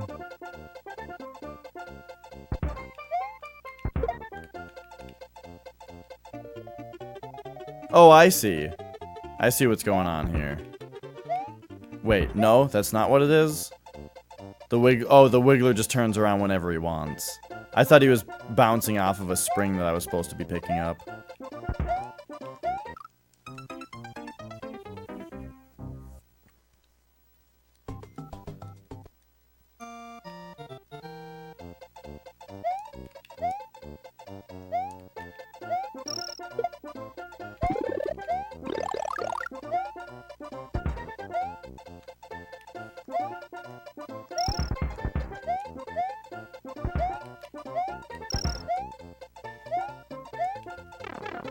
There's that spring that I pick up every time because I'm sprinting at it. Okay, please fire. And then we just do that. That's all that part takes.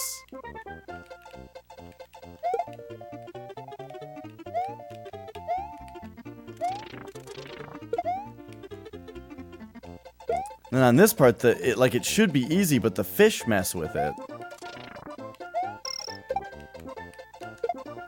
What? What did the thing did?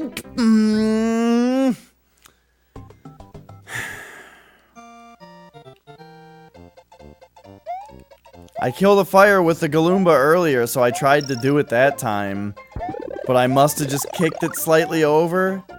Oh man. Remember when I was saying that I was beating this game in less time than I expected? It's not true anymore. The fucking special levels. I thought they were gonna be no problem.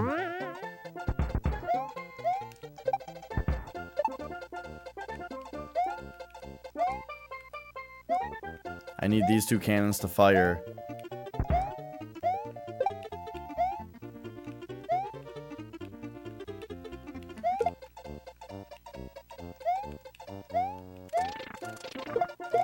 And make sure to kill those fish, because otherwise they make all the rest of this all fucky. There, I defeated the other fire. Oh my god, the piranha plants spit fire now for some reason. And sometimes it's in just the wrong spot.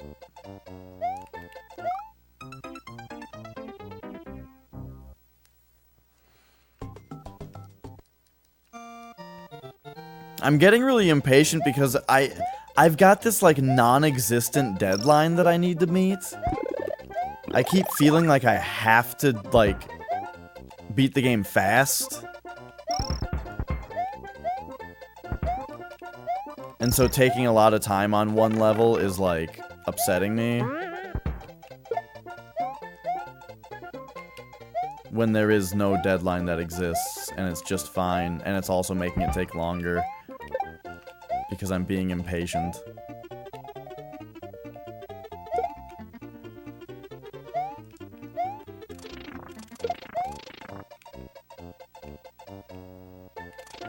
See, this part just becomes fucked when that happens.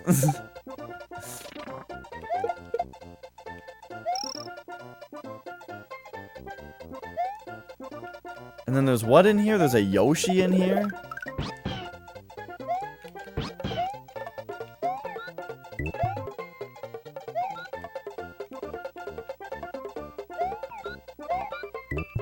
Okay, this is further than I've ever gotten now.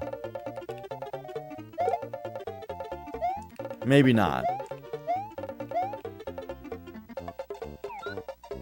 Okay, Yoshi can eat the fires. It's a pretty big deal. Excuse me.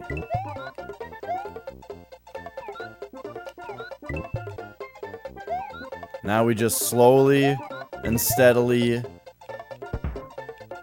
eat everything that comes our way with the Yoshi. Well, until now.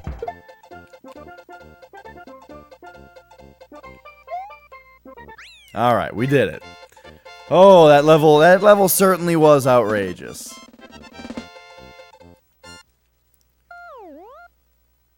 Whew. And we're at the final special level. Funky.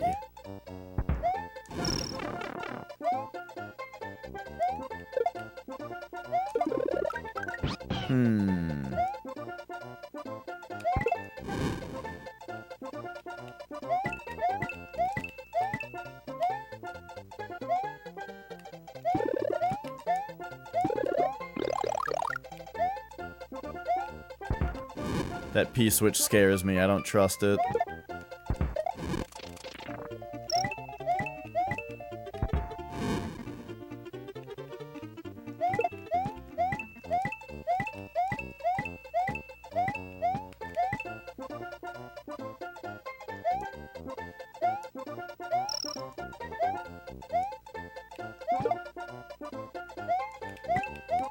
Oh. That was very pleasing to me.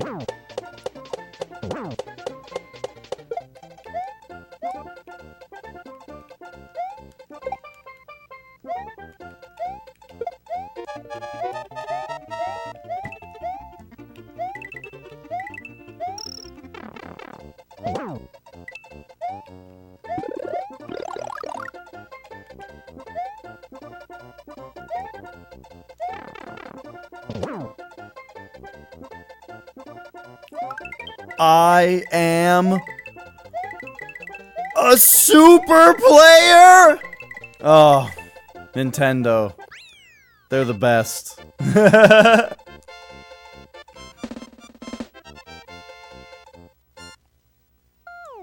I totally forgot that this game gives you the super player thing. Okay, we don't want to go in there, though. That, like, changes the color palette of the world. And, like, changes the enemies and stuff in a way that I'm not interested in for the last boss. Alright. Oh no, it's already done! The color palette of the world is already changed? Oh man, I hope that doesn't make this level weird.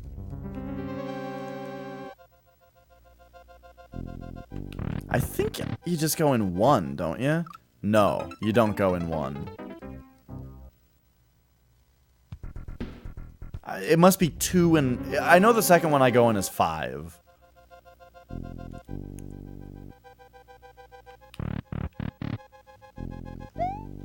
Yeah, this is the one.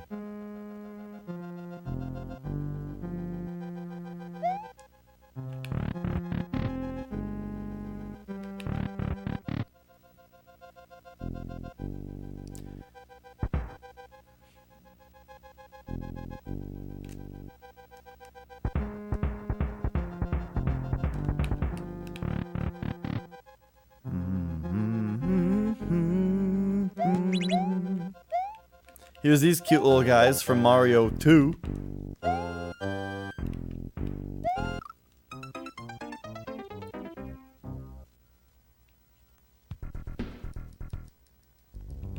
So I think this is it. I think this will be a 96 exit victory. I believe we've done it all. And we're just over time. It's 11:02.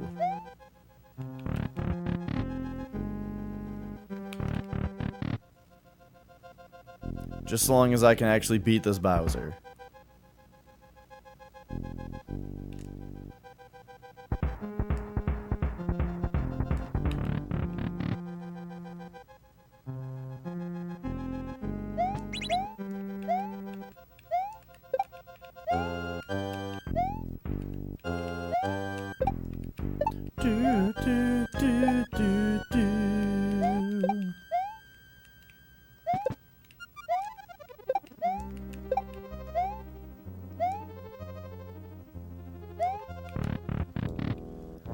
Here we go.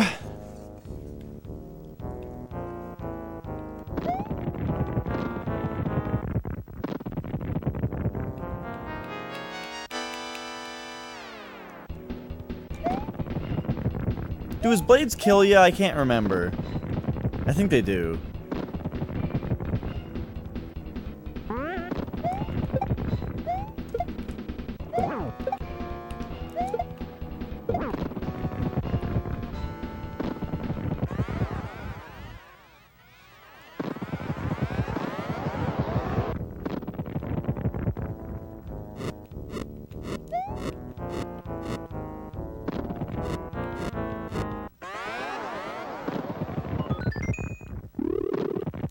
Oh, I forgot that you get a power-up in the battle.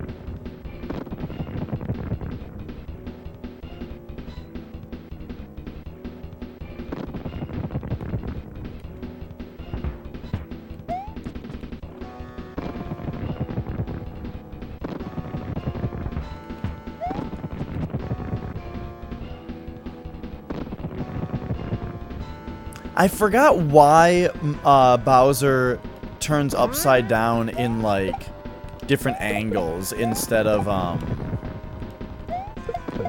how you would expect Like, normally rotations are done, like, smoothly with Mode 7. But on this, for some reason, it's like chunks. There's a good reason for it, and I can't remember what it is. It's not that it's different sprites. The Bowser is technically in a background element in this fight, and he's Mode 7ing around.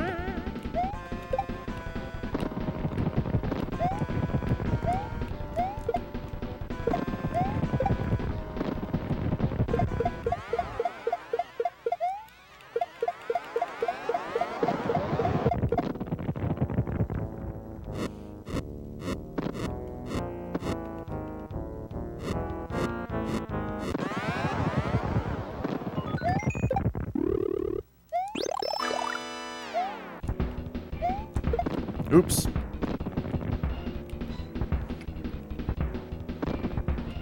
I like that the clown's facial expression changes.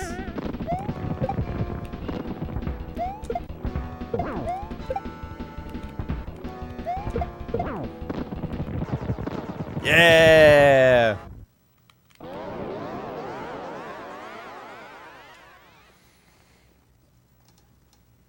We did it!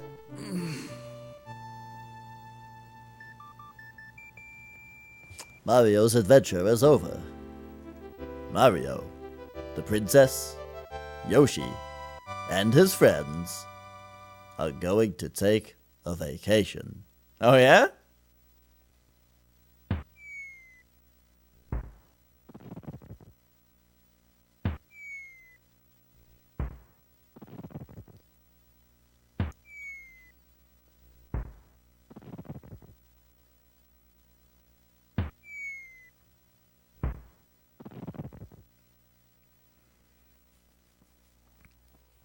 It's funny that it's a princess, and Mario is rescuing the princess. Mario, a plumber. Perhaps he was only a plumber from where he was at. But anyway, point is, they do really heavily imply those two getting together. Even though I'd like to think that it's purely, she's a princess, and he rescued her. Well, or as we all know from certain games, sometimes it's just a show they put on. And when it's not, it seems like it's just Bowser's in cahoots with the princess. Nintendo says a lot of things. I'm looking at what's in the game. I mean, a firework shaped like a heart exploding over their heads during a very romantic moment. I mean, come on. I'm looking at what's in the game. Miyamoto also said that he himself is Bowser Jr.'s mother. So, you know, they say a lot of things.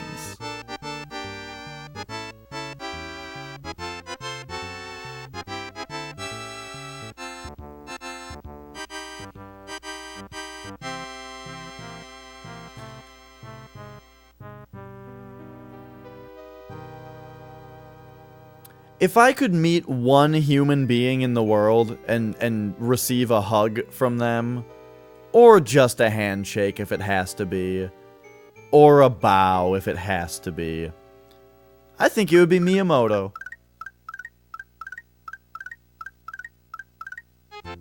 And look at this, all the Yoshis having Yoshi children around them. It's what it all points to.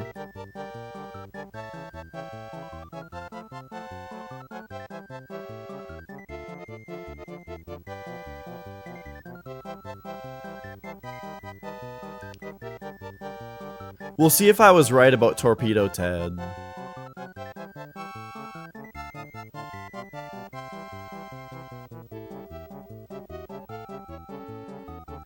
Pidget Bill? I don't remember that even.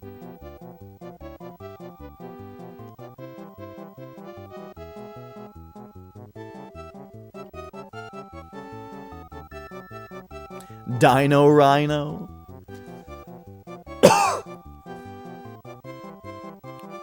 Oh, you know what? Are some of these from the color swap, the palette swap. Because those mask Koopas are... Yeah, there it is, Torpedo Ted. And there's Rip Van Fish. Porcupuffer, aka the Unfair Fish. When we were kids, Flex and I called it the Unfair Fish.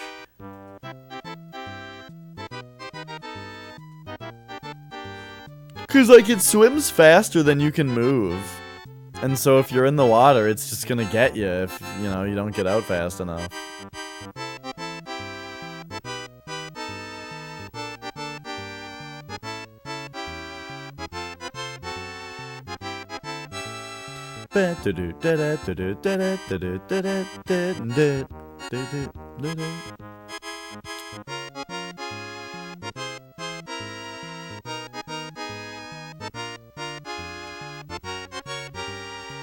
Oh, is Flex still here? I just thought of something. He's probably not here.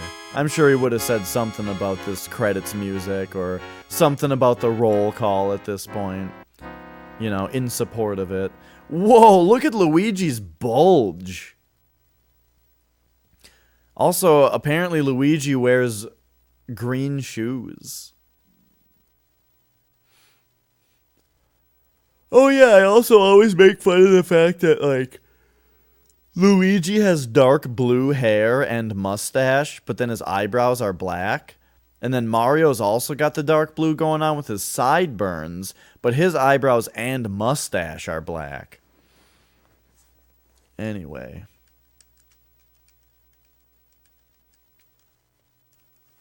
I don't know if this game lets you confirm past the end screen, but it kind of doesn't look like it.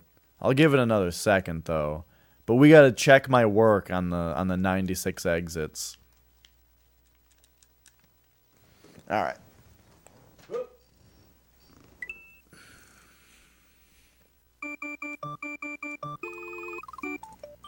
Yeah! 96 with the little star. Huh.